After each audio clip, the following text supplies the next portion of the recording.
ಪ್ರಾಯೋಗಿಕ ವಿಮರ್ಶೆ ಆನ್ಲೈನ್ ಉಪನ್ಯಾಸ ಸರಣಿ ಕಾರ್ಯಕ್ರಮ ಕನ್ನಡದ ಸಾರಸ್ವತ ಲೋಕಕ್ಕೆ ವಿಶಿಷ್ಟವಾದ ಕೊಡುಗೆ ನೀಡಿದ 100 ಕವನಗಳ ಮೇಲೆ ಕರ್ನಾಟಕದ ಮಹತ್ವದ 100 ವಿದ್ವಾಂಸರಿಂದ 100 ಉಪನ್ಯಾಸಗಳನ್ನು ಆಯೋಜನೆ ಮಾಡಿದ್ದು ಬಹಳ ಸಂತಸದ ವಿಷಯ. ಇಂತಹ ವಿನೂತನವಾದ ಕಾರ್ಯಕ್ರಮದ ಇಂದಿನ ಉಪನ್ಯಾಸ 36ನೇ ದಿನಕ್ಕೆ ಕಾಲಿಟ್ಟಿದೆ. ಇಂದಿನ ವಿಷಯ ದುಮ್ಮಿಸಾಲೆ ಕಾಲಜ್ಞಾನ ವಚನ. ಕವಿಗಳು ಕೊಡೆಕಲ್ ಬಸವಣ್ಣ. ಸಂಪನ್ಮೂಲ ವ್ಯಕ್ತಿಗಳು ಹಾಗೂ ವಿಮರ್ಶಕರು ಡಾಕ್ಟರ್ ಶಿವಾನಂದ್ ಎಸ್ ವಿರಕ್ಮಠ್. ಇವರನ್ನು ಇಂದಿನ ಕಾರ್ಯಕ್ರಮಕ್ಕೆ ಭಂಡಾರ ಪ್ರಕಾಶನ ಮಸ್ಕಿ ಅವರ ಪರವಾಗಿ ಹಾಗೂ ವೈಯಕ್ತಿಕವಾಗಿ ತುಂಬು ಹೃದಯದ ಸ್ವಾಗತವನ್ನು ಕೋರುತ್ತೇನೆ ಸರ್. ಹಾಗೆಯೇ ಈ ಒಂದು ಕಾರ್ಯಕ್ರಮದ ಆಯೋಜಕರಾಗಿರ್ತಕ್ಕಂಥ ವಿಶೇಷವಾಗಿ ಸಂಚಾಲಕರಾಗಿರ್ತಕ್ಕಂಥ ಪ್ರೊಫೆಸರ್ ಬಸವರಾಜ್ ಕೋಡ್ಗುಂಟಿ, ಪ್ರಾಧ್ಯಾಪಕರು, ಕೇಂದ್ರೀಯ ವಿಶ್ವವಿದ್ಯಾಲಯ ಗುಲ್ಬರ್ಗ, ಅವರನ್ನು ಕೂಡ ತಮ್ಮೆಲ್ಲರ ಪರವಾಗಿ ಸ್ವಾಗತವನ್ನು ಕೋರ್ತಾ ಇದ್ದೇನೆ.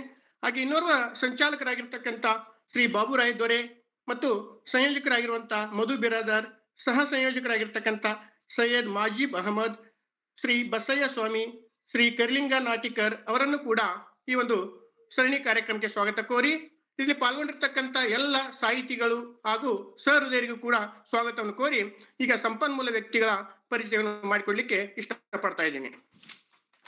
ಪ್ರೊಫೆಸರ್ ಶಿವಾನಂದ್ ಎಸ್ ವಿರಕ್ಮಠ್ ಇವರು ಮೂಲತಃ ಬಳ್ಳಾರಿ ಜಿಲ್ಲೆಯ ಹೊಸಪೇಟೆಯವರು. ಇವರು ಜನಿಸಿದ್ದು 1ನೇ ಜೂನ್ 1965. ಇವರು MA, ನೆಟ್, MPhil, PhD ಪದವೀಧರರಾಗಿದ್ದು ಪ್ರಸ್ತುತ ಕನ್ನಡ ವಿಶ್ವವಿದ್ಯಾಲಯ ಹಂಪಿಯ ಮಹಿಳಾ ಅಧ್ಯಯನ ವಿಭಾಗದ ಮುಖ್ಯಸ್ಥರಾಗಿ ಕಾರ್ಯನಿರ್ವಹಿಸುತ್ತಿದ್ದಾರೆ. ಈ ಮೊದಲು ಉಪನ್ಯಾಸಕರಾಗಿ, ಪ್ರವಾಚಕರಾಗಿ, ಕನ್ನಡ ವಿಶ್ವವಿದ್ಯಾಲಯದ ಅಧ್ಯಯನಾಂಗದ ನಿರ್ದೇಶಕರಾಗಿ ಕೂಡ ಸೇವೆಯನ್ನು ಸಲ್ಲಿಸಿದ್ದಾರೆ. ಸಾಹಿತ್ಯ ಸಂಶೋಧನೆ, ಅಧ್ಯಯನ, ಅಧ್ಯಾಪನಗಳಲ್ಲಿ ತಮ್ಮನ್ನು ತಾವು ತೊಡಗಿಸಿಕೊಂಡು ವಿದ್ಯಾರ್ಥಿಗಳ ಪಾಲಿಗೆ ಅಚ್ಚುಮೆಚ್ಚಿನ ಮಾರ್ಗದರ್ಶಕ ಗುರುಗಳಾಗಿದ್ದಾರೆ. ಸಂಶೋಧನೆಯ ಅನುಭವ ಮತ್ತು ಪ್ರಕಟಣೆಯನ್ನು ನೋಡುವುದಾದ್ರೆ, ಇದುವರೆಗೆ ಪ್ರೊಫೆಸರ್ ಶಿವಾನಂದ್ ಎಸ್ ವಿರಕ್ಮಠ್ ಅವರ ಮಾರ್ಗದರ್ಶನದಲ್ಲಿ 9 ಜನ MPhil ವಿದ್ಯಾರ್ಥಿಗಳು ಸಂಶೋಧನೆ ಮಾಡಿದ್ದಾರೆ ಮತ್ತು 13 ಜನ PhD ವಿದ್ಯಾರ್ಥಿಗಳು ಕೂಡ ತಮ್ಮ PhD ಪದವಿಯನ್ನು ಪೂರೈಸಿಕೊಂಡಿದ್ದಾರೆ. ಪ್ರಸ್ತುತ 8 ವಿದ್ಯಾರ್ಥಿಗಳು PhD ಅಧ್ಯಯನ ಮಾಡುತ್ತಿದ್ದಾರೆ. ಇವರು ಪೋಸ್ಟ್ ಡಾಕ್ಟರಲ್ ಫೆಲೋ ಆಗಿ ಸರ್ ಅವರ ಮಾರ್ಗದರ್ಶನದಲ್ಲಿ ವಿದ್ಯಾರ್ಜನೆ ಮಾಡುತ್ತಿದ್ದಾರೆ. ಹಾಗೇನೆ ಇವರ ಒಟ್ಟು ಕೃತಿಗಳು 27ಕ್ಕೂ ಹೆಚ್ಚಿವೆ. ಒಟ್ಟಾರೆ ಸಾಹಿತ್ಯದಲ್ಲಿ ಭಾಷಿಕ, ಸಾಹಿತ್ಯಿಕ, ಜಾನಪದ, ಮಾನವಿಕ ಹಾಗೂ ವೈಜ್ಞಾನಿಕ ವಿಷಯಗಳ ಸಂವೇದನೆಗಳನ್ನು ಶ್ರೀಯುತರ ಕೃತಿಗಳಲ್ಲಿ ನಾವು ಕಾಣಬಹುದು. ಅವುಗಳಲ್ಲಿ ಪ್ರಮುಖವಾದವುಗಳೆಂದರೆ ಹರಿಹರನ ಕೃತಿಗಳು ಸಾಂಸ್ಕೃತಿಕ ಮುಖಾಮುಖಿ, ಮಹಿಳಾ ಅಧ್ಯಯನ ಪತ್ರಿಕೆ, ಹೆಣ್ಣು ಮತ್ತು ಭಾಷೆ, ಮಹಿಳಾ ಆರ್ಥಿಕತೆ, ಕೊಡೆಕಲ್ ವಚನ ವಾಕ್ಯ ಸಂಗ್ರಹ, ಕೊಡೆಕಲ್ ರಾಚಪ್ಪಯ್ಯ ಒಂದು ಅಧ್ಯಯನ, ಇನ್ನು ಮುಂತಾದವು. ಇಷ್ಟೇ ಅಲ್ಲದೆ ಪ್ರೊಫೆಸರ್ ಶಿವಾನಂದ್ ವಿರಕ್ಮಠ್ ಸರ್ ಅವರು ಹಲವಾರು ರಾಜ್ಯ ಮತ್ತು ರಾಷ್ಟ್ರ ಮಟ್ಟದ ವಿಚಾರ ಸಂಕಿರಣಗಳಲ್ಲಿ, ಕಮ್ಮಟಗಳಲ್ಲಿ ಪಾಲ್ಗೊಂಡು ವಿಷಯ ಮಂಡಿಸಿದ್ದಾರೆ. ಜೊತೆಗೆ ಮಹಿಳಾ ಮೀಸಲಾತಿ, ಲಿಂಗ ತಾರತಮ್ಯ, ಕರ್ನಾಟಕ ದೇವದಾಸಿ ಎಂಬ ಸಾಂಸ್ಥಿಕ ಯೋಜನೆ ರೂಪಿಸಿದ ಕೀರ್ತಿ ಇವರಿಗೆ ಲಭಿಸ್ತಾ ಇದೆ. ಇವರಿಗೆ ಸಂದಿರುವಂತಹ ಪ್ರಶಸ್ತಿಗಳು: ಕರ್ನಾಟಕ ಸಾಹಿತ್ಯ ಅಕಾಡೆಮಿ ಪ್ರಶಸ್ತಿ, ಕರ್ನಾಟಕ ರಾಜ್ಯೋತ್ಸವ ಪುಸ್ತಕ ಪ್ರಶಸ್ತಿ ಗುಲ್ಬರ್ಗ, ಕಲ್ಲದೇವನಹಳ್ಳಿ ಸಾಹಿತ್ಯ ಪ್ರತಿಷ್ಠಾನ ಪ್ರಶಸ್ತಿ, ಮಂಟೇಸ್ವಾಮಿ ಪ್ರಶಸ್ತಿ ಮೈಸೂರು, ಅನಂತರಂಗ ಸಂಶೋಧನಾ ಸಾಹಿತ್ಯ ಪ್ರಶಸ್ತಿ ಬೆಂಗಳೂರು, ಇನ್ನು ಮುಂತಾದವುಗಳು. ಹೀಗೆ ಶ್ರೀಯುತರು ಇಂದಿನ ಒಂದು ಕಾರ್ಯಕ್ರಮ ಸರಣಿಯ ಸಂಪನ್ಮೂಲ ವ್ಯಕ್ತಿಗಳಾಗಿ ಬಂದಿರತಕ್ಕಂಥದ್ದು ನಮ್ಮೆಲ್ಲರ ಒಂದು ಸುದೈವ ಅಂತ ಭಾವಿಸಿ, ಸರ್ ಅವರಿಗೆ ವಿಷಯ ಮಂಡನೆ ಮಾಡೋಕ್ಕಿಂತ ಮುಂಚೆ ಒಂದು ಸೂಚನೆ: ಎಲ್ಲ ಈ ಪಾಲ್ಗೊಂಡಿರ್ತಕ್ಕಂಥ ಸಾಹಿತಿಗಳು, ಆಸಕ್ತರು ದಯವಿಟ್ಟು ತಮ್ಮ ಆಡಿಯೋ ಮತ್ತು ವಿಡಿಯೋವನ್ನು ಮ್ಯೂಟ್ ಮಾಡ್ಕೋಬೇಕು. ತಮ್ಮ ಪ್ರಶ್ನೆಗಳು ಏನಾದರೂ ಇದ್ರೆ ಕೊನೆಯಲ್ಲಿ ಕೇಳಬಹುದು, ಇಲ್ಲವೇ ಚಾಟ್ ಬಾಕ್ಸ್ ನಲ್ಲಿ ಕೂಡ ಮೆಸೇಜ್ ಅನ್ನು ಮಾಡಿದ್ರು ಕೂಡ ಆ ಪ್ರಶ್ನೆಗಳಿಗೆ ಸರ್ ಉತ್ತರ ಕೊಡಲಿದ್ದಾರೆ. ಸರ್, ತಾವು ವಿಷಯ ಮಂಡನೆ ಮಾಡಬಹುದು. Thank you sir. ಹಾ ಸರ್, ಕೇಳಿಸ್ತಾ ಇದೆ? Thank you sir. ಹಾ, ಕೇಳಿಸ್ತದೆ. ಭಂಡಾರು ಪ್ರಕಾಶನ ಮಸ್ಕಿ ಇವರ ವತಿಯಿಂದ ಕಾವ್ಯ ಕರ್ನಾಟಕ 100 ಮಾಲಿಕೆಯಲ್ಲಿ ಹಳೆಗಂಡ 20 ಪ್ರಾಯೋಗಿಕ ವಿಮರ್ಶೆಯ ಆನ್ಲೈನ್ ಉಪನ್ಯಾಸ ಸರಣಿಯ ಭಾಗವಾಗಿ ಇಂದು 36ನೇ ಉಪನ್ಯಾಸವನ್ನ ನಡೆಸ್ತಾ ಇದ್ದಾರೆ.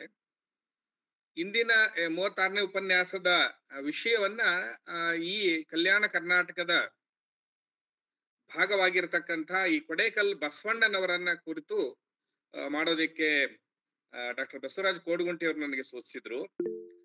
ಅದರಂತೆ ಆ ಕಾಲಜ್ಞಾನದ ವಚನವನ್ನ ನಾನು ಈಗಾಗಲೇ ಶೇರ್ ಮಾಡಿದ್ದೇನೆ. ಸುಮಾರು ಒಂದು ಸಾವಿರಾರು ಕಾಲಜ್ಞಾನ ವಚನಗಳನ್ನ ಬರೆದಿರ್ತಕ್ಕಂಥ ಕೊಡೇಕಲ್ ಬಸವಣ್ಣನವರ ಒಂದು ಕಾಲಜ್ಞಾನದ ಪ್ರಾಯೋಗಿಕ ವಿಮರ್ಶೆಯನ್ನ ಈ ದಿನ ನಾನು ಎಲ್ಲ ಓದುಗರ ಮುಂದೆ ಮಂಡಿಸ್ಲಿಕ್ಕಿದ್ದೇನೆ. ಇಂಥ ಒಂದು ಮಹತ್ವದ ಒಂದು ಆನ್ಲೈನ್ ಕಾರ್ಯಕ್ರಮವನ್ನ ಬಸವರಾಜ್ ಕೋಡಗುಂಟಿ ಅವರ ನೇತೃತ್ವದಲ್ಲಿ, ಸಂಚಾಲಕರ ನೇತೃತ್ವದಲ್ಲಿ ಸಂಯೋಜಕರಾಗಿ ಬಾಬುರಾಯ್ ದೊರೆ ಅವರು, ಮಧು ಬಿರಾದರ್ ಅವರು ಮತ್ತು ಸಹ ಸಂಯೋಜಕರಾಗಿ ಸೈಯದ್ ಮಜೀದ್ ಅಹಮದ್ ಅವರು, ಬಸೈ ಸ್ವಾಮಿ ಮತ್ತು ಕರ್ಲಿಂಗ ನಾಟಿಕಾರ ಸರರ ಒಂದು ಎಲ್ಲರ ಸಹಯೋಗದಲ್ಲಿ ಭಂಡಾರ ಪ್ರಕಾಶನದ ಜೊತೆಗೂಡಿ ಈ ಒಂದು ಮಹತ್ವಾಕಾಂಕ್ಷೆಯ ಕಾರ್ಯಕ್ರಮವನ್ನು ಅವರು ರೂಪಿಸಿದ್ದಾರೆ. ಹಾಗಾಗಿ ಈ ದಿನ ನನಗೆ ಉಪನ್ಯಾಸ ನೀಡೋದಿಕ್ಕೆ ಕೋರಿದ್ದಕ್ಕೆ ಮತ್ತು ಅಂತಹ ಒಂದು ಅವಕಾಶವನ್ನು ಕಲ್ಪಿಸಿಕೊಟ್ಟ ಕಾರಣಗಳಿಗಾಗಿ ಆಯೋಜಕರೆಲ್ಲರನ್ನೂ ಕೂಡ ನಾನು ಆರಂಭದಲ್ಲೇ ಕೃತಜ್ಞತೆಯನ್ನ ನೆನೆಯುತ್ತಾ, ಕೊಡೇಕಲ್ ಪರಂಪರೆ ಮತ್ತು ಆ ಪರಂಪರೆಯಲ್ಲಿ ಬಂದಿರತಕ್ಕಂತ ವಚನಗಳ ಒಂದು ಜಗತ್ತಿದೆಯಲ್ಲ, ಇದೊಂದು ಹೊಸದಾದ ಜಗತ್ತು. ಈಗಾಗಲೇ ಪರಿಚಯ ಆಗಿ 2000 ಇಸ್ವಿಯಿಂದ ಇದರ ಅನೇಕ ಬೇರೆ ಬೇರೆ ರೂಪಗಳಲ್ಲಿ ಇದನ್ನ ಓದಿರತಕ್ಕಂಥವ್ರು ಕೂಡ ಇದ್ದಾರೆ. ಸೊಪ್ಪಿಮಠರು ಇದನ್ನು ಶುರು ಮಾಡಿದ್ರೆ, ಅನಂತರದಲ್ಲಿ ನಾನು ಕೂಡ ಇದನ್ನು ಶುರು ಮಾಡಿ ಕನ್ನಡ ವಿಶ್ವವಿದ್ಯಾಲಯದಲ್ಲಿ ಕಲಬುರಗಿಯವರ ಮಾರ್ಗದರ್ಶನದಲ್ಲಿ ಒಂದು ಬೃಹತ್ 4 ಸಂಪುಟಗಳನ್ನ ಪ್ರಕಟ ಮಾಡಿದ್ವಿ ನಾವು. ಅದರಲ್ಲಿ ಅನೇಕ ಸಂಪುಟಗಳು, ತದನಂತರದಲ್ಲಿ 2 ಸಂಪುಟಗಳನ್ನ ಕರ್ನಾಟಕ ಸರ್ಕಾರ ಕನಕ ರಿಸರ್ಚ್ ಸೆಂಟರ್ ಇವ್ರ ವತಿಯಿಂದ ತತ್ವಪದ ಸಂಪುಟದ ಭಾಗವಾಗಿ 24 ಮತ್ತು 25ನೇ ಸಂಪುಟದಲ್ಲಿ ಇಡೀ ಕೊಡೇಕಲ್ ಸಮಗ್ರ ತತ್ವಪದ ಮಾಲಿಕೆ ಹೆಸರಲ್ಲಿ 2 ಸಂಪುಟಗಳನ್ನ, ಒಂದು 600 ಪುಟಗಳ 2 ಸಂಪುಟಗಳನ್ನ ಪ್ರಕಟ ಮಾಡಿದೀವಿ. ಆಸಕ್ತರು ಅವುಗಳನ್ನ ಗಮನಿಸಬಹುದು. ಇಲ್ಲಿ ನಾನು ಒಂದು ವಚನವನ್ನ ಮಾತ್ರ ಆಯ್ಕೆ ಮಾಡಿಕೊಂಡು ಮಂಡಿಸೋದಿಕ್ಕೆ ಹೊರಟಿರೋದ್ರಿಂದ ಎಲ್ಲ ವಚನಗಳನ್ನ ನಿಮಗೆ ಆಸಕ್ತರಿಗೆ ಒಂದು ಹಿನ್ನೆಲೆಯಾಗಿ, ಪರಿಚಯ ಕಾರಣಗಳಿಗಾಗಿ ಈ ಮಾತುಗಳನ್ನು ತಮ್ಮ ಮುಂದೆ ಮಂಡಿಸ್ತಾ ಇದ್ದೀನಿ. ಇದು ಬಹಳ ಮುಖ್ಯವಾಗಿ ಕೋಡಗುಂಟಿಯವರು ಇದರ ಆಗ್ಲೇನೆ ನಾನು ಪುಟ್ಟಯ್ಯ ಮೊದಲಾದವರ ಉಪನ್ಯಾಸವನ್ನ ಈ ಮಾಲಿಕೆಯಲ್ಲಿ ಕೇಳಿದ್ದೇನೆ, ನೇರವಾಗಿ ಕೇಳಿದ್ದೇನೆ. ಅವರು ಒಂದು ಪ್ರಾಯೋಗಿಕ ವಿಮರ್ಶೆ, ಆಯ್ದ 100 ಕವಿಗಳ ಪ್ರಾಯೋಗಿಕ ವಿಮರ್ಶೆ ಅನ್ನುವ ಒಂದು ಚೌಕಟ್ಟಲ್ಲಿ ಈ ಕಾರ್ಯಕ್ರಮವನ್ನು ರೂಪಿಸಿದ್ದಾರೆ. ಪ್ರಾಯೋಗಿಕ ವಿಮರ್ಶೆ ಅನ್ನೋದರ ಒಳಗಡೆ ಕೂಡ ಕವಿಯ ಪ್ರಾಯೋಗಿಕ ವಿಮರ್ಶೆಯ ಜೊತೆಗೇನೆ ಅನೇಕ ಸಂಗತಿಗಳು ಕೂಡ ನಮ್ಮ ವಿಮರ್ಶೆಯ ಪರಿಧಿ ಒಳಗಡೆ ಬರ್ತದೆ. ಅದನ್ನ ಹೇಗೆ ಹೇಳಕ್ ಹೊರಟೆ ನಾನು ಅಂತಂದ್ರೆ, ಕೇವಲ ಒಂದು ಕಾಲಜ್ಞಾನದ ವಚನದ ವಿಶ್ಲೇಷಣೆಯ ಜೊತೆಗೆ ಆ ಕಾಲಘಟ್ಟದ ಸಾಂಸ್ಕೃತಿಕ ಮುಖಾಮುಖಿಯ, ಸಾಂಸ್ಕೃತಿಕ ವಿಮರ್ಶೆಯ ಸಂಗತಿಗಳು ಸೇರಿಕೊಳ್ಳುವ ನೆಲೆಯನ್ನ ನಾನು ಈಗಲೇ ಪ್ರಸ್ತಾಪಿಸಿ ಬಿಡುವುದು ಸೂಕ್ತ ಅಂತ ಅನ್ಸುತ್ತೆ. ಯಾಕೆ ಅಂತಂದ್ರೆ, ಈಗ ನಾನು ಆಯ್ಕೆ ಮಾಡಿಕೊಂಡಿರುವ ದುಮ್ಮಿ ಸಾಲೆ ಎನ್ನುವ ಕಾಲಜ್ಞಾನ ವಚನ, ಅದರ ಒಳಗಡೆ ನೀವು ಆಗ್ಲೇ ಕೆಲವರು ಅದನ್ನ ಅವರು ಶೇರ್ ಮಾಡಿರ್ತಕ್ಕಂತ ಹಿನ್ನೆಲೆಯಲ್ಲಿ ಗಮನಿಸಿರ್ಬೋದು. ಅದರ ವಚನಗಳನ್ನ ನೋಡಿದ ತಕ್ಷಣವೇ ಅಲ್ಲಿರುವ ಅನೇಕ ವಿಚಾರಧಾರೆಗಳು ನೇರವಾಗಿ ಗಮನಕ್ಕೆ ಬರೋದಿಲ್ಲ, ಅಥವಾ ನಾವು ವಿಶ್ಲೇಷಣೆ ಮಾಡುವ ಹಂತಗಳಲ್ಲಿ ಕ್ರಮೇಣ ಬರ್ತಾ ಹೋಗ್ಬೋದು. ಹಾಗಿರುವಾಗ ಒಂದು ಚಾರಿತ್ರಿಕ ಸಂದರ್ಭದ ಒಳಗಡೆ ನಡೆದ ಒಂದು ದೊಡ್ಡ ಪರಂಪರೆ, ಆ ಪರಂಪರೆಯ ಹಿನ್ನೆಲೆ ಒಂದು 5 ನಿಮಿಷದ ಕಾಲಾವಧಿಯಲ್ಲಿ ಪರಿಚಯಿಸಿ ನೇರವಾಗಿ ನಾನು, ಯಾಕೆ ಅಂತಂದ್ರೆ ಈ ಕಾಲಜ್ಞಾನ ವಚನ ಒಂದು ಸಾಂದರ್ಭಿಕತೆಯನ್ನು ಬೇಡ್ತದೆ. ಮತ್ತು ಮೂಲತಃ ಕಾಲಜ್ಞಾನ ಅನ್ನೋದಕ್ಕೆ ಬಸವಣ್ಣನವರ ವ್ಯಾಖ್ಯಾನ ಸ್ವಲ್ಪ ಭಿನ್ನವಾಗಿದೆ. ನಾವು ಈಗಾಗಲೇ ಕಾಲಜ್ಞಾನ ಎನ್ನುವ ಒಂದು ಪರಿಭಾಷೆಗೆ ಅರ್ಥ ಹೇಗೆ ತಿಳ್ಕೊಂಡಿವಿ ಅಂದ್ರೆ, ಭವಿಷ್ಯವನ್ನ ಹೇಳುವ ಒಂದು ಜ್ಞಾನದ ವಚನ, ಒಂದು ಬೆಡಗಿನ ವಚನ ಎನ್ನುವ ಅರ್ಥವನ್ನ ಸಾಂಪ್ರದಾಯಿಕವಾಗಿ ಕನ್ನಡ ಸಾಹಿತ್ಯ ಸಾಂಸ್ಕೃತಿಕ ವಲಯದಲ್ಲಿ ಗ್ರಹಿಸಲಾಗುತ್ತಿದೆ. ಆದ್ರೆ ಕೊಡೇಕಲ್ ಬಸವಣ್ಣನವರ ವಚನಗಳ ಸಂದರ್ಭದಲ್ಲಿ ಹೇಳ್ಬೇಕಾಗಿರೋ ಮಾತು ಏನು ಅಂತಂದ್ರೆ, ಈ ವಚನಗಳು ಇವು ಕೇವಲ ಗ್ರಂಥಗಳಲ್ಲ, ನಿಂತ ನಿಜವನು ಕಾಂಬ ನಿತ್ಯ ಕೃತ್ಯಗಳು, ಇವು ವಚನ ವಾಕ್ಯಗಳು ಅನ್ನುವ ಸಾಲನ್ನ ಬಸವಣ್ಣ ಒಂದ್ ಕಡೆ ಉಲ್ಲೇಖ ಮಾಡ್ತಾನೆ. ಅಂದ್ರೆ ನಿಂತ ನಿಜವನು ಕಾಂಬ ನಿತ್ಯ ಕೃತ್ಯಗಳು ಕೊಡೇಕಲ್ ವಚನವಾಕ್ಯಗಳು ಅನ್ನುವ ಈ ಸಾಲು ಅಂದ್ರೆ ಏನ್ ಹೇಳ್ತಾ ಇದೆ ಅಂದ್ರೆ, ಕಾಲವನ್ನ ಗ್ರಹಿಸಿ, ಕಾಲದ ನಡೆಯನ್ನ ಗ್ರಹಿಸಿ, ಕಾಲದ ನಡೆಯಲ್ಲಿ ಮನುಷ್ಯ ಲೋಕದ ಒಳಗಡೆ ಏನು ನಡೀತಾ ಇದೆ, ವಿಪ್ಲವ ಅಥವಾ ವಿದ್ಯಮಾನ, ಆ ಎಲ್ಲ ಸಂಗತಿಗಳನ್ನು ಗ್ರಹಿಸಿ ವರ್ತಮಾನದಲ್ಲಿ ನಿಂತು ಭವಿಷ್ಯತ್ ಕಾಲದಲ್ಲಿ ಬದುಕಿನ ಒಂದು ಸೂಚನೆಗಳನ್ನ ಕೊಡುವ, ಭವಿಷ್ಯತ್ತನ್ನ ದರ್ಶಿಸುವ ನೆಲೆಯನ್ನ ಹೊಂದಿರೋದ್ರಿಂದ ವರ್ತಮಾನ ಮತ್ತು ಭೂತಕಾಲಗಳು ಇದರ ಜೊತೆಗೆ ಸೇರಿಕೊಳ್ಳೋದ್ರಿಂದ ಕೇವಲ ಭವಿಷ್ಯತ್ತಿನ ಯಾವುದೋ ಒಂದು ನಮಗೆ ಈ ಭವಿಷ್ಯತ್ತನ್ನು ಹೇಳುವ ಸ್ವಾಮೀಜಿಗಳ ತರದ ಅರ್ಥವನ್ನ ಮಾಡಬಾರದು ಅನ್ನೋ ಕಾರಣಗಳಿಗಾಗಿ ಈ ಮಾತನ್ನು ಹೇಳ್ತಾ ಇದ್ದೇನೆ. ಅಂದ್ರೆ ಕೊಡೇಕಲ್ ಬಸವಣ್ಣನವರ ಅಥವಾ ಅವರ ಎಲ್ಲ ಕಾಲಜ್ಞಾನಿಗಳ ಆಶಯವೇ ನಿಂತ ನಿಜವನ್ನ, ಅಂದ್ರೆ ತನ್ನ ಕಾಲಘಟ್ಟದ ಒಳಗಡೆ ನಡೀತಾ ಇರುವ ವಿಪ್ಲವಗಳನ್ನ, ವಿದ್ಯಮಾನಗಳನ್ನ ಗ್ರಹಿಸಿ ಮಾತಾಡ್ತೀನಿ, ಇದು ಕಾಲದ ಜ್ಞಾನವೇ ಹೊರತು ಮುಂದಾಗುವ ಸೂಚನೆ ಹೇಳುವ ಭವಿಷ್ಯ ಅಲ್ಲ ಎನ್ನುವ ಖಚಿತವಾದ ಆಲೋಚನೆ ಕೊಡೇಕಲ್ ಬಸವಣ್ಣನಿಗೆ ಇದೆ. ಹಾಗಾಗಿ ನಾವು ಯಾವುದೋ ಒಂದು ವೈದಿಕ ಶಾಹಿಯ ಕಾಲಜ್ಞಾನದ ಪರಿಕಲ್ಪನೆಯ ಅರ್ಥದ ಛಾಯೆಯಲ್ಲಿ ಇದನ್ನು ಗ್ರಹಿಸಬಾರದು ಅನ್ನುವುದನ್ನ ಕೇಳುಗರಿಗೆ ನಾನು ಈಗಲೇ ಹೇಳೋದಿಕ್ಕೆ ಇಷ್ಟಪಡ್ತಾ ಇದ್ದೀನಿ. ಹಾಗಾದಾಗ ಇಲ್ಲಿ ಈ ಇಡೀ ಸಾಹಿತ್ಯ ಅನಾವರಣಗೊಳ್ಳೋದು 15 ಮತ್ತು 16ನೇ ಶತಮಾನದ ಕಾಲಘಟ್ಟದಲ್ಲಿ, ಖಚಿತವಾಗಿ 15ನೇ ಶತಮಾನ ಅಂತ ಇದಕ್ಕೆ ಸಂಬಂಧಪಟ್ಟಂಗೆ ಈಗಾಗಲೇ ನಾವು ಸಂಶೋಧನೆ ಮಾಡಿ ನಮ್ಮ ಪುಸ್ತಕಗಳಲ್ಲಿ ಪ್ರಕಟ ಮಾಡಿದ್ದೀವಿ. ಈ 15ನೇ ಶತಮಾನದ ಅಂದ್ರೆ ವಿಜಯನಗರದ ಕೊನೆಗೆ ವಿಜಯನಗರದ ವಿಪ್ಲವವನ್ನ ಗಮನಿಸಿರುವ ಈ ಆದಿಲ್ ಶಾಹಿಗಳು, ಬಹಮನಿಗಳು ಮೊದಲ ವಿಜಯನಗರದ ಮಧ್ಯೆ ನಡೆದ ಒಂದು ಯುದ್ಧದ ಸಂದರ್ಭ ಇದೆಯಲ್ಲ, ಆ ಯುದ್ಧದ ಸಂದರ್ಭದಲ್ಲಿ ಇಡೀ ಸಾಮಾನ್ಯ ಜನರ ಬದುಕು ಹೇಗೆ ದುಸ್ಥಿತಿಗೆ ಬಂತು ಎನ್ನುವ ಸೂಚನೆಯನ್ನ ಈ ಕಾಲಜ್ಞಾನಗಳಲ್ಲಿ ಸಿಗ್ತದೆ. ಹಾಗಾಗಿ ಈ ಏನು ಮುಖ್ಯವಾಗಿ ಬಹಮನಿಗಳ ಅಥವಾ ಈ 5 ಶಾಹಿ ಸುಲ್ತಾನರು ಅಷ್ಟೇ ಅಲ್ಲ, ಇದಕ್ಕಿಂತ ಪೂರ್ವದಲ್ಲಿ ದೆಹಲಿಯಿಂದ 1206ರಿಂದ ಶುರುವಾಗಿರುವ ಒಂದು ಸಾಮ್ರಾಜ್ಯಶಾಹಿ ಧೋರಣೆಯ ದಾಳಿಗಳು ದಕ್ಷಿಣವನ್ನ ಅಲುಗಾಡಿಸಿರುವ ಅಪ್ ಟು ಮೊಘಲರವರೆಗೆ ಈ ಚರಿತ್ರೆ ಇದೆಯಲ್ಲ, ಈ ಚರಿತ್ರೆಯ ಸಂಗತಿಗಳನ್ನ ಆಧರಿಸಿ ಕೊಡೇಕಲ್ ಬಸವಣ್ಣ ಮೊದಲಾದವರು ಆಯ್ಕೆ ಮಾಡಿಕೊಂಡಿರತಕ್ಕಂತ ಕಾರ್ಯಕ್ಷೇತ್ರ ಕೊಡೇಕಲ್ ಆಗಿದೆ. ಅದು ದೋಆಬ್ ಪ್ರದೇಶ ಅಂತ ಹೇಳ್ತಾರೆ. ಆಕ್ಚುಲಿ ಯುದ್ಧಗಳು ನಡೆದಿರೋದು ಸಾಮ್ರಾಜ್ಯಗಳ ಒಳಗಡೆ ಧನಕನಕ ತಗೊಳ್ಳೋದಕ್ಕಿಂತ ಹೆಚ್ಚಾಗಿ 2 ನದಿಗಳ ನಡುವಣ ಫಲವತ್ತಾದ ಪ್ರದೇಶ ಇತ್ತಲ್ಲ, ಅಂದ್ರೆ ಕೃಷ್ಣಾ ನದಿ, ಈಗ ತುಂಗಭದ್ರಾದಿಂದ ಕೃಷ್ಣಾ ನದಿ ಮಧ್ಯದ 2 ನದಿಗಳ ಮಧ್ಯದ ಒಂದು ಸಂಪದ್ಭರಿತವಾದ ಜಾಗ ಇದೆಯಲ್ಲ, ರಾಯಚೂರಿಂದ ಶುರು ಮಾಡಿ ಲಿಂಗಸೂರು, ಈಗಿನ ಸಿಂಧನೂರು, ಕೊಡೇಕಲ್ಲು, ಮುದುಗಲ್, ಈ ಎಲ್ಲ ಊರುಗಳನ್ನ ನೀವು ಗಮನಿಸಿದ್ರೆ, ಅಂದ್ರೆ ಇಲ್ಲಿ ಹಂಪಿಯಿಂದ ಶುರು ಮಾಡಿ ಅಪ್ ಟು ಭೀಮಾಮದಿ ಮುಟ್ಟುವರೆಗೆ, ಗುಲ್ಬರ್ಗದ ಗಡಿ ಪ್ರದೇಶದವರೆಗೆ ಹೊರಗಿನ ಈ ಫಲವತ್ತಾದ ಪ್ರದೇಶ ಇದೆಲ್ಲ, ಈ 2 ಅದಕ್ಕೆ ಇದನ್ನು ಶಾಸನಗಳಲ್ಲಿ ದೋಆಬ್ ಪ್ರದೇಶ ಅಂತ ಗುರುತಿಸ್ತಾರೆ. ಈ ದೋಆಬ್ ಪ್ರದೇಶದ ಸಂಪತ್ತಿಗಾಗಿ ನಡೆಸಿದ ಯುದ್ಧಗಳ ಭೀತಿ ಇದೆಯಲ್ಲ, ಇದು ಜನಸಾಮಾನ್ಯರ ಮೇಲೆ ಉಂಟು ಮಾಡಿದ ಪರಿಣಾಮ, ಜನಸಾಮಾನ್ಯರ ಬದುಕು ಅಧೋಗತಿಗೆ ಇಳಿದ ಸಂಗತಿಯನ್ನ ಈ ಕಾಲಜ್ಞಾನಗಳು ಮಂಡಿಸೋದಿಕ್ಕೆ ಶುರು ಮಾಡಿವಿ. ಹಾಗಾಗಿ ಇರೋದ್ರಿಂದನೇ ಈ ಕಾಲಜ್ಞಾನದ ಒಂದು ಆಶಯ ಯಾವ ತರದಿದೆ ಅಂತಂದ್ರೆ, ಅದನ್ನ ನಾನು ನನ್ನ ಥೀಸಿಸ್ ನಲ್ಲಿ ದ್ವಂದ್ವಾತ್ಮಕವಾದ ಕಾಲಜ್ಞಾನ ಸಂರಚನೆ ಅಂತ ಕರಿತೀನಿ. ಅದನ್ನ ಹೇಗೆ ದ್ವಂದ್ವಾತ್ಮಕ ಅಂದ್ರೆ, ಈ ಅರಸೊತ್ತಿಗೆ ಮತ್ತು ಧರ್ಮ, ಅರಸು ಅಥವಾ ರಾಜತ್ವ ಮತ್ತು ಪ್ರಭುತ್ವ, ಅದಕ್ಕೆ ಪರ್ಯಾಯವಾಗಿ ಈ ಸಂತರು ನಿರ್ಮಿಸುವ ಅಥವಾ ಪರ್ಯಾಯವಾಗಿ ಕಟ್ಟುವ ಭಕ್ತಿ ಪರಂಪರೆಯ ಮತ್ತು ಧಾರ್ಮಿಕ ಪರಂಪರೆಯ ಸಂಗತಿಗಳ ಒಳಗಡೆ ಧರ್ಮ ಮತ್ತು ಪ್ರಭುತ್ವಗಳ ಮುಖಾಮುಖಿ ಮಾಡುವ ಸಂಗತಿಗಳನ್ನು ಕಾಣಿಸ್ತೇವೆ.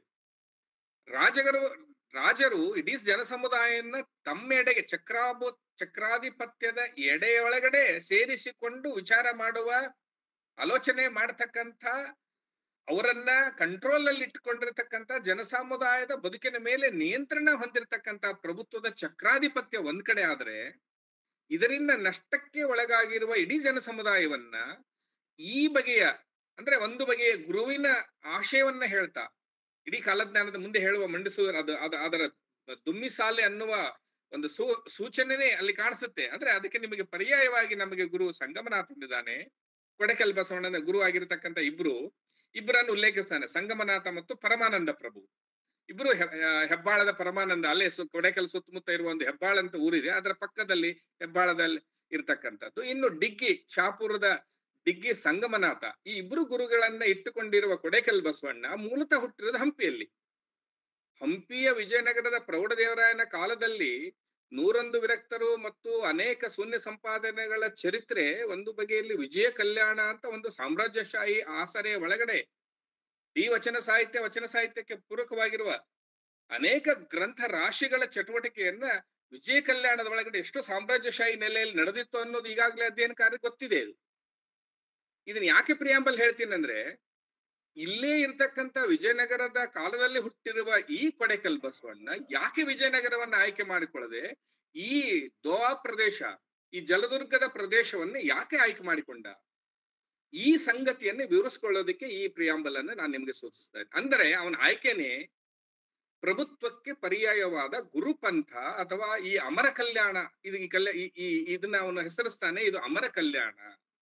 ಬುದ್ಧಿಸಂ ನಲ್ಲಿ ಬರ್ತಕ್ಕಂಥ ಧ್ಯಾನಸ್ಥವಾದ ಸಂದರ್ಭದಲ್ಲಿ ಹೇಳ್ತಕ್ಕಂಥ ಈ ಅಮರತ್ವದ ಪ್ರಶ್ನೆ ಇದೆಯಲ್ಲ, ಅಂದ್ರೆ ನಾವು ನಾಶವಾಗುವ ಫಿಲಾಸಫಿಗಳು, ತತ್ವಗಳು ಮನುಷ್ಯರು ನಾವು ಕಟ್ಟಿಕೊಂಡ ಆಶಯಗಳ ಹಿನ್ನೆಲೆಯಲ್ಲಿ ನಮ್ಗೆ ಎದುರಾಗ್ತವೆ. ಅವುಗಳನ್ನ ಗೆಲ್ಬೇಕಾದ್ರೆ ನಾವು ಸಾಯಲಾರದ ಹಾಗೆ ಅಮರವಾಗುವ ಫಿಲಾಸಫಿಯನ್ನ ಅಸ್ತಿತ್ವ ನೆಲೆಯಲ್ಲಿ ಹೇಗೆ ಮಾಡಬೇಕು ಅನ್ನುವ ಸಂಗತಿಯನ್ನ ಇವರು ಇಡೀ ಕಾವ್ಯಗಳಲ್ಲಿ, ಕಾಲಜ್ಞಾನದಲ್ಲಿ ಕೊಡೆಕಲ್ ಬಸವಣ್ಣ ಮಾತ್ರ ಅಲ್ಲ, ಅವನ ಶಿಷ್ಯರಾಗಿರ್ತಕ್ಕಂಥ ಮಂಟೇಸ್ವಾಮಿ ಆಗಿರ್ಬೋದು, ಆಮೇಲೆ ಮತ್ತೆ ಇದನ್ನ ಮುಂದುವರಿಸುವ ತಿಂತಿನಿ ಮೋನಪ್ಪಯ್ಯ ಆಗಿರ್ತಕ್ಕಂಥವ್ರಾಗಿರ್ಬೋದು, ಅಥವಾ ಕೊಡೆಕಲ್ಲನ್ನ ಸ್ವತಃ ಕೊಡೆಕಲ್ ಬಸವಣ್ಣನ ಪತ್ನಿ ನೀಲಮ್ಮ ಆಗ್ಬೋದು, ಅಥವಾ ಬಸವಣ್ಣನ 3 ಜನ ಮಕ್ಕಳಿದ್ದಾರೆ. ಅವನ ಹಿರಿಯ ಮಗನಾಗಿರ್ತಕ್ಕಂಥ ರಾಚಪ್ಪಾಜಿ, ನೀವು ಮಂಟೇಸ್ವಾಮಿ ಕಾವ್ಯದೊಳಗೆ ದೊಡ್ಡ ಪರ್ಸನಾಲಿಟಿಯನ್ನ, ಒಂದು ಯೋಗಿತ್ವ ಪರ್ಸನಾಲಿಟಿಯನ್ನು ಹೊಂದಿರತಕ್ಕಂಥ ರಾಚಪ್ಪಾಜಿ, ಆಮೇಲೆ 2ನೇದವನು ಗುಹೇಶ್ವರ, 3ನೇದವನು ಸಂಗಮನಾಥ.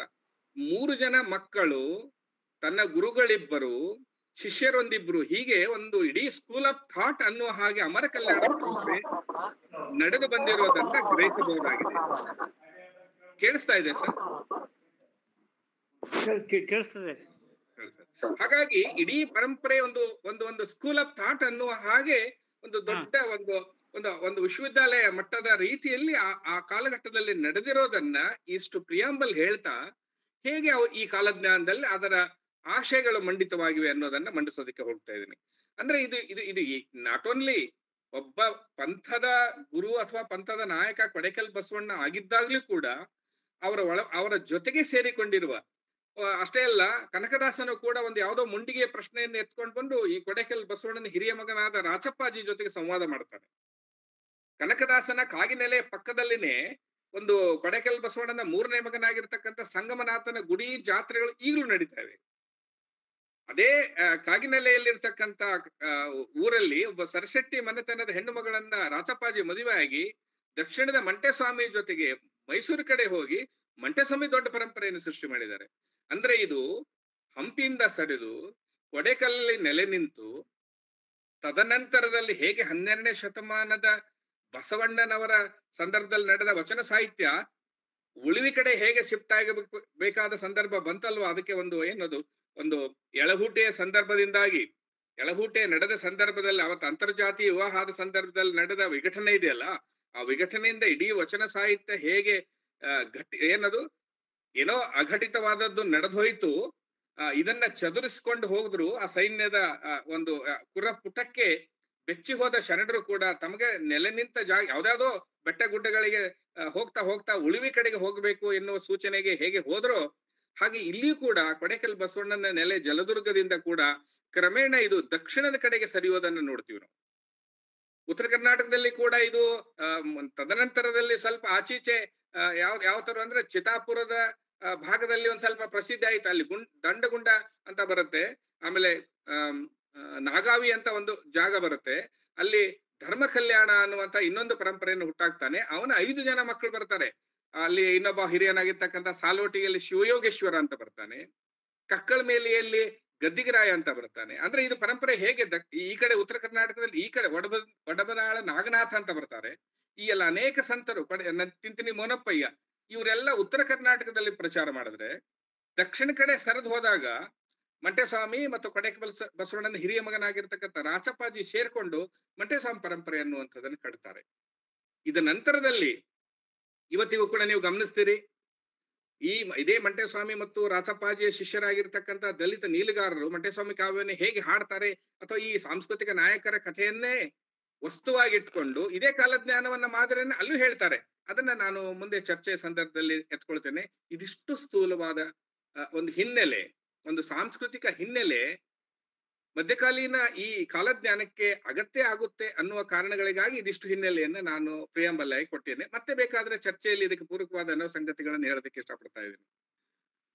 ಇದು ಪ್ರಾಯೋಗಿಕ ವಿಮರ್ಶೆ ಆಗಿದ್ರೂ ಕೂಡ ಪ್ರಾಯೋಗಿಕ ವಿಮರ್ಶೆಯ ಜೊತೆಗೆ ಇದು ಕೇವಲ ಪ್ರಾಯೋಗಿಕ ವಿಮರ್ಶೆ ಆದ್ರೆ ಸಾಕಾಗೋದಿಲ್ಲ. ಯಾಕೆ ಅಂತಂದ್ರೆ ಇದು 15ನೇ ಶತಮಾನದ ಕಾಲಘಟ್ಟದ ವಿದ್ಯಮಾನಗಳನ್ನ ಕಾಲಜ್ಞಾನದ ಒಳಗಡೆ ಹೇಳೋದ್ರಿಂದ ಈ ವಚನ, ಅಥವಾ ಈ ನಾನು ಪ್ರಸ್ತಾಪ ಮಾಡುವ ಈ ಕಾಲಜ್ಞಾನ ದುಮ್ಮಿಸಾಲಿ ಅನ್ನುವ ವಚನ ಅದರ ಸಾಂಸ್ಕೃತಿಕ ಅಗತ್ಯವಾದ ಮಾಹಿತಿಯನ್ನ ಬೇಡೋದ್ರಿಂದ ಈ ಎಲ್ಲ ಸಾಂಸ್ಕೃತಿಕ ಮಾಹಿತಿಯನ್ನ ಕೇಳುಗರಿಗೆ ಒದಗಿಸೋದಕ್ಕೆ ಇಷ್ಟಪಡ್ತೀನಿ.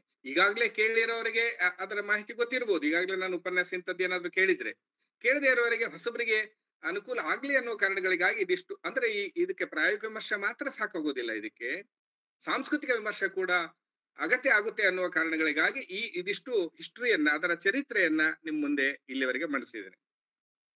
ಈಗ ನಾನು ನೂರಾರು ಸಾವಿರಾರು ವಚನಗಳ ರಾಶಿ ಒಳಗಡೆ ಒಂದು ವಚನವನ್ನ, ದುಮ್ಮಿಸಾಲೆ ಅನ್ನುವಂಥ ವಚನ, ಇದು ಮೂಲತಃ ಇದು ಸಾರುವ ನುಡಿಗಳ ಒಂದು ಮಾಲಿಕೆ. ಇದಕ್ಕೆ ಸಂಗೀತದ ಸಾಹಚರ್ಯ ಕೂಡ ಬೇಕಾಗುತ್ತೆ. ನೀವು ಗಮನಿಸಿರ್ಬೋದು, ಉತ್ತರ ಕರ್ನಾಟಕದ ಒಳಗಡೆ ಆಚೀಚೆ ಅನೇಕ ಕಾಲಜ್ಞಾನದವನ್ನ ಸಾರುವ ಅಯ್ಯಗಳು ಊರೂರಿಗೆ ಬಂದು ಸುವೇಬಾ ಸಂಗಯ್ಯ ಚನ್ನಬಸವಯ್ಯ ಅನ್ನುವಂತ ಸೊಲ್ಲಿನೊಂದಿಗೆ ಪ್ರತಿ ವರ್ಷ ಅವರದೇ ಆಗಿರ್ತಕ್ಕಂಥ ರೀತಿಯಲ್ಲಿ ಅದನ್ನ ಒಂದು ವಚನ, ಜಾತ್ರೆಯಲ್ಲಿರೋ ವಚನವನ್ನ ತೆಗೆದುಕೊಂಡು ಅದನ್ನ ವಿಸ್ತರಿಸಿ ಹೇಳುವಂತ ಒಂದು ಪರಂಪರೆ ನೋಡ್ತೀವಿ ನಾವು. ಇದು ಮೈಲಾರನ ಕಾರಣಿಕದ ಮಾದರಿಯಲ್ಲಿ, ಇನ್ನು ಬೇರೆ ಬೇರೆ ಸ್ಥಳೀಯ ಗ್ರಾಮ ದೇವತೆಗಳ ಕಾರಣಿಕಗಳು ಕೂಡ ಇದೇ ಮಾದರಿಯಲ್ಲಿ ನಡೆಯುವುದನ್ನು ಕೂಡ ನಾವು ಗಮನಿಸ್ತೀವಿ ನಾವು. ಹಾಗೆ ಇಡೀ ಮೂಲತಃ ಈ ಸಾಹಿತ್ಯವೇ ಕೇವಲ, ನಾನು ಆಗ್ಲೇ ಹೇಳಿದ್ನಲ್ಲ, ಇದು ಒಂಥರ ಗ್ರಂಥಗಳಲ್ಲ. ಕೊಡೆಕಲ್ ಬಸವಣ್ಣ ಹೇಳುತ್ತಾನ, ಇದು ಸುಮ್ಮನೆ ಒಂದು ಪುಸ್ತಕ ಇಟ್ಕೊಂಡು ವಿದ್ವಾಂಸರು ಮಾತ್ರ ಅಧ್ಯಯನ ಮಾಡುವ ಕಾವ್ಯಗಳಲ್ಲ ಇವು. ಇವು ಬಹಳ ಖಚಿತವಾಗಿ ಸಾಮಾಜಿಕವಾಗಿರತಕ್ಕಂಥ ಚಾರಿತ್ರಿಕವಾದ ಒತ್ತಡದ ಒಳಗಡೆ ಜನರಿಗೆ ಕೇವಲ ಉಪದೇಶ ಹೇಳೋದಲ್ಲ, ಜನರ ಸಾಮಾಜಿಕ ಒತ್ತಡವನ್ನ ಒಂದು ರೀತಿಯಲ್ಲಿ ವಿಮೋಚನೆ ಮಾಡುವ, ಒಂದು ರೀತಿಯಲ್ಲಿ ಹೋರಾಟದ ನೆಲೆಯಲ್ಲಿ ನಡೆಯುವ ರೀತಿಯಲ್ಲಿ ಇವು ನಡೆಯೋದ್ರಿಂದ ಈ ಪ್ರದೇಶವೇ, ಇವರು ವಾಸ ಮಾಡಿರೋ ಪ್ರದೇಶವೇ ಹೇಗಿತ್ತು ಅಂತಂದ್ರೆ, ಯಾವುದೇ ಯುದ್ಧಗಳು ನಡೀತಾ ಇದ್ವಲ್ಲ ಆ ಕಾಲದಲ್ಲಿ, ನಡೀತಾ ಯುದ್ಧಗಳು ನಡೆದ್ರೂ ಕೂಡ ಇವರನ್ನ ಮುಖ ಅಥವಾ ಇವ್ರ ಭೇಟಿ ಮಾಡೋದಿಕ್ಕೆ, ಇವ್ರನ್ನ ಅಟ್ಯಾಕ್ ಮಾಡೋದಕ್ಕೆ ಸಾಧ್ಯವೇ ಇಲ್ಲದಂತ ಪ್ರದೇಶವನ್ನೇ ಇವರು ಆಯ್ಕೆ ಮಾಡಿಕೊಂಡಿದ್ರು. ಅದಕ್ಕೆ ಜಲದುರ್ಗ ಅಂತ ಕರೀತಾರೆ. ಅಂದ್ರೆ ಕೃಷ್ಣಾ ನದಿ ರೌಂಡ್ ಸುತ್ತುವರೆದಿದೆ. ಎಲ್ಲಿ ಇದೆ ಅಂತಂದ್ರೆ ಅದು ಲಿಂಗಸೂರು ಬಸವಸಾಗರ ಅಣೆಕಟ್ಟಿನ ಕೆಳಗಡೆ ಒಂದು 10 ಕಿಲೋಮೀಟರ್ ಕೆಳಗಡೆ ಇದೆ ಅದು. ಈಗಲೂ ಕೂಡ ನೀವು ಗಮನಿಸಬಹುದು. ಅದಕ್ಕೆ ಜಲದುರ್ಗ ಅಂತ ಹೆಸರಿದೆ. ಅಲ್ಲಿ ಸಂಗಮನಾಥನ ದೇವಸ್ಥಾನ ಇದೆ. ಅಂದ್ರೆ ಕೊಡೆಕಲ್ ಬಸವಣ್ಣನ ಗುರುವಿನ ಒಂದು ದೇವಸ್ಥಾನ ಅಲ್ಲಿ ಇದೆ. ಅಂದ್ರೆ ಅಲ್ಲಿ ಇವರು ನೆಲೆ ನಿಂತು ಎಲ್ಲ ಸಮುದಾಯವನ್ನ, ಜನರನ್ನ ಕರಿತಾ ಇದ್ರು. ಯಾಕೆ ಕರಿತಾ ಇದ್ದಾರೆ? ಯುದ್ಧದ ಒಳಗಡೆ ಯಾರೋ ಕಾಲ್ ಕಳ್ಕೊಂಡು, ಕೈ ಕಳ್ಕೊಂಡು, ಏನೇನೋ ಅನಾಹುತಗಳನ್ನ ಅನುಭವಿಸುವ ಸಂದರ್ಭದಲ್ಲಿ ಈ ಕವಿಗಳು ಅಥವಾ ಈ ಎಲ್ಲ ಏನು 10 ಜನ ಇದ್ರಲ್ಲ, ಇವ್ರ ಜೊತೆಗೆ ಸೇರಿಕೊಂಡಿರುವ ಸಮಾನ ಸ್ಕೂಲು ಯೋಚನೆ ಮಾಡ್ತಕ್ಕಂಥ ಎಲ್ಲ ಸಾಧಕರು ಕೂಡ ಜನ ಸಮುದಾಯಕ್ಕೆ ಅಂಟಿಕೊಂಡಿರ್ತಕ್ಕಂಥ, ಕಾಲ್ ಮುರಿದ್ರೆ ಕಾಲ್ ಕಟ್ಟುವ, ಅಥವಾ ರಸವಿದ್ಯೆಯನ್ನು ಕಲ್ತಿರ್ತಕ್ಕಂಥ, ಅಥವಾ ಅರಣ್ಯದ ಸಂಪತ್ತಿನ ಮೂಲಕ ಬದುಕನ್ನ ಇವರಿಗೆ ಕಟ್ಟಿಕೊಡುವ, ಪರ್ಯಾಯವಾದ ಬದುಕನ್ನ ರೂಪಿಸುವ ಇಂಥ ಅನೇಕ ಬಗೆಯ ನೆಲೆಯಲ್ಲಿ ಇಲ್ಲಿ ನಡೀತಾ. ಅದಕ್ಕೆ ಇಲ್ಲಿ ಈಗಲೂ ಕೂಡ ಗಮನಿಸಬಹುದು, ಅಲ್ಲೊಂದು ಆಪರೇಷನ್ ಥಿಯೇಟರ್ ತರ ಇದೆ. ಅಲ್ಲಿ ಕೆಲವು ತಪ್ಪಲುಗಳು ಬಹಳ ಅಮೃತ ರಸಾಯನದಂತ ತಪ್ಪಲು, ಏನು ರಸವೈದ್ಯದ ಔಷಧಿ ಪುಸ್ತಕ ಕೂಡ ಕೊಡೆಕಲ್ ಕಾಲದಲ್ಲಿ ಒಂದು ಹೊತ್ತಿಗೆ ಸಿಗುತ್ತೆ. ಅದು ಈಗಲೂ ಎಷ್ಟೋ ಜನ ಆ ಗುರುಮಠದ ಪರಂಪರೆಯವರು ಆ ಪುಸ್ತಕ ಇಟ್ಕೊಂಡು ಸಾಮಾನ್ಯ ಜನರಿಗೆ, ಅಂದ್ರೆ ಅವರು ಹೊಟ್ಟೆ ಹೊರೆಯೋದಕ್ಕೆ ಮಾಡ್ತಾ ಇದ್ದಾರೆ ಇವತ್ತಿನ ದಿವಸ, ಅದು ಬೇರೆ ಪ್ರಶ್ನೆ. ಬಟ್ ಅವತ್ತಿನ ಸಂದರ್ಭದಲ್ಲದು ಜನರ ಸಮಸ್ಯೆಗೆ ಪರಿಹಾರವನ್ನ ಸೂಚಿಸುವ, ಅಂದ್ರೆ ಯಾವ ಯುದ್ಧ ಭೀತಿ ಒಳಗಡೆ ಸಿಕ್ಕಾಕೊಂಡಾಗ ಅವರಿಗುಂಟಾದ ಸಮಸ್ಯೆಗಳಿಗೆ ಪರಿಹಾರಾತ್ಮಕವಾಗಿ ಈ ಕೊಡೆಕಲ್ ಬಸವಣ್ಣಾದಿಗಳು ಹೇಗೆ ನಿರ್ದಿತ್ತರು. ಅಷ್ಟೇ ಅಲ್ಲ, ಒಂದು ನಂದಿ ಆಗಮಲೀಲೆ ಅಂತ ಒಂದು ಕಾವ್ಯ ಬರುತ್ತೆ, ಇದೇ ಪರಂಪರೆಯ ಕಾವ್ಯ, 16ನೇ ಶತಮಾನದಲ್ಲಿ ಬರ್ತಕ್ಕಂಥ ಒಂದು ಕಾವ್ಯ. ಆ ಕಾವ್ಯದ ಒಳಗಡೆ ಹೇಳುತ್ತೆ, ಮಂಟೇಸ್ವಾಮಿ ಕೂಡ ಯಾವುದೋ ಒಂದು ಕುಷ್ಠರೋಗಕ್ಕೆ ಒಳಗಾಗಿದ್ದ. ಆ ರೋಗವನ್ನ ನಿರ್ಮೂಲನ ಮಾಡೋದಿಕ್ಕೆ ಈ ಕೊಡೆಕಲ್ ಪರಂಪರೆಯಲ್ಲಿ ಯಾರೋ ರಸವೈದ್ಯ ಕಂಡು ಹಿಡಿದಿದ್ದಾರೆ, ಆ ಕಾರಣಕ್ಕಾಗಿ ಬಂದೀನಿ ಅಂತ ಹೇಳ್ಕೊಳ್ತಕ್ಕಂಥ ಒಂದು ಪ್ರಸಂಗ ಅಲ್ಲಿ ಬರುತ್ತೆ. ಅದನ್ನ ಸ್ವತಃ ಕೊಡೇಕಲ್ ಬಸವಣ್ಣನ ಹೆಂಡತಿಯೇ ಆ ಕಾಯಿಲೆಯನ್ನ ವಾಸಿ ಮಾಡಲು ಅನ್ನುವಂತ ಪ್ರತೀತಿ ಕೂಡ ಆ ಕಾವ್ಯದ ಒಳಗಡೆ ಉಲ್ಲೇಖ ಆಗಿದೆ. ಇದು ಏನನ್ನು ಸೂಚಿಸ್ತದೆ ಅಂತಂದ್ರೆ, ಆ ಕಾಲಘಟ್ಟದ ಒಳಗಡೆ ಜನಸಾಮಾನ್ಯರಿಗೆ ಒಳಗಾಗಿರುವ ಸಂದರ್ಭದಲ್ಲಿ ಅವರಿಗೆ ಉಂಟಾಗಿರುವ ಈ ಒಂದು ಇನ್ನೊಂದು ಕಾಲಜ್ಞಾನ ವಚನ ಇದೆ, ಅಂತೂ ಬರ ಭಯ ರೋಗ ಅಂತ.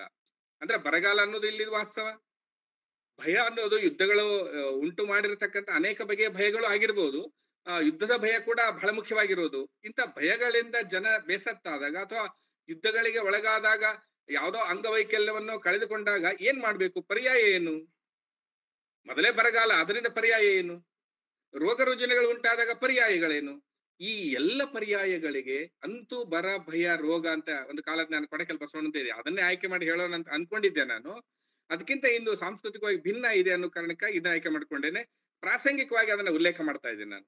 ಯಾಕೆ ಉಲ್ಲೇಖ ಮಾಡ್ತಿದ್ದೀನಿ ಅಂತಂದ್ರೆ, ಅಂದ್ರೆ ಜನಸಾಮಾನ್ಯರು ಯಾವ ಸಮಸ್ಯೆಗಳಿಗೆ ಒಳಗಾಗ್ತಾರೆ ಅದನ್ನ ನೇರವಾಗಿ ಪ್ರತಿಕ್ರಿಯಿಸುವ ಒಂದು ಚಳುವಳಿಯ ರೂಪದಲ್ಲಿ ಇಲ್ಲಿನ ಕವಿಗಳು ಇರೋದನ್ನ ನಿಮ್ಮ ಗಮನಕ್ಕೆ ತರೋದಕ್ಕೆ ಬಯಸ್ತೇನೆ. ಅಂಥದೊಂದು ವಚನ ದುಮ್ಮಿಸಾಲೆ. ದುಮ್ಮಿಸಾಲೆ ಅಂದ್ರೆ ಒಂದು ದುಂದುಬಿ ಅನ್ನುವಂಥ ಒಂದು ಒಂದು ಒಂದು ವಾದ್ಯ. ಆ ವಾದ್ಯದ ಜೊತೆಗೆ ಹಾಡ್ತಾ ಬಡಿತಾ ಊರೂರಿಗೆ ಸುತ್ತಿ ಜನರಿಗೆ ಒಂದು ಸಂದೇಶವನ್ನ ನೀಡುವ ವಚನ ಇದು. ಈ ವಚನ ಹೇಗಿದೆ, ಅದರ ಸ್ವರೂಪ ಹೇಗಿದೆ, ಅದನ್ನ ಒಂದು ಪ್ರಾಯೋಗಿಕವಾಗಿ ಕೂಡ ವಿಮರ್ಶೆ ಮಾಡ್ತಾ ಸಾಗ್ಬೋದು ಅಂತ ಕಾಣಿಸುತ್ತೆ. ನೋಡೋಣ ಅದರ ಸ್ವರೂಪ ಹೇಗೆ ಸಿಗುತ್ತೆ ಅಂತ. ಅದನ್ನ ಒಂದು ಸಾರಿ ನೀವು ವಚನಗಳನ್ನ ನಿಮ್ ಮುಂದೆ ಮಾಡಿಸೋದಿಕ್ಕೆ ಪ್ರಯತ್ನ ಪಡ್ತಾ ಇದೀವಿ. ಹಾಗೇನೆ ಮಾಡ್ತಾನೆ ಅದನ್ನ ನಾವು ನಿಧಾನಕ್ಕೆ ಆನ್ವಯಿಕ ವಿಮರ್ಶೆಗೂ ಕೂಡ ಒಳಪಡಿಸಬಹುದು ಅಂತ ಹೇಳ್ತಾ ಇದ್ವಿ. ಅದರ ಶೀರ್ಷಿಕೆ ಅಂದ್ರೆ ಮೊದಲ ಸಾಲೆ ಶೀರ್ಷಿಕೆಯಾಗಿ ನಾನು ಆಯ್ಕೆ ಮಾಡಿಕೊಂಡು ಸಂಪಾದನೆ ಮಾಡಿದ್ದೆ. ಹಾಗಾಗಿ ಅದನ್ನ ಅಘಟಿತ ಆಟ ಬಂದಾವಯ್ಯ ಅನ್ನುವ ಹೆಸರಲ್ಲಿ ಇದೆ. ಅದು ಅಘಟಿತ ಆಟ ಬಂದಾವಯ್ಯ ದುಮ್ಮಿಸಾಲೆ, ನುಡಿಯ ತುಳಿಸುತ್ತ ದುಮ್ಮಿಸಾಲೆ. ಇದು ಪಲ್ಲವಿ. ಅಂದ್ರೆ ಪ್ರತಿ ಸಾಲಿನ ಕೊನೆಯ ಭಾಗದಲ್ಲಿ ಅಂತ್ಯಪ್ರಾಸದ ಮಾದರಿಯಲ್ಲಿ ದುಮ್ಮಿಸಾಲೆ ಅನ್ನುವಂಥ ರೀತಿಯಲ್ಲಿ ಇದು ಮುಂದುವರಿತದೆ. ಪ್ರತಿ ಸಾಲಿಗೂ ಕೂಡ ಅದು ಮುಂದುವರಿತದೆ. ಅದನ್ನ ಒಂದು ಸೊಲ್ಲು ಅನ್ನುವ ಅರ್ಥದಲ್ಲಿ ಅಥವಾ ಅದು ವಚನಗಳ ಶೈಲಿಯಲ್ಲಿ ಕೂಡ ನೀವು ಕಾಣಿಸ್ತೇವೆ. ಈ ಅಲಂಕಾರ ಶಾಸ್ತ್ರದಲ್ಲಿ, ಶಬ್ದಾಲಂಕಾರದಲ್ಲಿ ಒಂದು ಪದವನ್ನ ಮತ್ತೆ ರಿಪೀಟ್ ಮಾಡೋದ್ರಿಂದ, ಅಕಮಾದಿ ವಚನದಲ್ಲಿ, ಬಸವಣ್ಣ ವಚನದಲ್ಲಿ ಕೂಡ ಒಂದು ಪದ ಮತ್ತೆ ಶಬ್ದ ಅಲಂಕಾರದಲ್ಲಿ ಬಹಳ ಮುಖ್ಯವಾದದ್ದು. ನಾವೀನ್ಯತೆಯನ್ನ ತರುವ ಉದ್ದೇಶಕ್ಕಾಗಿ ಅಥವಾ ಕೇಳುಗರನ್ನ ಒಂದು ಅಟ್ರಾಕ್ಟ್ ಮಾಡುವ ಕಾರಣಗಳಿಗಾಗಿ ಈ ರಿಪೀಟ್ ಅನ್ನ ಉದ್ದೇಶಕವಾಗಿ ಮಾಡಲಾಗುತ್ತೆ ಪದ್ಯದಲ್ಲಿ ಅನ್ನುವಂಥದ್ದನ್ನ ನಾವು ಗಮನಿಸಬಹುದು. ಆ ಮಾದರಿಯಲ್ಲಿ ಅಥವಾ ಈ ದುಮ್ಮಿಸಾಲೆ ಅನ್ನುವ ವಾದ್ಯದ ಪರಿಕರವೂ ಕೂಡ ಸಹಾಯಕ್ಕೆ ತೆಗೆದುಕೊಳ್ಳೋದ್ರಿಂದ ಹಾಗೆ ದುಮ್ಮಿಸಾಲೆ ಅನ್ನುವ ಸೊಲ್ಲು ಕೂಡ ಇದೆ. ಇದು ಪಲ್ಲ. ಇದು ಇದು ಹೇಳ್ತಾ ಇರೋದೇ ನೋಡಿದ್ರೆ ಒಂದೇ ಸಾರಿ ಕೇಳುಗರು ಸ್ವಲ್ಪ ಧ್ಯಾನ ಬಿಟ್ಟು ಕೇಳಬೇಕು. ಒಂದು ಕಾವ್ಯಾತ್ಮಕ ಶೈಲಿಯ ಒಳಗಡೆ ಲೇಖಕರು ಹೇಳ್ತಾ ಇರುವ, ಆಗ್ಲೇ ಹೇಳಿದೆ, ಪ್ರಿಯಾಂಬಲ್ ಆಗ್ಲೇ ಹೇಳಿದೆ, ಇದರ ಹಿಸ್ಟಾರಿಕಲ್ ಸಂಗತಿಗಳನ್ನು ಕೂಡ ಮಂಡಿಸಿದೆ ನಾನು. ಅಂದ್ರೆ ಕೊಡೇಕಲ್ ಬಸವಣ್ಣ ಯಾವುದನ್ನು ಎದುರಿಸ್ತಾ ಇದ್ದ, ಈ ಕಡೆ ಆದಿಲ್ ಶಾಹಿಗಳ ಉಪಟಳ ಅಥವಾ ಈ ಬಹಮನಿಗಳು ಸೇರಿಕೊಂಡು ವಿಜಯನಗರ ಸಾಮ್ರಾಜ್ಯದ ಒಳಗಡೆ ಅವರು ದಾಳಿ ಇಡುವಂತಹದ್ದು. ದಾಳಿ ಇಟ್ಟಾಗ ವಿಜಯನಗರ ಆಗ್ಲೇನೆ 2-3 ಜನ ಅರಸರು ಸೋತ್ ಹೋಗಿದ್ದಾರೆ ಅಥವಾ ಇನ್ನು ಸೋಲ್ತಾ ಇದ್ದಾರೆ. 1565ಕ್ಕಿಂತ ಮುಂಚೆ ಇದು ನಡೀತಾ ಇದೆ ಈ ಕಾಲಜ್ಞಾನಗಳ ಚರಿತ್ರೆ. ಅಂದ್ರೆ ಸೇಮ್ ಅದೇ ವಿದ್ಯಮಾನಗಳು ನಡೆದ ಸಂದರ್ಭದಲ್ಲೇ ನಡೀತಾ ಇದೆ. ಆವಾಗ ಅವ್ರು ಹೇಳ್ತಾ ಇರುವುದನ್ನ ಒಂದು ಸುಂದರವಾದ ಒಂದು ರೂಪಕದ ರೀತಿ ಆಟದ ಮಾದರಿಯಲ್ಲಿ ಕೊಡೇಕಲ್ ಬಸವಣ್ಣ ಈ ದುಮ್ಮಿಸಾಲೆ ವಚನವನ್ನ ಹೇಳ್ತಾ ಹೋಗ್ತಾನೆ. ನೀವು ಅದನ್ನ ಕೇಳಿಸ್ಕೋಬಹುದು. 4 ಸಾಲಿನ ಪದ್ಯಗಳ ಮಾದರಿಯಲ್ಲಿ 8 ಸಾಲುಗಳನ್ನ ಒಟ್ಟಿಗೆ ಸೇರಿಸಿ ಒಂದೊಂದು ನುಡಿಯಾಗಿ ಮಾಡಿರ್ತಕ್ಕಂಥದ್ದಿದೆ. ಒಟ್ಟು 15 ನುಡಿಗಳು ಈ ವಚನದಲ್ಲಿ ಇದೆ. ಒಟ್ಟಾರೆ 15 ನುಡಿಗಳ ಒಂದು ಪದ್ಯ ದುಮ್ಮಿಸಾಲೆ. ಅದಕ್ಕೆ ಸ್ಟಾರ್ಟಿಂಗ್ ಅಲ್ಲಿ ಅಘಟಿತ ಕೂಡಿಸಿದ್ದಾರೆ, ಘಟಿತ ಆಟ ಬಂದಾವಯ್ಯ ಅನ್ನುವ ಸಾಲಿಂದ ಶುರುವಾಗುತ್ತೆ. ಅಂದ್ರೆ ಘಟಿಸಲಾರದ್ದು ಘಟಿಸಿದೆ. ಅಘಟಿತ ಅಂದ್ರೆ ನಡೆಯೋದೇ ಇಲ್ಲ ಅನ್ನುವಂಥದ್ದು ಕೂಡ ಘಟಿಸ್ತಾ ಇದೆ. ಏನ್ ನಡಿಬಾರದು ಮನುಷ್ಯನ ಅಸ್ತಿತ್ವದ ಒಳಗಡೆ ಸಹಜವಾಗಿ ಮನುಷ್ಯ ಸಾಮಾಜಿಕವಾಗಿ ಬದುಕಬೇಕಾಗಿರೋದು ಯಾವ ನೆಲೆಯಲ್ಲಿ ಅಂತಂದ್ರೆ, ಅವನು ಯಾವುದೇ ಮನುಷ್ಯನ ಆಶೆ ಆಕಾಂಕ್ಷೆಗಳನ್ನ ಮತ್ತೊಬ್ಬರಿಗೆ ಮೋಸ ಆಗದ ಹಾಗೆ ಮಾನವೀಯತೆಯಲ್ಲಿ ಬದುಕುವ ನೆಲೆಯಲ್ಲಿನೇ ಸಮಾಜವನ್ನ ಕಟ್ಟಿಕೊಳ್ಳಲಾಗಿದೆ. ಸಾಮಾಜಿಕ ಅಸ್ತಿತ್ವ ಅಂದ್ರೇನು? ಮತ್ತೊಬ್ಬರಿಗೆ ನಾಶ ಆಗದ ಹಾಗೆ, ನಾನು ಬೇರೊಬ್ಬರ ಹಕ್ಕುಗಳನ್ನ ಕಿತ್ತುಕೊಳ್ಳದೆ ಒಂದು ಸ್ವಸ್ಥ ಸಮಾಜವನ್ನ ರಚಿಸುವ ಕಾರಣಕ್ಕಾಗಿ ಬದುಕಬೇಕು. ಆದ್ರೆ ನಮ್ಮ ಬದುಕು ಹೇಗೆ ಹೊರಟಿದೆ ಅಂತಂದ್ರೆ, ಈ ಪ್ರಭುತ್ವಗಳು, ಅರಸೊತ್ತಿಗೆಗಳು ತಮ್ಮ ತಮ್ಮ ಆಶಾ ಆಕಾಂಕ್ಷೆಗಳಿಗೆ ಸಾಮಾನ್ಯ ಜನರನ್ನ ಬಲಿ ಕೊಡುವ ನೆಲೆಗಳ ಕಡೆಗೆ ಹೇಗೆ ಕರ್ಕೊಂಡು ಹೋಗ್ತವೆ ಅನ್ನೋದನ್ನು ಕೂಡ ಸೂಚಿಸ್ತಕ್ಕಂಥದ್ದನ್ನು ಇಲ್ಲಿ ಗಮನಿಸ್ತಾ ಹೋಗ್ಬೋದು. ಅದಕ್ಕೆ ಒಂದೊಂದನ್ನು ಕೂಡ ಒಂದು ಆಟಗಾರನ ರೀತಿಯಲ್ಲಿ ಅದನ್ನ ಹೇಳೋ ರೀತಿಯಲ್ಲಿ ನೋಡ್ಬೇಕು. ಒಂದು ಆಟಕ್ಕೆ ಹೋಲಿಸಿ ಹೇಳ್ತಕ್ಕಂಥದ್ದು ಶುರು ಆಗುತ್ತೆ.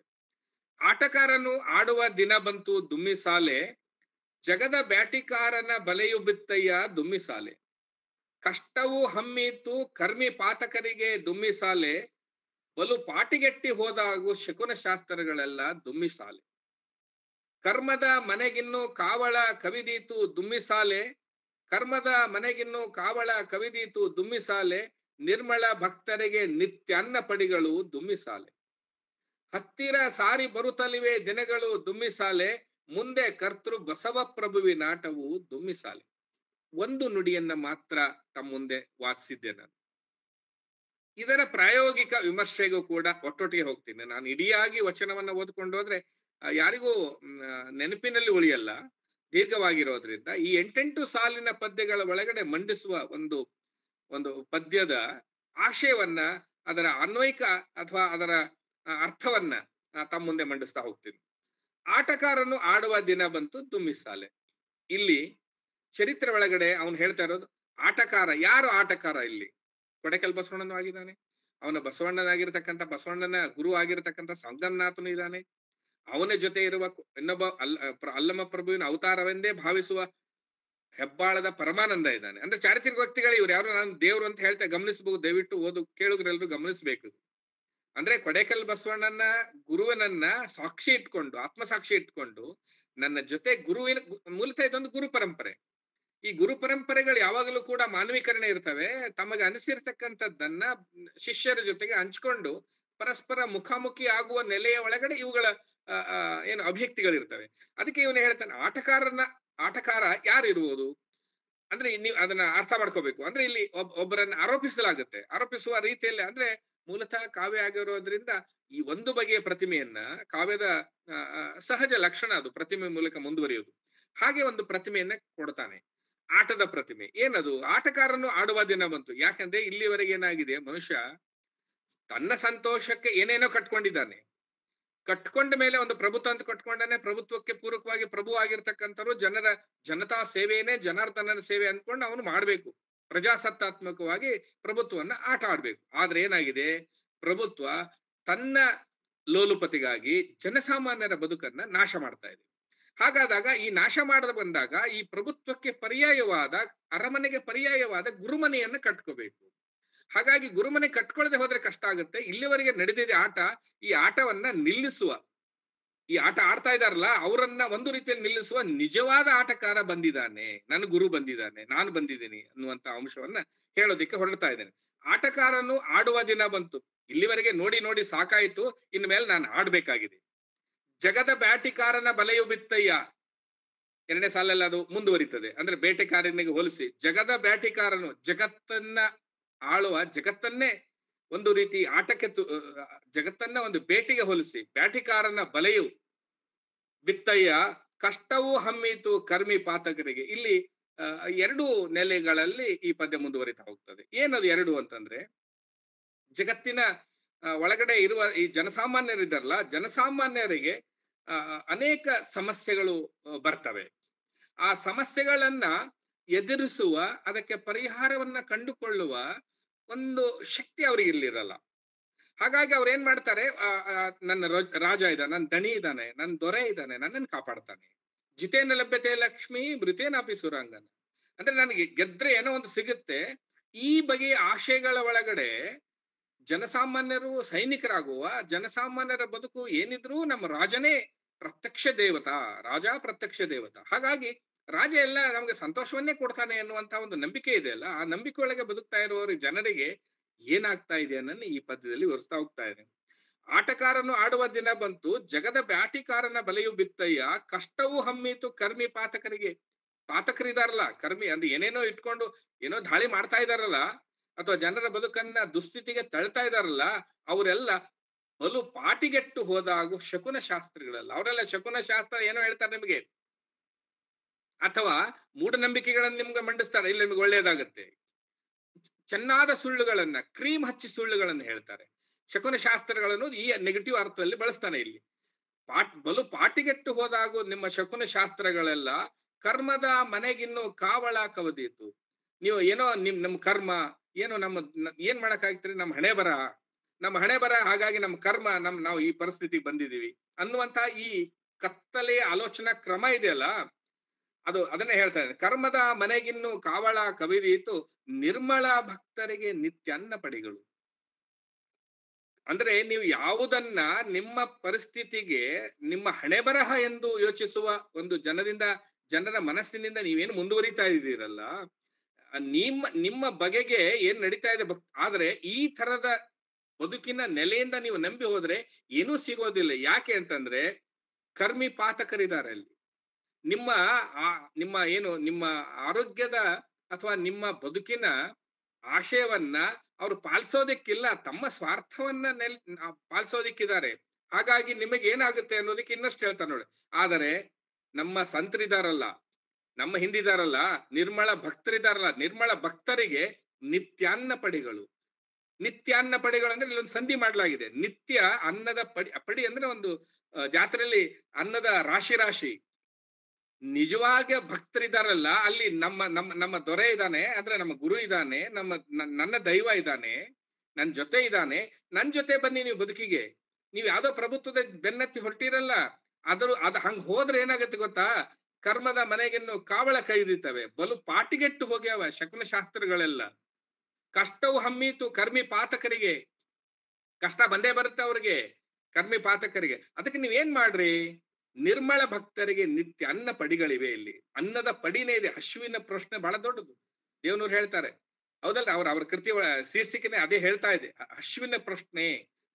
ಅಕ್ಷರ ಅನ್ನೋದು ಏನ್ ಮಾಡ್ಬೇಕು ಅನ್ನೋದಕ್ಕೆ ಅವ್ರು ಬಹಳ ಖಚಿತವಾದ ಅವ್ರ ಪುಸ್ತಕದಲ್ಲಿ ಹೇಳಿದ್ದಾರೆ. ನಿರ್ಮಳ ಭಕ್ತರಿಗೆ ನಿತ್ಯ ಅನ್ನ ಪಡಿಗಳು, ಅಶ್ವಿನ ಪ್ರಶ್ನೆ ಇದೆ ಅಲ್ಲ, ಬಹಳ ಮುಖ್ಯವಾದ ಒಂದು 15ನೇ ಶತಮಾನದ ಸಂದರ್ಭದಲ್ಲಿ ಗಮನಿಸ್ಬೇಕು ನೀವು. ಹಾಗಾಗಿ ನಿಮಗೆ ನಿಮ್ಮ ಯಾವುದೇ ಬದುಕು ಸಾಗಬೇಕಾದ್ರೆ ಹೊಟ್ಟೆ ತುಂಬಬೇಕಲ್ವಾ? ಹೊಟ್ಟೆ ತುಂಬೋದಕ್ಕೆ ತಾನೇ ಪ್ರತಿಯೊಬ್ಬರು ಮಾಡೋದು. ಹಾಗಿರುವಾಗ ಈ ಹೊಟ್ಟೆ ತುಂಬಿಸಿಕೊಳ್ಳೋದಕ್ಕೆ ನಿಮಗೆ ಇದೆಯಲ್ಲ, ಹೊಟ್ಟೆ ತುಂಬಿಸ್ಕೊಳ್ಳೋಕೆ ಮತ್ತು ನೆತ್ತಿ ತುಂಬಿಸ್ಕೊಳ್ಳೋದಕ್ಕೆ ಎರಡಕ್ಕೂ ನಮ್ ಗುರು ಇದ್ದಾನೆ. ಆದ್ರೆ ನಿರ್ಮಳ ಭಕ್ತಿ ಇರ್ಬೇಕು ನಿಮ್ಮ ಹತ್ರ.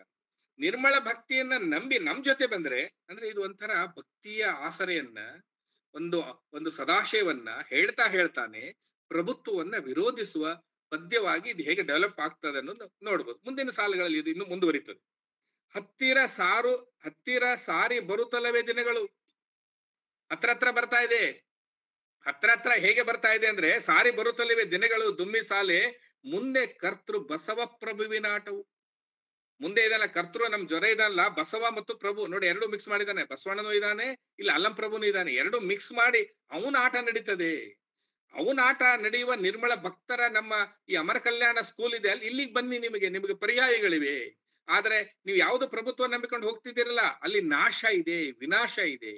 ಅದಕ್ಕೆ ಪರ್ಯಾಯವಾದ ಗುರುಮನೆಗೆ ಹತ್ರ ಬನ್ನಿ ಅಂತ ಒಂದನೇ ಸುದ್ದಿ. ಇನ್ನು ಇದನ್ನ ಮುಂದುವರಿಸ್ತದೆ. ಇದೇ ಧಾಟಿಯನ್ನ ಮುಂದಿನ ಕಾಲಜ್ಞಾನದ ವಚನವು ಕೂಡ ಕಂಟಿನ್ಯೂ ಮಾಡುತ್ತೆ ಅನ್ನೋದನ್ನ ಕೂಡ ನೀವು ಗಮನಿಸಬಹುದು. ಇನ್ನು ನೆಕ್ಸ್ಟ್ ನುಡಿಗೆ ಹೋಗ್ತೀನಿ, 2ನೇ ನುಡಿಗೆ. ಅಷ್ಟಗ್ರಹಗಳು ಕೂಡಿ ಬಂದಾವಯ್ಯ ದುಮ್ಮಿ ಸಾಲೆ, ಸೃಷ್ಟಿಗೀಶ್ವರನ ಸ್ವಾಮಿ ಬೆಸನ ಕೊಟ್ಟನು ಮುಂದೆ. ಅಷ್ಟಗ್ರಹಗಳು ಕೂಡಿ ಬಂದಾವಯ್ಯ ದುಮ್ಮಿ ಸಾಲೆ, ಸೃಷ್ಟಿಗೀಶ್ವರ ಸ್ವಾಮಿ ಬೆಸನ ಕೊಟ್ಟನು ಮುಂದೆ. ನೆಟ್ಟನೆ ಶರಣರು ವೀರ ಕಂಕಣ ಕಟ್ಟಿ ಅಷ್ಟ ದಿಕ್ಕಿನ ಮೇಲೆ ರಾಯರ ಪ್ರಳಯವು. 8 ದಿಕ್ಕಿನ ಕಡೆಯಿಂದ 6 ದಿಕ್ಕಿನ ಕಡೆಯಿಂದ, ಷಷ್ಟ ಅಂದ್ರೆ 6, ಅಷ್ಟ ಅಂದ್ರೆ 8. ಅಷ್ಟ ದಿಕ್ಕಿನ ಮೇಲೆ ರಾಯರ ಪ್ರಳಯವು, ಕರ್ಮವನ್ನ ಅಳಿದಿನ್ನು ಧರ್ಮರು ಬರುತ್ತಾರೆ, ಅರಮನೆ ಅಳೆದಿನ್ನು ನೆರೆಮನೆ ತುಂಬಿತು. ಇಲ್ಲಿ ಹೇಳೋದ್ರೊಳಗಡೆ ನೀವು ಗಮನಿಸಬಹುದು, ಸರಸ ಮಾಡಲು ಬೇಡ ಅರಸುತ್ತ ಬರುತ್ತಾರೆ, ಅರಸು ಅಮರಾಪುರದ ಈಶನು ಬರುತ್ತಾನೆ. ಈ 8 ಸಾಲುಗಳಲ್ಲಿ ನೀವು ಇನ್ನಷ್ಟು ಪ್ರಭುತ್ವದ ನಾಶದ ನೆಲೆಗಳು, ಅವರ ಸ್ವಭಾವಗಳನ್ನ ವರ್ಣಿಸ್ತಕ್ಕಂತ ಅಂಶಗಳನ್ನ ನೀವು ಗಮನಿಸಬಹುದು. ಈ ಧಾಟಿಯಲ್ಲಿ, ಈ ದುಮ್ಮಿಸಾಲೆ ವಚನದ ಧಾಟಿಯಲ್ಲಿ ನಿಮ್ಗೆ ಗಮನಿಸಬಹುದು, ಒಂದು ಬಗೆಯಲ್ಲಿ ಭಕ್ತಿಯ ನೆಲೆ, ಇನ್ನೊಂದ್ ಕಡೆ ಪ್ರಭುತ್ವದ ಏನ್ ಹೇಳ್ಬೋದು ಆಶಯ ಅಥವಾ ಸಂಕೋಲೆಯ ನೆಲೆ. ಈ ಎರಡನ್ನು ಕೂಡ ಮುಖಾಮುಖಿ ಮಾಡೋದನ್ನ ನೋಡ್ತೀವಿ. ಅದನ್ನೇ ನಾನು ಏನ್ ಹೇಳ್ತಾ ಇದ್ದೀನಿ, ಇಡೀ ಈ ಕಾಲಜ್ಞಾನದ ವಚನ ಶೈಲಿನೇ ಹೇಗೆ ಅಂತಂದ್ರೆ, ಪ್ರಭುತ್ವ ಮತ್ತು ಅರಮನೆಗಳ ಪರ್ಯಾಯ ನೆಲೆಗಳಾಗಿ ಒಂದಕ್ಕೊಂದು ಎದುರುಬದುರಾಗಿ ದ್ವಂದ್ವಾತ್ಮಕವಾಗಿ ನಿಲ್ಲಿಸುವ ಒಂದು ಆಲೋಚನಾ ಕ್ರಮ, ಒಂದು ಫಿಲಾಸಫಿ ಇಲ್ಲಿ ಕಾಣಿಸುತ್ತೆ. ಅಂದ್ರೆ ಪ್ರಭುತ್ವದ ನಂಬಿಕೊಂಡು ನಿಮ್ಮ ಬದುಕು, ಸಾಮಾನ್ಯರ ಬದುಕು ಏನಾಗಿದೆ ಅಂದ್ರೆ ಹದಗೆಟ್ಟು ಹೋಗಿದೆ. ನಾಶ ಆಗ್ತಾ ಇದೆ. ಯಾರ್ಯಾರೋ ರಾಜ ಬಂದು ಏನೇನೋ ಆಶೆ ಅಂತ ಹೇಳ್ಕೊಂಡು ನಿಮ್ಮ ಮನೆ ಹೆಣ್ಮಕ್ಳನ್ನ ಏನೋ ಮಾಡ್ಬಿಡ್ತಾನ ಅವನು. ಅಥವಾ ನಿಮ್ಮಲ್ಲಿ ಯಾವ್ದೋ ಒಂದು ಸಣ್ಣ, ಇನ್ನು ಮುಂದಿನ ಒಂದು ಪದ್ಯದಲ್ಲಿ ಕಾಣಿಸುತ್ತೆ ನಿಮಗೆ, ನಿಮ್ಮಲ್ಲಿ ಏನಾದ್ರು ಧನ ಕನಕ ಸಂಪತ್ತಿದ್ರೆ ಕೊಳ್ಳೆ ಹೊಡೆದೋಗ್ಬಿಡ್ತಾನೆ. ಅದು ಹೋದ್ಮೇಲೆ ನೀವು ಹೇಗೆ ಉಳಿತೀರಿ? ಅಷ್ಟೇ ಅಲ್ಲ, ಅದನ್ನ ಉಳಿಸ್ಕೊಳ್ಳಕ್ಕೆ ನೀವು ಹೊಡೆದಾಡಿದ್ರೆ ಕೈಕಾಲು ಕಳ್ಕೋಬೇಕಾಗುತ್ತೆ. ಅಷ್ಟೇ ಅಲ್ಲ, ಒಂದೊಂದ್ ಸಾರಿ ಸ್ವಲ್ಪ ನೀವು ಇವತ್ತಿನ ದಿವಸ ನೋಡಿ ದರೋಡೆಗಳು ಏನ್ ನಡೀತಾ ಇದೆ ಅನ್ನೋ ಗಮನಿಸಬಹುದು ನೀವು. ಅಂದ್ರೆ ಸಮಕಾಲೀನವಾದದ್ದು ಕೂಡ ಇದು ಹೇಗೆ ಒಳಗೊಳ್ತದೆ ಅನ್ನೋದಕ್ಕೆ ನೀವು ಗಮನಿಸ್ತಾ ಹೋಗ್ಬೋದು.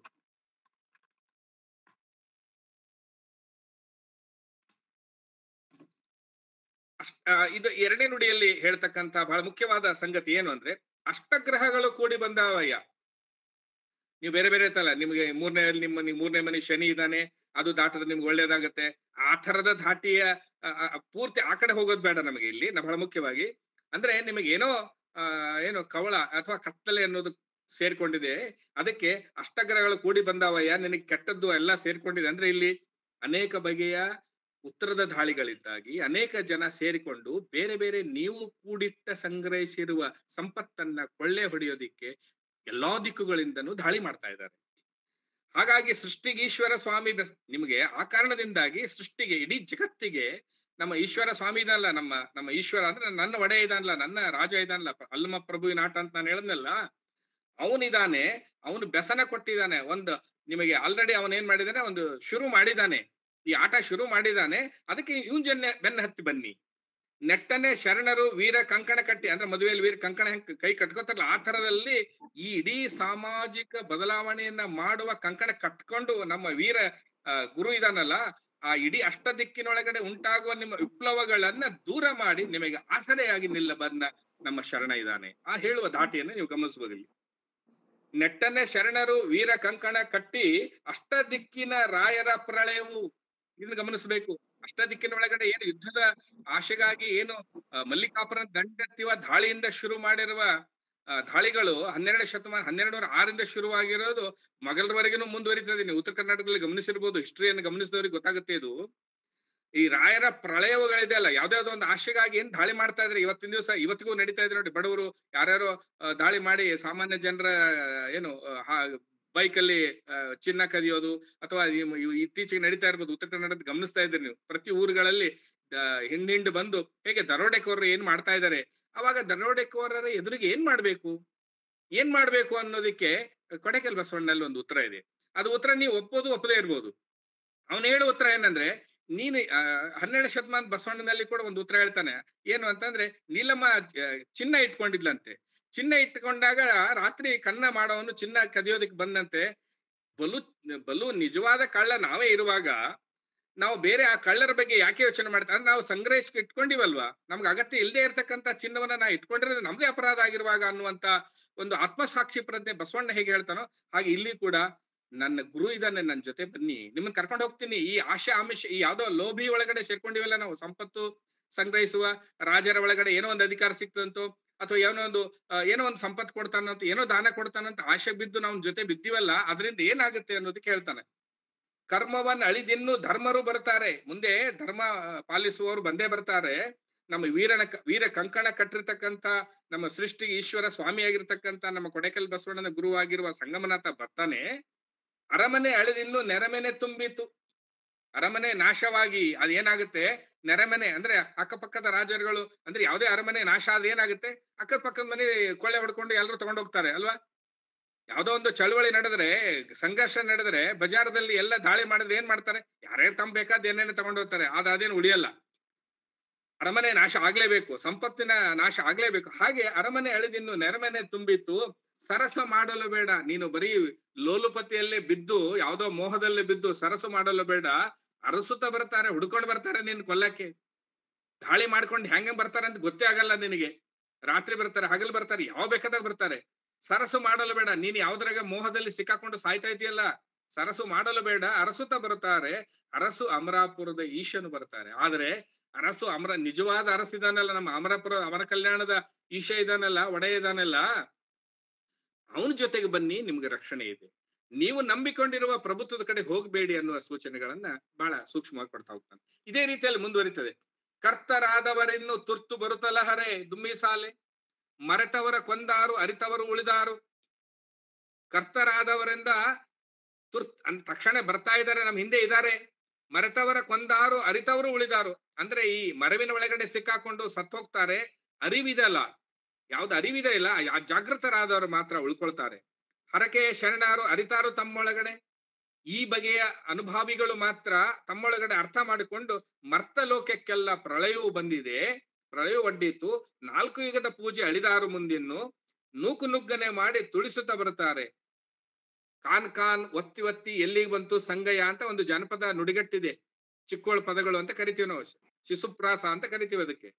ಅಂದ್ರೆ ಯಾರೋ ಖಾನರು, ಮಹಾನ್ ಯುದ್ಧ ಸೈನ್ಯವನ್ನ ತೆಗೆದುಕೊಂಡು ಬರ್ತಾ ಇರುವ ಖಾನರು ಬಂದ್ರೆ ಹೆಂಗ ನಡೀತಾ ಇದೆ ಅಂದ್ರೆ, ಖಾನ ಒತ್ತಿ ಒತ್ತಿ ಯುದ್ಧದ ದಂಡು ಒತ್ತಿ ಒತ್ತಿ ಬಂತಯ್ಯ, ಖಾನ ಒತ್ತಿ ಒತ್ತಿ ಬಂತಯ್ಯ, ಎಲ್ಲಿ ಬಂತು ಸಂಗಯ್ಯ ಅಂತ ಕೇಳ್ತಾರ ಅವ್ರು.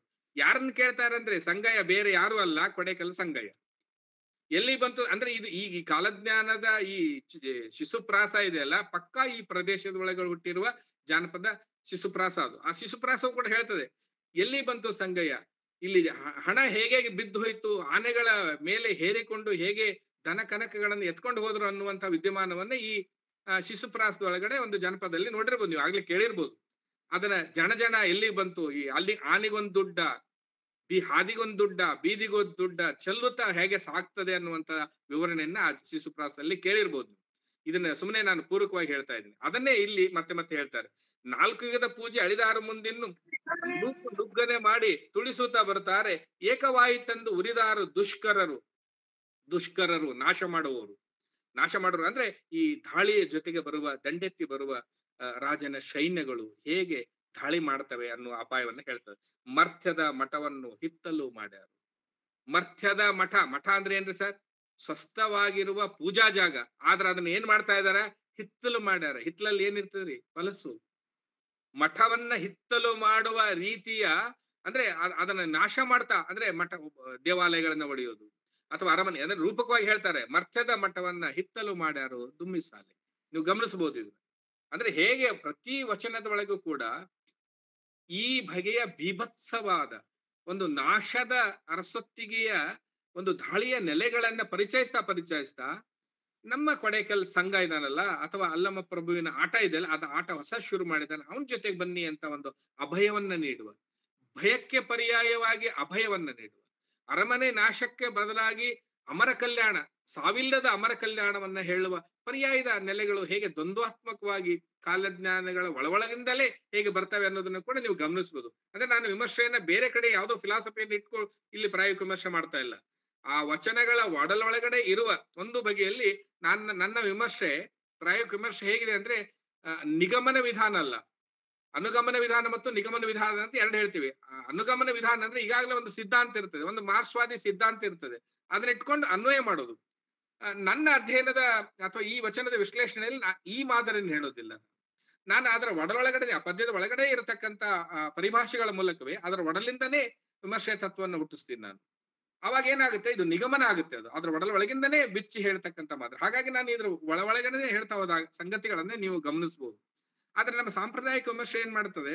ಅನುಗಮನವನ್ನ ಬೆಳೆಸ್ತದೆ. ಅಲ್ಲಿ ಗಾಂಧಿವಾದವನ್ನು ಹೇಳೋದಕ್ಕೆ, ಗಾಂಧಿವಾದ ಹೀಗೆ ಈಗಿಲ್ಲಿ ಇದೆ ಅಂತ ಹೇಳ್ತಾರೆ, ಅಥವಾ ಇಲ್ಲಿ ದಲಿತವಾದ ಹೀಗಿದೆ ಇಲ್ಲೂ ಹೀಗಿದೆ ಅಂತ. ಬಟ್ ದಲಿತ ವಾದಕ್ಕಿಂತ ದಲಿತ ಅನುಭವದಿಂದ ದಲಿತ ಚಿಂತನೆಯನ್ನು ಹೇಳುವ ನಿಗಮನ ವಿಧಾನ ಹೇಳಿದ್ರೆ ಬಹಳ ಚೆನ್ನಾಗಿರ್ತದೆ. ಆದ್ರೆ ಬಹಳ ಜನಕ್ಕೆ ಅದು ಇಷ್ಟ ಆಗಲ್ಲ. ಬಟ್ ನಾನು ಪ್ರಾಯೋಗಿಕ ವಿಮರ್ಶೆಯಲ್ಲಿ ನಾನು ನಿಗಮನ ವಿಧಾನವನ್ನೇ ಸೂಕ್ಷ್ಮವಾಗಿ ಅನುಸರಿಸ್ತಾ ಇದ್ದಿರೋದು ಕೂಡ ನೀವು ವೀಕ್ಷಕರು ಅಥವಾ ಕೇಳುಗರು ಅದನ್ನ ಗಮನಿಸಬಹುದು ಅಂತ ಅನ್ನಿಸ್ತದೆ. ಇನ್ನೊಂದು 4ನೇ ನುಡಿಯನ್ನ ನೀನು ಗಮನಿಸಬಹುದು. ಇಲ್ಲಿ ಮರ್ಥ್ಯದ ಮಠ ಹೇಗೆ ಹಿತ್ತಲು ಮಾಡ್ಯಾರೆ ಅಂದ್ರೆ, ಜನ ನನ್ನ ಬದುಕನ್ನ, ಸಾಮಾನ್ಯ ಜನರ ಬದುಕನ್ನ ಹೇಗೆ ನಾಶ ಮಾಡ್ತಾ ಇದ್ದಾರೆ, ಹೇಗೆ ಹೊಲಸು ಮಾಡ್ತಾ ಇದ್ದಾರೆ. ಹಿತ್ತಲ ಅನ್ನೋದು ಹೊಲಸು ಅನ್ನುವ ಅರ್ಥಕ್ಕೆ ನಾವು ಅರ್ಥ ಮಾಡ್ಕೋಬೇಕು. ಅಂದ್ರೆ ಮಠ, ಸ್ವಚ್ಛವಾದ ಮಠವನ್ನ ಹಿತ್ತಲು ಮಾಡುವ ಒಂದು ಮೆಟಫರ್ ಅನ್ನ ನೀವು ಗ್ರಹಿಸಬಹುದು. ಅಂದ್ರೆ ಹೇಗೆ ಸಾಮಾಜಿಕರ ಬದುಕನ್ನ ನಾಶ ಮಾಡುವ ಪ್ರಭುತ್ವದ ಆಟಿಟ್ಯೂಡ್ಗಳು, ಅವರ ಏನು ಕುರ್ಚಿಗಾಗಿ ನಡೆಸುವ ಆಟಿಟ್ಯೂಡ್ಗಳನ್ನ ಈ ದುಮ್ಮಿಸಾಲೆ ಕಾಲಜ್ಞಾನ ವಚನ ಮಂಡಿಸ್ತಾ ಇದೆ. ಮುಂದಿನ ವಚನ ಇದನ್ನ ಕಂಟಿನ್ಯೂ ಮಾಡುತ್ತೆ ಅದನ್ನೇ. ಅಂದ್ರೆ ಇದು ಸುದೀರ್ಘವಾಗಿ ಮುಂದುವರಿತದೆ. ಹಾಗೇನೆ ದೇವಭಕ್ತರಾದವರನ್ನು ಅರಿತು ನೆರೆನೆಂಬಿ ಹರಕೆಯ ಬಲ್ಲವರು ವ್ಯರ್ಥರಾಗಲು ಬೇಡ. ಕರ್ತೃ ಚನ್ನಪ್ರಭುವಿನ ಮಣಿಹ. ಇದು ಚನ್ನಪ್ರಭು ಇದಾನಲ್ಲ, ನಮ್ಮ ಕರ್ತೃ ಇದಾನಲ್ಲ, ಅವನ ಮಣಿ, ಅದು ದಿವ್ಯ, ಅವಂದಿದು. ಆಕಾರದ ಪೂಜೆ ಹೊಕ್ಕು ಹೋಯಿತು ಮುಂದೆ. ಅಂದ್ರೆ ಯಾವ್ದೋ ಇಷ್ಟಲಿಂಗ ಅಂತ ನೀವೇನು ಅನ್ಕೊಂಡಿದ್ರಲ್ಲ, ಯಾವ್ದೋ ದೇಹವೇ ದೇವಾಲಯವ ಶರವೇ ಹೊನ್ನ ಕಳಿಸುವ ಅಂತ ಅನ್ಕೊಂಡಿದ್ರಲ್ಲ, ಅದಲ್ಲ. ಎನ್ನ ಕಾಲೇ ಕಂಬ ಅಂತ ಏನ್ ಬಸವಣ್ಣ ಹೇಳ್ತಾನೆ, ಆ ತರದಲ್ಲಿ ಒಂದು ನೆಲೆಯಲ್ಲಿ ಅದು ಸರಿ, ಈ ಕಾಲಕ್ಕೆ ಅದನ್ನು ಬೇಡ ಅಂತ ಹೇಳ್ತಾನೆ ಕೊಡೆಕಲ್ ಬಸವಣ್ಣ. ಆಕಾರದ ಪೂಜೆ, ಯಾವ್ದೊಂದು ಆಕಾರ ಏನೋ ಇಟ್ಕೋತಿರ್ಲಿಲ್ಲ, ದೇವರು ಇವ್ರು ಅಯೋಧ್ಯೆಯಲ್ಲಿ ಏನೋ ನಡೀತಾ ಇದೆ ಅಲ್ಲಿ ಇವತ್ತಿನ ದಿವಸ. ಅಂದ್ರೆ ಯಾವ್ದೋ ಒಂದು ಮೂರ್ತಿ ಬೇಕು, ಏನೋ ಒಂದು ದೇವ್ರು ಬೇಕು, ಒಂದು ಗುಡಿ ಬೇಕು, ದೇವಾಲಯ ಬೇಕು, ತಿರುಪತಿಗೆ ಹೋಗ್ಬೇಕು, ಎಲ್ಲೇ ಒಂದು ಏನೋ ಇದೆಯಲ್ಲ ಎಲ್ರಿಗೂ, ಅದು ಬೇಡ. ಅದರ ಅಗತ್ಯ ಇಲ್ಲ. ಅಂಬೇಡ್ಕರ್ ಹೇಳ್ತಾರೆ ಆಗ್ಲೇನೆ, ದೇವಾಲಯಗಳಿಗಿಂತ ಗ್ರಂಥಾಲಯಗಳನ್ನು ಕಟ್ಟಿ ಅಂತ. ಇಲ್ಲಿ ಗಮನಿಸಬಹುದು, ಆಕಾರದ ಪೂಜೆ ಹೊಕ್ಕು ಹೋಯಿತು. ಈ ಸಾಲು ಸಣ್ಣದಾಗಿಲ್ಲ, ಅರ್ಥ ಮಾಡ್ಕೊಳ್ಳುವವರ ಸಾಮರ್ಥ್ಯಕ್ಕೆ ಬಿಡ್ತಿದ್ದೆ ನಾನು ಇದನ್ನ. ಆಕಾರದ ಪೂಜೆ ಹೊಕ್ಕು ಹೋಯಿತು ಮುಂದೆ. ಯಾವುದೇ ಆಕಾರ, ನೀನ್ ಯಾವುದೇ ರೂಪದಲ್ಲಿ ಇರ್ಬೋದು, ನೀವು ಯಾವುದೋ ಒಂದು ದಾರದ ರೂಪದಲ್ಲಿ ಇರ್ಬೋದು, ಲಿಂಗದ ರೂಪದಲ್ಲಿ ಇರ್ಬೋದು, ದೇವಾಲಯದ ರೂಪ, ಯಾವುದೇ ಚಹರೆ, ಕುರುಹು ಹಿಡಿದು ಕುರುಹು ಗೆಡಬೇಕು ಎನ್ನುವುದು ಅಲ್ಲಮನ ಸಾಲು. ಕುರು ಹಿಡಿಬೇಕು, ಎಲ್ಲಿವರೆಗೆ? ಕುರುಹನ್ನ ಮೀರೋದಿಕ್ಕೆ ಕುರು ಹಿಡಿಬೇಕೆ ಹೊರತು ಕುರುವನ್ನೇ ಕೊಳ್ಳೆ ಹಾಕೊಂಡು ಸಾಯಬಾರದು. ಯಾವುದೋ ಒಂದು ಲಾಂಛನವನ್ನ ನಿಮ್ಮ ಅರಿವನ್ನ ಜಾಗೃತಗೊಳಿಸುವ ಹಂತದವರೆಗೆ ಸ್ವೀಕರಿಸಬೇಕೆ ಹೊರತು ಅದನ್ನೇ ನೀವು ಉರುಲಾಗಿ, ಅಂದ್ರೆ ನೀವು ಯಾವುದೋ ಒಂದು ಸಿಲುಬೆಯನ್ನೇ ನಿನ್ನ ಸಾಯಿಸೋದಿಕ್ಕೆ, ಮಳೆ ಹೊಡೆಸ್ಕೊಳ್ಳೋದಿಕ್ಕೆ ಬಳಸ್ಕೋಬಾರದು. ನೀನು ತರುವ ಲಾಂಛನಗಳು ನಿನಗೆ ನಿನ್ನ ಬೆಳವಣಿಗೆಗೆ ಇರಬೇಕು, ನಿನ್ನ ಅರಿವನ್ನ ಜಾಗೃತ ಮಾಡೋದಕ್ಕೆ ಇರಬೇಕು ಸಿಂಬಾಲ್ಗಳು. ಅದನ್ನೇ ಕುರು ಹಿಡಿದು ಕುರು ಗೆಡಬೇಕು ಅನ್ನುವ ಸಾಲನ್ನ ಅಲ್ಲಮ್ಮ ಆಗ್ಲಿ ಹೇಳ್ತಾನೆ. ಆದ್ರೂ ಬಸವಣ್ಣನ ಅನಿವಾರ್ಯತೆ ಸಾಮಾಜಿಕವಾಗಿ ಒಂದು ಇಷ್ಟಲಿಂಗ ಅಗತ್ಯವಾಗಿತ್ತು. ದೇವಾಲಯ ಅನ್ನುವಂತ ದೊಡ್ಡ ಸ್ಥಾವರಕ್ಕೆ ಪರ್ಯಾಯವಾಗಿ ಈ ಜಂಗಮದ ಇಷ್ಟಲಿಂಗವನ್ನ ಪರ್ಯಾಯ ಕಟ್ಟಬೇಕಾಗಿದ್ರಿಂದ ಅವನು ಅದನ್ನ ಹೇಳ್ದ. ಕೊಡೆಕಲ್ ಬಸವಣ್ಣನಿಗೆ ಅದು ಬೇಡ ಆಯ್ತು, ಇಷ್ಟಲಿಂಗನೂ ಬೇಡ ಆಯ್ತು. ಅದನ್ನ ಹೇಳ್ತಾನೆ, ಆಕಾರದ ಪೂಜೆ ಹೊಕ್ಕು ಹೋಯಿತು ಮುಂದೆ, ಬಾಕಿಯ ಹೊಂದಿಸಿ ಬಡಿಯುತ್ತಾ ಬರ್ತಾರೆ, ಹೊಡಿತಾ ಬರ್ತಾರೆ. ನಿಮ್ಮ ಬ್ಯಾಲೆನ್ಸ್ ಅವ್ರು ಹೊಡೆಯೋದಿದೆ, ಬಾಕಿ ಪೂರೈಸ್ತೀವಿ ನಿಮ್ಗೆ ಅಂತ ಹೇಳಿ ಹೊಡೆಯುತ್ತಾ ಬರ್ತಾರೆ. ಏಕಛತ್ರವಾಗಿ ಸ್ಥಿರಪಟ್ಟ ವಾಳ್ಯಾರು. ಇಡೀ ಸಾಮ್ರಾಜ್ಯ ಭೂಮಿ ಮೇಲೆ ಇದೆ ಅಲ್ಲ, ಒಂದೊಂದು ಸಣ್ಣ ಸಣ್ಣ ಇದಾರಲ್ಲ, 5-6 ಜನ ಕೂಡಿ ಬರ್ತಾರೆ ಅಷ್ಟೇ ಅಲ್ಲ. ಮೊಘಲ ಸಾಮ್ರಾಜ್ಯ ಸುಮ್ನೆ ಕಲ್ಪಿಸ್ಕೋತಾ ಇದ್ದೀನಿ ನಾನು. ಏಕಚಕ್ರ ಇವತ್ತಿನ ದಿವಸ ಹೇಗೆ ಪ್ರತಿಯೊಬ್ಬ ಸಾಮಾನ್ಯರ ಬದುಕು ಕೂಡ ಸಾಮ್ರಾಜ್ಯಶಾಹಿ ಅಮೆರಿಕ ಹೇಗೆ ತನ್ನೆಡೆಗೆ ಕರೆದುಕೊಂಡು ಹೋಗ್ತಾ ಇದೆಯಲ್ಲ, ಹಾಗೆ ಡೆಲ್ಲಿ ಎನ್ನುವ ಒಂದು ಕೇಂದ್ರದ ಮೂಲಕ ಏಕಛತ್ರ, ಒಂದೇ ಛತ್ರ ಅರ್ಥ ಆಗ್ತಾ ಇದೆ. ಚಕ್ರಾಧಿಪತಿ ಪಟ್ಟ ಅಂತ ಕರೀತಾರೆ ಇದನ್ನು. ಚಕ್ರಾಧಿಪಟ್ಟ ಪಟ್ಟಕ್ಕೆ ಪರ್ಯಾಗಿ ಗುರುಪಟ್ಟ ಅಂತ ಹೆಸರು ಹೇಳ್ತಾರೆ. ನಾನು ಥೀಸಿಸ್ ಅಲ್ಲಿ ಬರ್ದೀನಿ. ಅದಕ್ಕೆ ಕೊಡೆಕಲ್ ಪರಂಪರೆ ಯಾವ್ದಂದ್ರೆ ಗುರುಪಟ್ಟ, ಬುಡಪಟ್ಟ. ಇದು ಏಕಚಕ್ರಾಧಿಪತಿ ಪಟ್ಟ ಅಲ್ಲ, ಇದು ಸಾಮ್ರಾಜ್ಯಶಾಹಿ ಪಟ್ಟ ಬೇಕಾಗಿಲ್ಲ. ಅದಕ್ಕೆ ಪರ್ಯಾಯವಾಗಿ ಏಕಛತ್ರವಾಗಿ ಸ್ಥಿರಪಟ್ಟ ವಾಳ್ಯಾರು ದುಮ್ಮಸಾಲೆ ಏಕಾಂಗಿ ವೀರ ಬಸವ ಪ್ರಭುವನ ಮಣೆಯವು. ಚಕ್ರಾಧಿಪಟ್ಟಕ್ಕೆ ಸಾವಿರಾರು ಏನು ಆನೆಗಳ ದಳ ಬೇಕು, ಕುದುರೆಗಳ ದಳ ಬೇಕು, ಕಾಲ್ದಳ ಬೇಕು, ಸೈನ್ಯಗಳು, ಚದುರಂಗ ಬಲ ಸೇನೆ ಬೇಕು. ಆದರೆ ನನ್ನ ಗುರುವಿಗೆ ಏಕಾಂಗಿ ಗುರು ಒಬ್ಬನೇ ಬರ್ತಾನೆ. ನಿಮ್ಮ ಎಲ್ಲ ಮನಸ್ಸಿನ ಕ್ಷೋಭೆಗಳನ್ನ ಶುದ್ಧ ಮಾಡುವ, ಪರ್ಯಾಯವನ್ನ ಹೇಳುವ ನಮ್ಮ ಗುರು ಒಬ್ಬನೇ ಬರ್ತಾನೆ. ಏಕಾಂಗಿ ವೀರ ಬಸವ ಪ್ರಭುವಿನ ಮಣಿಯ ಇದು. ಅವನ ದಿವ್ಯ ಇದು ಮಣಿಯ ಅಂದ್ರೆ ಅವನ ರೂಪ ಇದು. ಮುಂದಿನ ಪದ್ಯದಲ್ಲಿ ಭೂಮಿಯ ಹಾಸಿ, ಭೂಮಿಯ ಏನಾಗಿದೆ ಅಂದ್ರೆ, ನೀವು ಕೆಲವು ಸಾರಿ ಕೆಲವೊಂದು ಮೀರ್ಬೇಕಾಗುತ್ತೆ ಸಾಮಾನ್ಯ ಜನರು. ನೀವು ಯಾವುದೋ ಒಂದು ಆಸೆ, ಮನೆ ಮೊದಲಾದ ಅರಮನೆ ಬೇಕು, ನನಗೆ ದೊಡ್ಡ ದೊಡ್ಡ ಬಂಗ್ಲೆಗಳು ಬೇಕು ಅಂತ ಆಸೆ ಇಟ್ಕೊಂಡ್ರೆ ಆಗಲ್ಲ.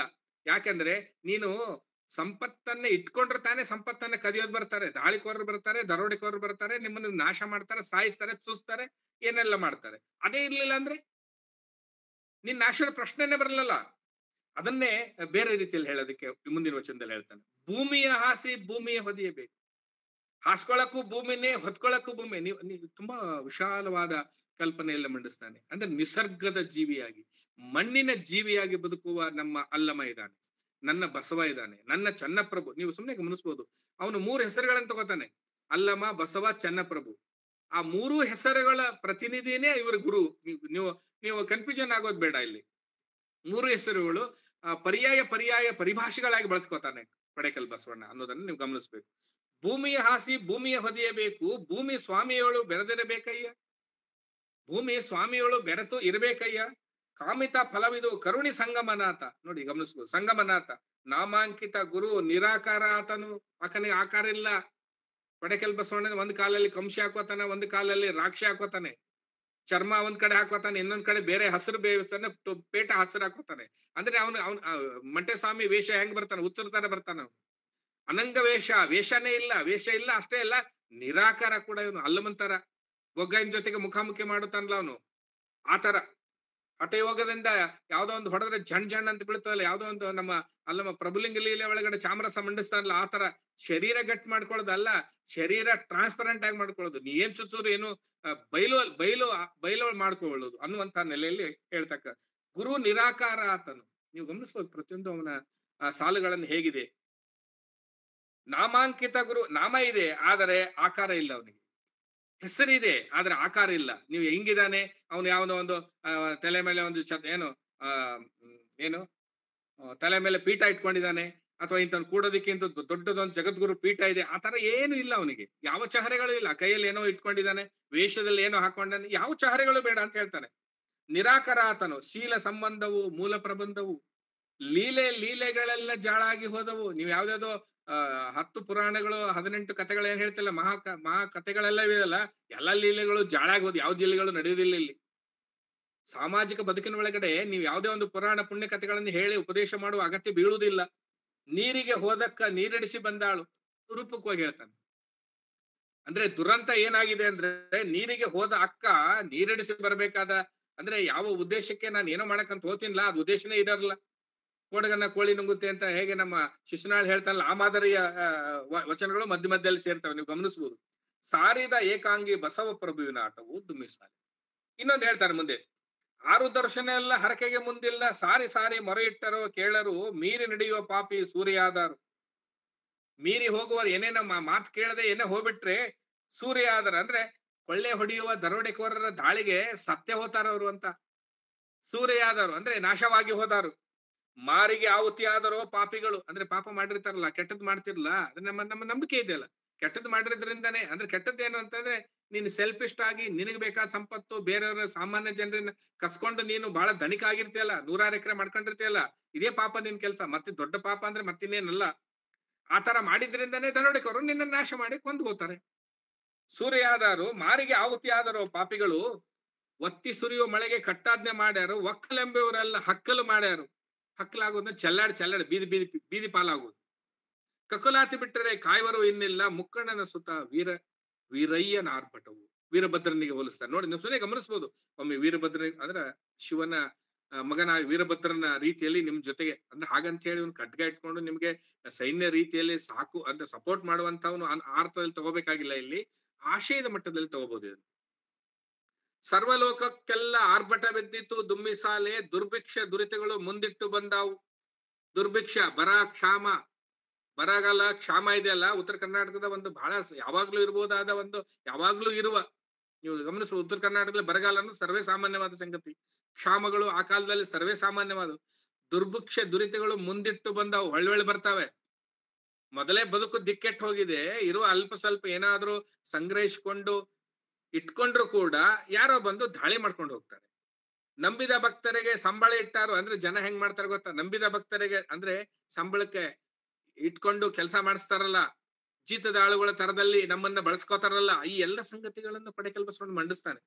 ಇಮ್ಮನವಿಲ್ಲದೆ ನಡೆಸಿಕೊಟ್ಟಾರಯ್ಯ, ಅಲ್ಲಮ ನಾಟ ನಿಲ್ಲದೆ ಬರುತ್ತದೆ, ನಾಬಲ್ಲೆ ತಾಬಲ್ಲೆ ಎಂಬ ಸಿದ್ಧರ ಮೇಲೆ ಅಲ್ಲಮ ಹಮ್ಮಿದ ರಾಜಕೀಯ ಮೆರಿತಾರೆ. ಇದು 7ನೇ ವಚನದೊಳಗಡೆ. ಅದು ನೇರವಾಗಿ ಅದು ಒಂದು ರೀತಿಯಲ್ಲಿ ಅನ್ವರ್ಥದಲ್ಲಿನೇ ಅರ್ಥ ಆಗೋದ್ರಿಂದ ಹೆಚ್ಚೆಚ್ಚು ವಿವರಣೆ ಬೇಕಾಗೋದಿಲ್ಲ. ಆದ್ರೂ ನಾನು ಪೂರಕವಾಗಿ ಅಲ್ಲಲ್ಲಿ ಅನ್ವಯಿಕ ವಿಶ್ಲೇಷಣೆಗೆ ಒಳಗುಪಡಿಸ್ತಾ ಇದ್ದೆ. 13 ತಿಂಗಳಿಗೆ ಕದನವು ಬರುತ್ತದೆ, ಮದಗಳ ಮುರಿದಾರು ಹದಗಳ ಹೇಳ್ಯಾರು, ಒದಗಿದ ಮಕ್ಕಳು ಹರಸುತ ರಾಯರಿಗೆಲ್ಲ ಕದನ ಕಾಣಗೊಡರು, ಚದುರ ಗುರುವಿನ ಆಣೆ. ಬಂಧನದೊಳು ಬಿದ್ದು ಬಹುದುಃಖಿಯಾದೇನು, ಕುಂದು ನಿಂದೆಗಳೆಲ್ಲ ನಿರ್ಮಲ ಗುರುಸ್ವಾಮಿ, ಎಂದೆಂದು ನಿಮ್ಮ ಶ್ರೀ ಚರಣದಲ್ಲಿರಿಸಯ್ಯ, ನಂದಿ ಬಸವ ಪ್ರಭು ವರಗುರು ಅಲ್ಲಮ ದುಮ್ಮಿಸಾಲೆ. ಇಲ್ಲಿ ನೀವು ನೋಡ್ರಿ, ನಂದಿ ಬಸವಪ್ರಭು ಅಲ್ಲಮ, ನೀವು ಪ್ರಚಂಡದಲ್ಲಿ ನೀವು ಗಮನಿಸಬಹುದು. ಕೊಡೇಕಲ್ ಬಸವಣ್ಣ ಒಂದು ರೂಪಕವಾದ ರೀತಿ ಮಾದರಿಯಲ್ಲಿ ಹೇಗೆ ಹೇಳ್ತಾ ಹೋಗ್ತಾನೆ. ಪ್ರತಿಯೊಂದರಲ್ಲಿ ತನ್ನ ಒಂದು ಏನು ಅಮರ ಕಲ್ಯಾಣದ ಸ್ಕೂಲ್ ಆಫ್ ಥಾಟ್ ಇದೆಯಲ್ಲ, ಇದ್ರ ಒಳಗಡೆ ಇರುವ ಸಾಧಕರೆಲ್ಲ ಇದಾರಲ್ಲ, ಸಾಧಕರು ಸಾಮಾನ್ಯ ಜನರ ಬದುಕಿಗೆ ಪರ್ಯಾಯವಾದ ಬದುಕಿನ ನೆಲೆಗಳನ್ನು ಕುರಿತು ಮಂಡಿಸ್ತಾರೆ ಅನ್ನುವಂಥದ್ದನ್ನ ಇಲ್ಲೆಲ್ಲ ಪ್ರತಿಯೊಂದನ್ನು ಹೇಳ್ತಾ ಹೋಗ್ತಾನೆ. ವಸುದೆಯೊಳಗೆಲ್ಲ ಹೊಸ ಆಟ ಹಮ್ಮಿತು, ಶಶಿಧರ ಸಂಗನ ಅಲ್ಲೆಯವು ಬಂದೀತು ದುಮ್ಮಿಸಾಲೆ, ಹುಸಿ ಎಂದೆನಬೇಡ, ದೆಸೆಗಟ್ಟು ಹೋದ್ರೆ ಸುಳ್ಳು ಅಂತ ಅನ್ಕೋಬೇಡ್ರಿ, ದಿಕ್ಕೆಟ್ಟು ಹೋಗ್ತೀರಿ. ಕುಶಲ ಗುರು ಚನ್ನಬಸವಣ್ಣ ಬರುತ್ತಾನೆ, ಅಲ್ಲಮ ನಾಟವು ಬಂದಾವು ದುಮ್ಮಿಸಾಲೆ, ಲಕ್ಷದ ಮೇಲೆ 96,000 ಅವರು ಭಿಕ್ಷುಗಳಿಲ್ಲದೆ ನೇಮಗಳುಂಡಾರು ದುಮ್ಮಿಸಾಲೆ ಮುಕ್ಕಣ್ಣ ಬಂದರವು ಇಲ್ಲವಯ್ಯ. ಇದ್ರೊಳಗಡೆ ಸ್ವಲ್ಪ ರಿಪಿಟೇಷನ್ ಮಾಡುವ ತರದಲ್ಲಿನೇ ನೀವು ಗಮನಿಸಬಹುದು. ಮತ್ತೆ ಅಲ್ಲಮ್ಮನ ಆಟ ನಡೀತದೆ. ಚನ್ನಬಸವಣ್ಣ ರೂಪದಲ್ಲಿ ಇವನು ಬರ್ತಾನೆ. ಭಿಕ್ಷೆ ರೂಪದಲ್ಲಿ ನಾನ್ ಬಂದು ನಿನಗೆ ಸಾರಿ ಸಾರಿ ಹೇಳ್ತೀವಿ ಇಂತ ಸಂದೇಶಗಳನ್ನ ಅನ್ನುವಂತ ಆ ಟೋನ್ ಅಲ್ಲಿ ಇದನ್ನ ಹೇಳಿದ್ದಾರೆ. ನೀವು ಮತ್ತೆ ರಿಪೀಟ್ ಅದೇ ಚನ್ನಬಸವಣ್ಣ, ಅಲ್ಲಮ, ನಂದಿ ಈ ತರದ ಅನೇಕ ಗುರುಗಳ ಪ್ರತಿಮೆಗಳನ್ನ ಮಂಡಿಸುವ, ಅಂದ್ರೆ ಅವರ ಬೇರೆ ಬೇರೆ ನಾಮಗಳನ್ನ ಹೇಳ್ತಾ, ಅಂದ್ರೆ ಉದ್ದೇಶಪೂರ್ವಕವಾಗಿ ಮಾಡ್ತಾ ಇದ್ದಾನೆ ಅವನು. ಅಂದ್ರೆ ಯಾರೋ ಒಬ್ಬ ಇದಾನೆ ಅನ್ನುವಂತ ರೀತಿ ನೀವು ಒಬ್ಬನ ಮೇಲೆ ನಂಬ್ಕೊಂಡಿರ್ಬೇಕಾಗಿಲ್ಲ. ಇಲ್ಲಿ ಜ್ಞಾನ ಅನ್ನೋದು ಯಾರೋ ಒಬ್ಬನಿಂದ ಬರೋದಲ್ಲ, ಎಲ್ಲರೂ ಸೇರ್ಕೊಂಡಿದ್ದಾರೆ ಅನ್ನುವಂತ, ಅದಕ್ಕೆ ನೀವು ಸುಮ್ಮನೆ ಗಮನಿಸಬಹುದು. ಈಗ ನೀವು ಸೆಂಟ್ರಲ್ ಯೂನಿವರ್ಸಿಟಿ ಅಲ್ಲಿ ಒಂದು ಸ್ಕೂಲ್ ಆಫ್ ಥಾಟ್ ಅಂತ ಕರೀತಾರ ಅವ್ರು. ಆಲೋಚನಾ ಕ್ರಮ, ಯಾವುದೋ ಒಂದು ವಿಭಾಗದ ಐಡೆಂಟಿಟಿ, ಅಥೆಂಟಿಸಿಟಿಯ ಪ್ರಶ್ನೆ ಎಲ್ಲ ಇಲ್ಲಿ. ಆಲೋಚನೆ ಎನ್ನುವುದೇ ಒಂದು ಫಿಲಾಸಫಿ. ಆಲೋಚನೆಯಲ್ಲೇ ಮಾಡೋರು ಎಲ್ಲರೂ ಸಮಾನರೇ. ಇಲ್ಲಿ ಅವನಿಗೆ ಯಾವುದೋ ನಾಮರೂಪಗಳು ಬೇಕಾಗಿಲ್ಲ. ಇಲ್ಲಿ ನಾಮರೂಪಗಳು ಇರೋರು, ನಮಗೆ ಹೆಸರು ಬೇಕು ಅನ್ನೋರು ಬೇರೆ, ಕೀರ್ತಿ ಶನಿ ಸಾಕು ಅಂತ ಕುವೆಂಪು ಹಿಂದೆನೆ ಹೇಳ್ತಾರೆ. ಆದ್ರೆ ಈ ಇಡೀ ಸಂಗತಿಯನ್ನ ಈ ಫಿಲಾಸಫಿ ಒಳಗಡೆ, ಅಂದ್ರೆ ಕರ್ತೃವನ್ನ ಬಹಳ ಇಂಪಾರ್ಟೆಂಟ್ ಆಗಿ ಗ್ರಹಿಸೋದಲ್ಲ, ಅಥವಾ ಅಂಕಿತ ಹೇಳಿ ನಂದಿದು ಪದ್ಯ ಅಂತ ಕ್ಲೇಮ್ ಮಾಡೋದಲ್ಲ. ತುಂಬಾ ವಿಚಿತ್ರವಾದ ರೀತಿಯಲ್ಲಿನೇ ಕರ್ತೃವನ್ನ ನಿರಾಕರಿಸುವ, ಅಥವಾ ತಮ್ಮ ಗುರುವಿನ ಅವನು ಇವನ್ ಮಾಡ್ತಾನಂತ ಹೇಳಿ ಅವನು ಒಬ್ಬರಿಗೆ ಐಡೆಂಟಿಟಿ ಕೊಡುವ ಯಾವ ಸಂಗತಿಗಳು ಈ ಜ್ಞಾನದಲ್ಲಿ ಕಾಣಿಸಲ್ಲ. ಸುಮ್ಮನೆ ನೀವು ಗಮನಿಸಬಹುದು. ಅದಕ್ಕೆ ನೀವು ಪರ್ಯಾಯವಾಗಿ ಹೇಳುವ ಹೆಸರುಗಳಲ್ಲಿ ಬೇಕಂತಾನೆ ಬೇರೆ ಬೇರೆ ಹೆಸರನ್ನು ಕೊಡ್ತಾ ಇದ್ದಾನೆ ಕೊಡೇಕಲ್ ಬಸವಣ್ಣ. ಒಂದ್ಸಾರಿ ಚನ್ನಬಸವ ಅಂತಾನೆ, ಒಮ್ಮೆ ಅಲ್ಲಮ ಅಂತಾನೆ, ಬಸವ ಅಂತಾನೆ, ವರಗುರು ಅಂತಾನೆ. ನೀವೆಲ್ಲ ಗಮನಿಸಬಹುದು. ಅಕ್ಕಸದಿಂದ ಕೆಟ್ಟಿತ್ತು ಕಲ್ಯಾಣ ಆಕ್ರೋಶದಿಂದ, ರೋಷದಿಂದನೇ, ಹೊಟ್ಟೆ ಕಿಚ್ಚಿನಿಂದನೇ 12ನೇ ಶತಮಾನ ಕಲ್ಯಾಣ ಹಾಳಾಗೋಯ್ತು. ವಿಜಯನಗರ ಕಾಲದಲ್ಲಿ ಕೂಡ ಏನೋ ಮಾಡಿದ್ರಲ್ಲ ವಿಜಯ ಕಲ್ಯಾಣ, ಅಲ್ಲಿಯೂ ಕೂಡ ಕಲ್ಯಾಣ ಹಾಳಾಗೋಯ್ತು. ಆದರೆ ನಾವು ಕಟ್ಟುವ ಅಮರ ಕಲ್ಯಾಣ ಹಾಗಲ್ಲ. ನಾವು ಕಟ್ತಾ ಇರುವ ಅಮರ ಕಲ್ಯಾಣ ಹಾಗಲ್ಲ. ಅಕ್ಕಸದಿಂದ, ಅಂದ್ರೆ ರೋಷ ಮತ್ತು ಆಕ್ರೋಶದಿಂದ ಕೆಟ್ಟೀತು ಕಲ್ಯಾಣ. ಕಡಿಗೇನು ಕಾಡೀರಿ ನಮಗಿನ್ನು, ಎಡೆಗೆ ಇನ್ನೂ ಏಳಿಲವು ಆದಾವಯ್ಯ ದುಮ್ಮಿಸಾಲೆ. ಮಾಡಿದ ಬದುಕೆಲ್ಲ ನೆಗೆಗೇಡು ಆದೀತು, ಮಿಡುಕುತ್ತ ಇನ್ನೂ ಹೋರಾಡಬೇಕು. ಮರದ ಬುಡಕೆ ಎಂಜಲು ಹತ್ತಿತ್ತು ದುಮ್ಮಿಸಾಲೆ. ಅರುವುಳ್ಳ ಜಾಣರು ಅರಿತುಕೊಳ್ಳಿರಿ ಬೇಗ, ಕರುವು ಹಯವು ಕಟ್ಟಿ ಆಳ್ಯಾರು ದುಮ್ಮಿಸಾಲೆ. ಕರು ಮತ್ತು ಕುದುರೆಯನ್ನ ಕಟ್ಟಿ ಆಳ್ಯಾರು ದುಮ್ಮಿಸಾಲೆ. ನಮ್ಮ ಕರಿಸಂಗಯ್ಯ ಕರೆದು ಒಯ್ಯುವಾಗ ದುಮ್ಮಿಸಾಲೆ. ಇನ್ನೊಂದೆರಡು ನುಡಿಗಳನ್ನು ಹೇಳಿ ಇನ್ನೊಂದು ಸ್ವಲ್ಪ ವಿಶ್ಲೇಷಣೆ ಮಾಡ್ತೀನಿ ನಾನು. ಟೈಮ್ ಹೆಚ್ಚು ತಗೊಳ್ತದೆ ಅನ್ನೋ ಕಾರಣಗಳಿಗಾಗಿ ಈಗಾಗಲೇ ಸಮಯ ಆಗಿದೆ. ಇನ್ನೊಂದು 10 ನಿಮಿಷ ತಗೊಂಡು ನಾನು ಮುಗಿಸ್ತೀನಿ. ಇದು ತಂದೆ ತಾಯಿಗಳು ಕಲೆದಾಡುವಾಗ ದುಮ್ಮಿಸಾಲೆ, ಅಂದ್ರೆ ಪರಿಸ್ಥಿತಿ ನೀವು ಮಂಟೆಸ್ವಾಮಿ ಕಾವ್ಯದಲ್ಲಿ ಕೂಡ ಬರ್ತದೆ. ಕಾಲದ ಒಳಗಡೆ ಕಾಲದ ವಿಪ್ಲವಗಳನ್ನ ಹೇಳುವಾಗ ಅತಿಶಯ ಸಂಬಂಧಗಳನ್ನ ಕಲ್ಪಿಸಿದ ಹೇಳ್ತಕ್ಕಂತ ರೀತಿ. ತಂದೆ ತಾಯಿಗಳು ಕಲ್ತಾಡುವಾಗ, ಶಿವ ಬಂದು ಊರೊಳಗ ಶೆಣಸಾಡುವಾಗ, ಕುಂದು ನಿಂದೆಗಳ ಬಿಟ್ಟು ಅಡಿಗಾರಯ್ಯ, ಹೊಂದಿದ ನೆಂಟರು ನಮ್ಮ ಹೊತ್ತು ಹಾಕ್ಯಾರಯ್ಯ. ಒಕ್ಕಲು ಆಡಿಸಾಡುವಾಗ ಚಿಕ್ಕ ಮಕ್ಕಳು ಕೈಯಲ್ಲೇ ಆಡುವರು. ಚಿಕ್ಕ ಮಕ್ಕಳು ಕೈವಲ್ಲೇ ಆಡುವರಂದ್ರೆ ಚಿಕ್ಕ ಮಕ್ಕಳು ಸನ್ಯಾಸಿಗಳಾಗೋರು. ಚಿಕ್ಕ ಮಕ್ಕಳು ಜ್ಞಾನ ಪಡ್ಕೊಂಡು ಒಂದು ನಿರ್ದಿಷ್ಟವಾದ ವಯೋಮಾನದಲ್ಲಿ ಏನು ಮದುವೆ ಆಗಿ ಅಥವಾ ಸಾಮಾಜಿಕವಾದ ಹೊಣೆಗಾರಿಕೆಯನ್ನ, ತಮ್ಮ ಅಸ್ತಿತ್ವವನ್ನ, ತಮ್ಮ ಮಕ್ಕಳನ್ನ ಇಡೀ ಮಾನವ ಸಂಕುಲಕ್ಕೆ ಕೊಟ್ಟು ಹೋಗ್ಬೇಕಾಗಿರೋದು ಅವರ ಅಸ್ತಿತ್ವ. ಆ ಕಾರಣಕ್ಕಾಗಿ ಸಾಮಾಜಿಕ ವ್ಯವಸ್ಥೆ ಒಳಗಡೆ ಕುಟುಂಬ, ವಿವಾಹ ವ್ಯವಸ್ಥೆ ಎಲ್ಲ ಇವೆ. ಆದ್ರೆ ವಿಚಿತ್ರ ಅಂದ್ರೆ ಚಿಕ್ಕ ಮಕ್ಕಳೇನೆ ಸನ್ಯಾಸ ತಗೊಳ್ಳುವಂತ ಪರಿಸ್ಥಿತಿ ಬರ್ತದೆ ಅಂತ. ಯಾಕೆ ಅಂದ್ರೆ ಆ ಒಂದು ಒಂಥರ ಇಡೀ ಬದುಕಿನ ಮೋಹನೆ ಕಳ್ಕೊಂಡು ಹೋಗ್ಬಿಡ್ತಾ ಇದ್ದಾರೆ. ಚಿಕ್ಕ ಮಕ್ಕಳು ಕೈವಲ್ಲೇ ಆಡುವರು ದುಮ್ಮಿಸಾಲೆ. ರೊಕ್ಕಕ್ಕೆ ಆಸೆ ಮಾಡಿ ಹೊಡೆದಾಡುವರು. ದುಡ್ಡಿಗೆ ಆಸೆ ಮಾಡಿ ಮತ್ತೆ ಯುದ್ಧ ನಡೀತಾ ಇರೋದು ಅದೇ ಕಾರಣಕ್ಕೆ ತಾನೆ. ನಾನಾಗ್ಲೇ ಗೋವಾ ಪ್ರದೇಶಕ್ಕಾಗಿ ಯುದ್ಧ ನಡೀತಾ ಇದೆ. ರೊಕ್ಕದ ಆಶೆ ಮಾಡಿ ಇದಕ್ಕೆಲ್ಲ ವಿಶ್ಲೇಷಣೆ ಬೇಕಾಗಿಲ್ಲ, ನೇರವಾಗಿ ಅರ್ಥ ಆಗುತ್ತೆ. ಅಕ್ಕ ತಂಗಿಯರಿನ್ನು ಸೌತಿಯರಾದಾರಯ್ಯ ನೋಡಿ. ಯಾಕಂದ್ರೆ ಗಂಡನನ್ನು ಕಳೆದುಕೊಂಡಾಗ ಇಬ್ರು ಅಕ್ಕ ತಂಗಿಯರು ಹೋಗಿ ಒಬ್ಬರನ್ನೇ ಮದುವೆ ಮಾಡ್ಬೇಕಾಗ ಸೌತಿಯರಾಗ್ಬೇಕಾದ ಅಂದ್ರೆ ಒಂದು ವ್ಯಂಗ್ಯ ನೀವು ಗಮನಿಸಬಹುದು. ಅಕ್ಕ ತಂಗಿಯರಿನ್ನು ಸೌತಿಯರಾದಾರಯ್ಯ ದುಮ್ಮಿಸಾಲೆ. ತಂದೆ ತಾಯಿಗಳು ಜಗಳ ಆಡ್ತಾ ಇದ್ದಾರೆ. ನೀವು ಸುಮ್ಮನೆ ಪ್ರತಿಯೊಂದು ವಿದ್ಯಮಾನಗಳನ್ನ, ಅಂದ್ರೆ ಸಣ್ಣ ಮಕ್ಕಳು ಸನ್ಯಾಸಿಗಳಾಗೋ ಸಂದರ್ಭ ಬರ್ತಾ ಇದೆ. ಅಂದ್ರೆ ನೀವು ಲೌಕಿಕವಾದ ಬದುಕಿನ ದುಷ್ಟ ವ್ಯವಸ್ಥೆಗಳಿಂದಾಗಿ ಬದುಕು ಹೇಗೆ ಕ್ಷೀಣಗೊಂಡು ನಾಶಗೊಳ್ಳುತ್ತದೆ. ಆದ್ರೆ ನೀವು ಇದಕ್ಕೆ ಪರ್ಯಾಯವಾಗಿರುವ ನಮ್ಮ ಸಂಗಮನಾಥನ ಅಡಿಗೆ ಬಂದ್ರೆ ನಿಮಗೆ ಪ್ರಶ್ನೆಗಳಿಲ್ಲ. ಪರ್ಯಾಯದ ಬದುಕಿನ ಭೂಮಿಯನ್ನೇ ಹೊತ್ಕೊಂಡು, ಭೂಮಿಯನ್ನೇ ಹೊಚ್ಕೊಂಡು ಆರಾಮಾಗಿ ನಾವು ಬೆಟ್ಟದ ಒಳಗಡೆ, ಊರಿಗಿಂತ ಬೆಟ್ಟದ ಅರಣ್ಯದ ಒಳಗಡೆ ನಾವು ಬದುಕು ಮಾಡಬಹುದು ಅನ್ನುವಂತ ಸಾಧ್ಯತೆಯನ್ನು ಕಟ್ಕೊಳ್ಳೋದನ್ನ ಈ ವಚನದ ಒಳಗಡೆ ನೀವು ಗಮನಿಸಬಹುದು. ಕೆರೆಗಳು ತೊರೆಗಳು ಒಣಗಿ ಹೋದಾವಿನ್ನು, ಬರ್ನ ಬಂದರೆ ಹಲ್ಲು ತೆರದಾವಯ್ಯ. ಕುರುಳು ಸುಡಲು ಬಂದ ಕಾಮವಟವಯ್ಯ. ಗುಳ್ಳಿಯ ಹೊನ್ನು ಹಗೆದ ಭತ್ತಕ್ಕೆ ದುಮ್ಮಿಸಾಲೆ. ಗುಳ್ಳಿ ಒಳಗೆ ಮುಚ್ಚಿಟ್ಟ ಹಣ್ಣಿದೆ ಅಲ್ಲ, ಅದು ಹಣ್ಣು ನಿನಗೆ ಎದಕ್ಕೂ ಉಪಯೋಗ ಬರಲ್ಲ. ಎದಕ್ ಉಪಯೋಗ ಬರುತ್ತೆ ಗೊತ್ತಾ? ಕೊನೆಗೆ ಗುಳ್ಳಿಯ ಹಣ್ಣು ಹಗೆದಲ್ಲಿ ಮುಚ್ಚಿಟ್ಟ ಭತ್ತ ಇದೆಯಲ್ಲ, ಭತ್ತ ಊಟಕ್ಕೆ ಭತ್ತ ತೆಗೆದುಕೊಳ್ಳೋದಕ್ಕೆ ನೀನು ಸಂಗ್ರಹಿಸಿಕೊಟ್ಟ ಹಣ್ಣ ಕೂಡಿಟ್ಟಿದ್ದೆಲ್ಲ ಹಣ್ಣ ಗುಳ್ಳಿ ಯಾವ್ದೋ ಒಂದು ಮಣ್ಣಿನ ಗುಳ್ಳಿ ಒಳಗಡೆ, ಅದನ್ನ ಕೊಟ್ಟು ನೀನು ಭತ್ತ ತಗೋಬೇಕಾದ ಸಂದರ್ಭ ಬರ್ತದೆ. ಹಶ್ವಿನ ಪ್ರಶ್ನೆಯನ್ನು ಎಷ್ಟು ಚೆನ್ನಾಗಿ ಮಂಡಿಸ್ತಾರೆ ಕೊಡೆಕಲ್ ಬಸವಣ್ಣ, ಗಮನಿಸಬಹುದು. ಗುಳ್ಳಿಯ ಹೊನ್ನು ಹಗೆದ ಭತ್ತಕ್ಕೆ ದುಮ್ಮಿಸಾಲೆ 18 ವ್ಯಾಜ್ಯ ಒದಗುವ ಕಾಲವಯ್ಯ. ಇನ್ನ ಈ ಪ್ರದೇಶದ ವಿವರಣೆಯನ್ನು ಕೊಡ್ತಾನೆ, ಅವನ್ ಸ್ವಲ್ಪ ಕೇಳಿಸ್ಕೊಬಳಿ. ಬಿದರಿಯ ಸೀಮೆಯಲ್ಲಿ ಬಿದರಿಯ ಸೀಮೆಯಲ್ಲಿ ಚದುರಂಗ ಒಡ್ಡ್ಯಾರು. ನಾನು ಇಲ್ಲಿವರೆಗೆ ಹೇಳಿದ್ನಲ್ಲ, ಯುದ್ಧದ ಭೀತಿಗಳು, ಆ ದರೋಡೆಗಳ ಭೀತಿಗಳಿಂದ ಸಾಮಾನ್ಯ ಜನರ ಲೌಕಿಕ ಬದುಕು ಹೇಗೆ ನಾಶ ಆಗ್ತದೆ ಅನ್ನೋದನ್ನ ಇನ್ನೂ ಒಂದು ಊರಿನ ಹೆಸರುಗಳ ಮೂಲಕ ಕೂಡ ಕೊಡೆಕಲ್ ಬಸವಣ್ಣ ಕಟ್ಟಿಕೊಡ್ತಾನೆ. ಅಷ್ಟೇ ಅಲ್ಲ, ಈ ಕಲ್ಯಾಣ ಕರ್ನಾಟಕದವನು ಅನ್ನೋದು ಕೂಡ ಇದರಿಂದ ನಿಮಗೆ ಇನ್ನೂ ವಿದಿತ ಆಗ್ತದೆ. ನೀವು ಅದನ್ನು ಗಮನಿಸಬಹುದು. ಯಾವ್ಯಾವ ಊರ ಹೆಸರು ಹೇಳ್ತಾನೆ, ಎಲ್ಲೆಲ್ಲಿ ಏನೇನಾಗುತ್ತೆ ಅನ್ನೋದು ಕೂಡ ನೀವು ವಿಪ್ಲವಗಳನ್ನು ಗಮನಿಸಬಹುದು. ಬಿದರಿಯ ಸೀಮೆಯಲ್ಲಿ ಚದುರಂಗ ಒಡ್ಡ್ಯಾರು ಮಧುರೆಯನ್ನು ಮುರಿದು 3 ತುಂಡನೆ ಮಾಡಿ. ಮಧುರೆಯಿಂದ ಹೇಗೆ ದಕ್ಷಿಣ ಕಡೆಗೆ ದಾಳಿ ಇಟ್ಟು ಬೀದರದಿಂದ ಹೇಗೆ ಎಂಟ್ರಿ ಆಗ್ತಾರೆ.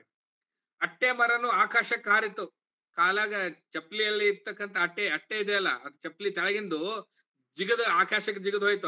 ಅಂದ್ರೆ ಕಳ್ಕೊಂಡು ಚಪ್ಪಲಿ ಏನಂತಾರೆ, ಕಾಲಾಗ ಚಪ್ಪಲಿ ಇಲ್ಲಾರ್ದಂಗ ಓಡಾಡ್ ಹೋಗ್ಬೇಕಾಗಿತ್ತು ಪರಿಸ್ಥಿತಿ ಅನ್ನೋದನ್ನ ಆಕಾಶಕ್ಕೆ ಹಾರಿತು. ಗಿಡ ತಪ್ಪದೆ ತೊಟ್ಟಿಲು ಕಟ್ಟ್ಯಾರು. ಪ್ರತಿ ಗಿಡಗಳಿಗೆ ತೊಟ್ಲು ಕಟ್ಕೊಳ್ಳೋ ಸಂದರ್ಭ ಬರ್ತದೆ. ನೀವು ಸುಮ್ಮನೆ ರೂಪಕವಾಗಿ ಗಮನಿಸಬಹುದು. ಅಟ್ಟೆ ಮರನು ಆಕಾಶಕ್ಕೆ ಹಾರಿತು, ಗಿಡ ತಪ್ಪದೆ ತೊಟ್ಟಿಲು ಕಟ್ಟ್ಯಾರು. ಕೊಂಕಣ ದಿಕ್ಕಿಲಿ ಕಂಕಣ ಕಟ್ಟ್ಯಾರು ಮಾಡಿ ಹೋದಾರು. ಸಗರ ನಾಡಿನಲ್ಲಿ ಹಗರಣವಾದೀತು. ಹಗರಣ ಅಂದ್ರೆ ಯಕ್ಷಗಾನ ಬಯಲಾಟ. ಸಗರ್ನಾಡಿನ ಪ್ರದೇಶ ಇದೆಯಲ್ಲ, ಅಲ್ಲಿ ಅಂದ್ರೆ ಇಡೀ ವ್ಯಂಗ್ಯ ಮಾಡ್ತಾ ಇದ್ದಾನೆ. ಅಂದ್ರೆ ಕೊಡೆಕಲ್ ಬಸವಣ್ಣ ಇಡೀ ಸಾಮಾಜಿಕ ಬದುಕು ಏನ್ ಆಗ್ತಾ ಇದೆ ಈ ಯುದ್ಧದ ಉತ್ಸಾಹದಿಂದ, ಯುದ್ಧದ ದಾಳಿಗಳಿಂದ ಸಾಮಾನ್ಯರ ಜನರ ಬದುಕು ಯಾವ ಕಡೆ ಹೋಗ್ತದೆ ಅನ್ನೋದನ್ನ ಸೂಚಿಸಿ ಅದ ಮುಂದುವರಿಸ್ತಾನೆ. ಸಗರ ನಾಡಿನಲ್ಲಿ ಹಗರಣವಾದೀತು, ಯಾತಗಿರಿಗಳು ಹತಗಳಾದವು. ಯಾದಗಿರಿ, ರಾಯಚೂರು ಸೀಮೆಯಲ್ಲಿ ರಾಯಭಾರ ಆದೀತು. ರಾಜ್ಯಭಾರ, ರಾಯಚೂರು ಸೀಮೆಗೆ ರಾಜ್ಯಭಾರ ಆಗಿತ್ತು ಅಂತ. ಸಿಂಧುನೂರು ಸೀಮೆಯಲ್ಲಿ ಆನಂದವಾಡ್ಯಾರು. ವಿಜಯನಗರವೆಲ್ಲ ಗಜಬೀಜಿ ಆದೀತು. ಕೆಂಬಾವಿ ಸೀಮೆಯಲ್ಲಿ ಕೆಂದೂಳಿ ಎದ್ದಾವು. ಕೆಂಪು ಧೂಳು ಎದ್ದೋಯ್ತು ಕುರುಪಟಕ್ಕೆ. ಹಂಪಿಯ ಹೊಳೆಯಲ್ಲಿ ಹಂತಿಯ ಕಟ್ಟ್ಯಾರು. ಕವಿತಾಳ ಮಾನ್ವೆಯಲ್ಲಿ ಕೈತಾಳ ಹೊಡೆದಾರು. ಮಡದಿ ಮಕ್ಕಳು ತಾವು ಹೆಡಗಿ ಮೊರನ ಹೊತ್ತು ಅಡವಿಯೇನ ಹೊಕ್ಕು. ಮಡದಿ ಮಕ್ಕಳು ಎಲ್ಲರೂ ಸೇರಿ ಏನ್ ಗೊತ್ತಾ, ಹೆಡಗಿ ಮೊರ ತಲೆ ಮೇಲೆ ಹೊತ್ಕೊಂಡು ಅಡವಿಯೇನ ಹೊಕ್ಕು ಗಿಡಗಳ ಗಿಡದ ತಪ್ಪಲ್ದಾಗ ಮರೆ ಮಾಡ್ಕೊಂಡು ತಮ್ಮ ಜೀವ ಉಳಿಸ್ಕೊಡೋದಕ್ಕೆ ಇಂತಪ್ಪ ಅಡವಿಯ ತೊಪ್ಪಲ ಹರಿತಂದು ಉಪ್ಪು ಇಲ್ಲದಲ್ಲೇ ಅಟ್ಟು ಉಣಬೇಕಾಗ್ತದೆ. ತುಂಬಾ ಗಮನಿಸಬಹುದು. ಅವತ್ತಿನ ಹೀನ ಸ್ಥಿತಿಯ ಉತ್ತಮ ರೂಪಕವಾಗಿ ಇದನ್ನು ಮಂಡಿಸ್ತಾ ಇದ್ದಾನೆ. ಹೇಗೆ ಅಂದ್ರೆ, ಹೀಗೆ ಇಡೀ ಜನರ ಬದುಕು ದಿಕ್ಕೆಟ್ಟು ಎಲ್ಲಿವರೆಗೆ ಹೋಗುತ್ತೆ ಗೊತ್ತಾ? ಆ ತಪ್ಪಲ ಇದೆಯಲ್ಲ, ತಪ್ಪಲ ಹರ್ಕೊಂಡ್ ಬಂದು ಉಪ್ಪಿಲ್ದೇನೆ ಅಟ್ಟು ಉಣಬೇಕಾಗಿ ಬರ್ತದೆ.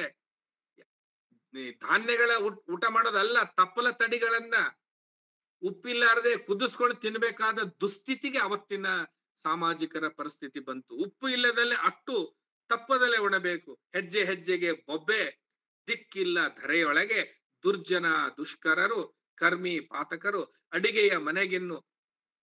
ಅಡಿಗೆಯ ಮನೆಗಿನ್ನು ಅನುಪಗಳಾದವು. ಸಡಗರದ ಮನೆಗಿನ್ನು ಕೀಲಿ ಕುರುಪಿಗಳಾದವು. ಮನೆಯೆಲ್ಲ ಕೀಲಿ ಬಿದ್ದು. ಚೆನ್ನವೀರಯ್ಯ ನಾಟವು ಬಂದಾವು ದುಮ್ಮಿಸಾಲೆ. ಮರ್ತ್ಯದೊಳಗಿನ್ನು ಜಯವಿಲ್ಲ ಮುಂದಕ್ಕೆ ದುಮ್ಮಿಸಾಲೆ. ಇಲ್ಲಿ ನೀವು ಗಮನಿಸಬಹುದು. ಅಂದ್ರೆ ಇದಿಷ್ಟು 15 ವಚನಗಳ ಒಳಗಡೆ ಒಂದು ರಿಪಿಟೇಷನ್ ಆದ ರೀತಿಯಲ್ಲಿನೇ ಬೇರೆ ಬೇರೆ ಈ ಕಲ್ಯಾಣ ಕರ್ನಾಟಕದ ಪ್ರದೇಶದ ಒಳಗಡೆ ಜನಸಾಮಾನ್ಯರ ಬದುಕು, ಯಾವುದೋ ಮನೆ ಮಠ ಇತ್ಯಾದಿಗಳ ಒಳಗಡೆ ಏನೇನು ಕಟ್ಕೊಂಡಿದ್ರಲ್ಲ, ಕಟ್ಟಿಕೊಂಡದ್ದನ್ನೇ ಹೇಗೆ ವ್ಯಂಗ್ಯ ಮಾಡ್ತಾ ಇಡೀ ಜಗತ್ತು ಹೇಗೆ ಇದು ಆಗುತ್ತೆ ಅನ್ನೋದನ್ನ ಒಂದು ದ್ವಂದ್ವವಾದ ಪರಿಜ್ಞಾನಗಳಲ್ಲಿ ಹೇಳ್ತಾನೆ. ಒಂದ್ ನಿಮಿಷ ಮುಗಿಸ್ಬೋದು ಸರ್? ಇನ್ನೊಂದ್ 2 ನಿಮಿಷ ಬೇಕು ನನಗೆ, ಆಗ್ಬೋದಾ? ಹಲೋ ಸರ್, ಮಾತಾಡಿ ಸರ್, ಪರವಾಗಿಲ್ಲ. ಒಂದ್ 2 ನಿಮಿಷದಲ್ಲಿ ಸಮ್ ಅಪ್ ಮಾಡ್ತಾ ಇದ್ದೀನಿ. ಇದಿಷ್ಟು ವಚನಗಳನ್ನ ನಾನು ಪ್ರಾಯೋಗಿಕವಾಗಿ ಓದ್ದೆ ತಮ್ಮ ಮುಂದೆ, ಎಲ್ಲರ ಮುಂದೆ. ಅವರು ಹೇಳುವ ಎಲ್ಲ ಮೆಟಫರ್ಗಳನ್ನ ಒಂದು ಸೂತ್ರಪ್ರಾಯವಾಗಿ ಹೇಳ್ತಾ ಇದ್ದೀನಿ ಇಲ್ಲಿ ಬಂದಿರತಕ್ಕಂಥದ್ದು. ದ್ವಂದ್ವಾತ್ಮಕವಾಗಿ ಹೇಗೆ ಇಡೀ ಕಾಲಜ್ಞಾನ ಅನ್ನೋದಕ್ಕೆ ಕೊಡೆಕಲ್ ಬಸವಣ್ಣನ ಪದ ಬಳಸ್ತಾನೆ. ಕಾಲಜ್ಞಾನಗಳು ಗ್ರಂಥಗಳಲ್ಲ, ವಚನ ವಾಕ್ಯಗಳು, ನಿಂತ ನಿಜವನು ಕಾಂಬ ನಿತ್ಯ ಕೃತ್ಯಗಳಿವು. ಈ ಈ ಈ ಒಂದು ಸೂತ್ರಪ್ರಾಯದ ಹೆಡಿಕೆ ಮೂಲಕ ಅವನು ಇಡೀ ಫಿಲಾಸಫಿಯನ್ನ, ಅವನ ಕಾಲಜ್ಞಾನದ ಫಿಲಾಸಫಿಯನ್ನ ಎರಡು ನೆಲೆಯಲ್ಲಿ ಹೇಳ್ತಾನೆ. ರಾಜಿಕ ಮತ್ತು ದೈವಿಕ ಎಂಬ ಡೈಲೆಕ್ಟಿಕಲ್ ಸ್ವರೂಪದಲ್ಲಿ ವಿನ್ಯಾಸಗೊಳಿಸಿದ್ ನೋಡ್ಬೋದು. ಒಂದು ರಾಜಿಕ, ರಾಜತ್ವ, ಅದಕ್ಕೆ ಪರ್ಯಾಯವಾಗಿ ದೈವಿಕ ಅಂತ ತನ್ನ ಗುರುವಾಗಿರತಕ್ಕಂಥ ದೈವ ಅಂತ ಯಾವ್ದನ್ನ ಸಂಬೋಧಿಸ್ತಾನಲ್ಲ, ಅದು ಪರಸ್ಪರ ವಿರುದ್ಧವಾಗಿ ದ್ವಂದ್ವಾತ್ಮಕ, ಅದಕ್ಕೆ ಪರ್ಯಾಯವಾಗಿ ರಾಜಕೀಯಕ್ಕೆ ಪರ್ಯಾಯ ದೈವಿಕ. ಆದ್ರೆ ಡೈಲೆಕ್ಟ್ ಹೇಗೆ ಮುಂದುವರಿತದೆ, ಇನ್ನೊಂದಿಷ್ಟು ಪದಗಳನ್ನ ನಾನು ಎಲ್ಲ ಕೇಳುಗರ ಕಿವಿಗೆ ಹಾಕಿ ನನ್ನ ಮಾತನ್ನು ಮುಗಿಸ್ತಾ ಇದ್ದೇನೆ. ಅದಕ್ಕೆ ದ್ವಂದ್ವಾತ್ಮಕವಾದ ಪರಿಕಲ್ಪನೆಗಳು ಹೇಗೆ ಈ ವಚನ ಒಳಗಡೆ ಬಂದಿವೆ ಅನ್ನೋದನ್ನ ನಾನು ಹೊರಗೆ ತೆಗೆದಿನ. ನಾನು ಆಗ್ಲೇ ಹೇಳಿದ್ನಲ್ಲ, ನಿಗಮನ ವಿಧಾನ, ಈ ಕಾಲಜ್ಞಾನ ಒಳಗಿಂದ ಅನೇಕ ಪರಿಭಾಷೆಯನ್ನು ಹೊರಗೆ ತೆಗೆದಿನಿ, ಅದನ್ನೇ ನಿಮ್ಮ ಮುಂದೆ ಮಂಡಿಸ್ತಾ ಇದ್ದೀನಿ. ಅಂದ್ರೆ ನಾನು ಯಾವ್ದೋ ಒಂದು ವಾದದ ಹಿನ್ನೆಲೆಯಲ್ಲಿ ಮಂಡಿಸಲ್ಲ, ಅದು ನಿಗಮನ ವಿಧಾನದಲ್ಲೇ ಮಂಡಿಸ್ತೀನಿ. ಯಾವ್ದಾವ್ದು ಅದು ಪರಿಭಾಷೆ, ಅದಕ್ಕೆ ಎರಡು ಪರಸ್ಪರ ವಿರುದ್ಧವಾಗಿರೋ ಪರಿಭಾಷೆಯನ್ನ ಕೊಡೆಕಲ್ ಬಸವಣ್ಣ ಬಳಸ್ತಾನೆ. ಯಾವ್ಯಾವ? ರಾಜಪಟ್ಟಕ್ಕೆ ಪರ್ಯಾಯವಾಗಿ ಗುರುಪಟ್ಟ, ರಾಜಪಟ್ಟ ಒಂದ್ ಕಡೆ, ಅದಕ್ಕೆ ವಿರುದ್ಧವಾಗಿ ಗುರುಪಟ್ಟ. ಚಕ್ರಾಧಿಪತಿ ಪಟ್ಟ, ಅದಕ್ಕೆ ಪರ್ಯಾಯವಾಗಿ ಬುಡಪಟ್ಟ ಅಂತ ಪದ ಬಳಸ್ತಾನೆ. ರಾಜಕೀಯಕ್ಕೆ ಬದಲಾಗಿ ದೈವಿಕ, ರಾಜಸಿಂಹಾಸನದ ಬದಲಾಗಿ ದೇವದುರ್ಗದ ಮೇಲೆ ಸಿಂಹಾಸನ ಅಂತ ಪರಿಭಾಷೆಯನ್ನ ಒಂದು ವಚನದಲ್ಲಿ ಬರೀತಾನೆ. ರಾಜಸಿಂಹಾಸನಕ್ಕೆ ಬದಲಾಗಿ ಅಂದ್ರೆ ಇವೆಲ್ಲ ಇರೋ ಅಲ್ಲ, ಆಶಯ ಮಟ್ಟದಲ್ಲಿ ಗ್ರಹಿಸಬೇಕು. ರಾಜಸಿಂಹಾಸನಕ್ಕೆ ಬದಲಾಗಿ ದೇವಸಿಂಹಾಸನ. ಅರಮನೆಗೆ ಬದಲಾಗಿ ಗುರುಮಠ, ಅರಮನೆಗೆ ಪರ್ಯಾಯವಾಗಿ ಗುರುಮಠ. ಊರು ಮತ್ತು ಮನೆ, ನಾವೇನು ಕಟ್ಕೊಂಡಿವಲ್ಲ ನಾಗರಿಕ ಸಮಾಜ ಅಂತ, ಊರು ಮತ್ತು ಮನೆ, ಅದಕ್ಕೆ ಪರ್ಯಾಯವಾಗಿ ಕೊಡೆಕಲ್ ಬಸವಣ್ಣ ಹೇಳೋದು ಕಾಡು ಮತ್ತು ಬೆಟ್ಟ. ಕಾಡಿನ ಬದುಕು ಮತ್ತು ಬೆಟ್ಟದ ಬದುಕಿನ ಜೊತೆಗೆ ಅಥವಾ ನದಿಯ ಬದುಕಿನ ಜೊತೆಗೆ ನೀವು ಸೇರ್ಕೋಬೇಕು ಅಂತ ಹೇಳ್ತಾನೆ. ಕಾಡು ಮತ್ತು ಅದಕ್ಕೆ ಪರ್ಯಾಯವಾಗಿ ಊರು ಮನೆಗೆ ಪರ್ಯಾಯವಾಗಿ ಕಾಡು ಬೆಟ್ಟ. ಆಕಾರ, ನೀವು ಯಾವ್ದೋ ಒಂದು ಸುಂದರವಾದ ವೇಷಭೂಷಣ ಹಾಕೊಂಡು ಹೇಳ್ತಿರ್ಲ, ನೀವು ಕಾವಿ ಹಾಕೊಳ್ಳೋದು ಅಥವಾ ತಲೆ ಮೇಲೆ ಚಕ್ರ ಏನೇನು ಇಟ್ಕೊಂಡಿರಲ್ಲ, ಅದಲ್ಲ. ಆಕಾರಕ್ಕೆ ಬದಲಾಗಿ ನಿರಾಕಾರ, ರೂಪ ಬದಲಾಗಿ ವಿಕಾರ, ನೀ ಅನಂಗ ವೇಷ ಅಂತ ಅವ್ರು ಇನ್ನೊಂದು ಕರೀತಾರೆ. ಮಟ್ಟಸ್ವಾಮಿ ಕಾವ್ಯದಲ್ಲಿ ಹುಚ್ಚನ ವೇಷದಲ್ಲಿ ಬರ್ತಾನೆ ಅಲ್ಲಮ್ಮ, ನೀವು ಗಮನಿಸಬಹುದು.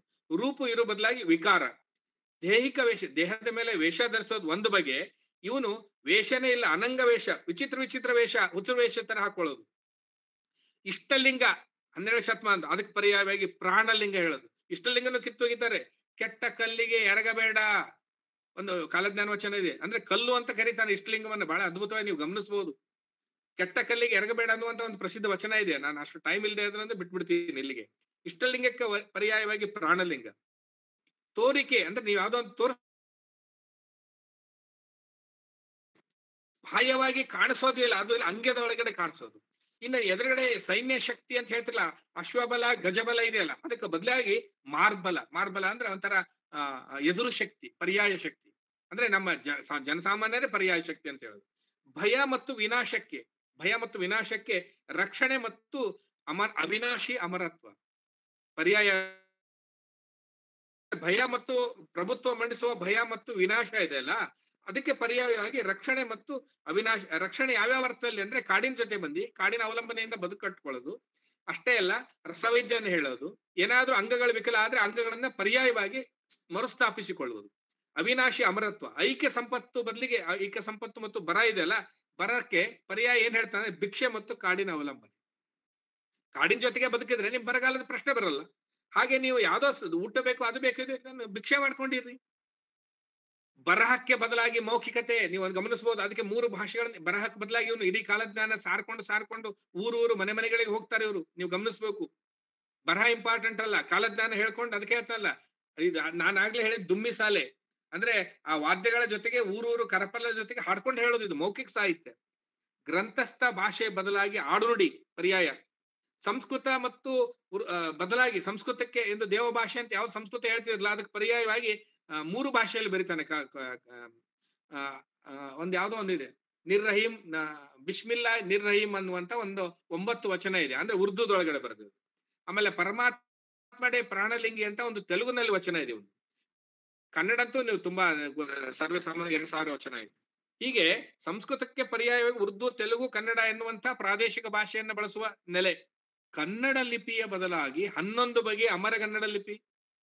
ಹೀಗೆ ಇಡೀ ದ್ವಂದ್ವಾತ್ಮಕ ಸ್ವರೂಪದಲ್ಲಿ ದೈವಿಕ ಅಂದ್ರೆ ಪ್ರಭುತ್ವಕ್ಕೆ ಮತ್ತು ಪರ್ಯಾಯವಾಗಿ ಗುರುಪಟ್ಟ ಗುರುಮನೆ ಅನ್ನುವಂತಹ, ಹೇಗೆ ನೀವು ಶಿಶುನಾಳ ಶರೀಫ್ ಗೋವಿಂದ ಭಟ್ಟರ ಸಂಬಂಧ ಹೇಳಿದಲ್ಲ, ಗುರು ಮತ್ತು ಶಿಷ್ಯರ ಸಂಬಂಧ ಅನ್ನುವಂತಹ ನೆಲೆಗಳಲ್ಲಿ ಈ ಕೊಡೆಕಲ್ ಸಾಹಿತ್ಯ ಅನಾವರಣಗೊಂಡಿದೆ ಅನ್ನುವಂತಹ ಮಾತನ್ನು ಹೇಳ್ತಾ ನಾನು ಈಗಾಗಲೇ ಹೆಚ್ಚು ಸಮಯ ತೆಗೆದುಕೊಂಡೇನೆ. ಇದು ಒಂದು ಸುಮ್ಮನೆ ದುಮ್ಮಿಸಾಲ್ ಎನ್ನುವಂತಹ ಒಂದು ಸೊಲ್ಲನ್ನ ಹೇಳುವ ಈ ಕೊಡೆಕಲ್ ಬಸವಣ್ಣನ ವಚನದ ಮೂಲಕ ಹೇಗೆ 15ನೇ ಶತಮಾನದ ಒಳಗಡೆ ಸಾಮಾನ್ಯರ ಜನರ ಬದುಕು ಸಾಮಾಜಿಕ ಕ್ಷೋಭೆಗೆ ಒಳಗಾಗಿ ಹೇಗೆಲ್ಲ ದುಸ್ಥಿತಿಗೆ ಒಳಗಾಗ್ತಾ ಇತ್ತು, ಅಂತ ಸಂದರ್ಭದಲ್ಲಿ ಪರ್ಯಾಯವಾಗಿ ಗುರುವನ್ನ, ತನ್ನ ಸಂತರ ಪರ್ಯಾಯವನ್ನ ಮಂಟೆಸ್ವಾಮಿ, ರಾಚಪ್ಪಾಜಿ, ಅಲ್ಲಮ್ಮ ಅಥವಾ ಸಂಗಮನಾಥ ಇವರೆಲ್ಲ ಚಾರಿತ್ರಿಕ ವ್ಯಕ್ತಿಗಳು ನೆಲೆ ನಿಂತು ಜನರ ಬದುಕಿಗೆ ಆಸರೆಯಾಗುವ ನೆಲೆಯಲ್ಲಿ ನಿಜವಾಗಿಯೂ ಅಮರವಾಗುವ ಕಲ್ಯಾಣವೇ ಇವರು ಕಟ್ಟಿದ್ದಾರೆ ಅನ್ನುವಂತ ಮಾತನ್ನು ಹೇಳ್ತಾ ಇಲ್ಲಿವರೆಗೆ ದೀರ್ಘವಾಗಿ ನನ್ನ ಮಾತನ್ನ ಕೇಳಿರುವ ಎಲ್ಲರನ್ನು ಕೂಡ ಮತ್ತೊಮ್ಮೆ ನೆನೆಸ್ಕೊಂಡು ನನ್ನ ಮಾತನ್ನ ಆಡೋದಿಕ್ಕೆ ಅವಕಾಶ ಕಲ್ಪಿಸಿಕೊಟ್ಟ ಬಂಡಾರ ಪ್ರಕಾಶ್ ಅವರನ್ನು ಕೂಡ ನೆನೆಸ್ಕೊಂಡು ನನ್ನ ಮಾತನ್ನ ನಿಲ್ಸೋದಿಕ್ಕೆ ಇಷ್ಟಪಡ್ತೇನೆ. ಎಲ್ರಿಗೂ ಇನ್ನೊಮ್ಮೆ ನನ್ನ ನಮಸ್ಕಾರಗಳನ್ನು ಸಲ್ಲಿಸ್ತೇನೆ. ಏನಾದ್ರೂ ತಮ್ಮ ಸಣ್ಣ ಪುಟ್ಟ ಪ್ರಶ್ನೆಗಳಿದ್ರೆ ನಾನು ಉತ್ತರಿಸಬಹುದು ಅಂತ ಅನಿಸ್ತದೆ. ಯಾರಾದ್ರೂ ಪ್ರಶ್ನೆಗಳನ್ನು ಕೂಡ ಕೇಳ್ಬೋದು ಅಥವಾ ಮುಗಿಸಬಹುದು.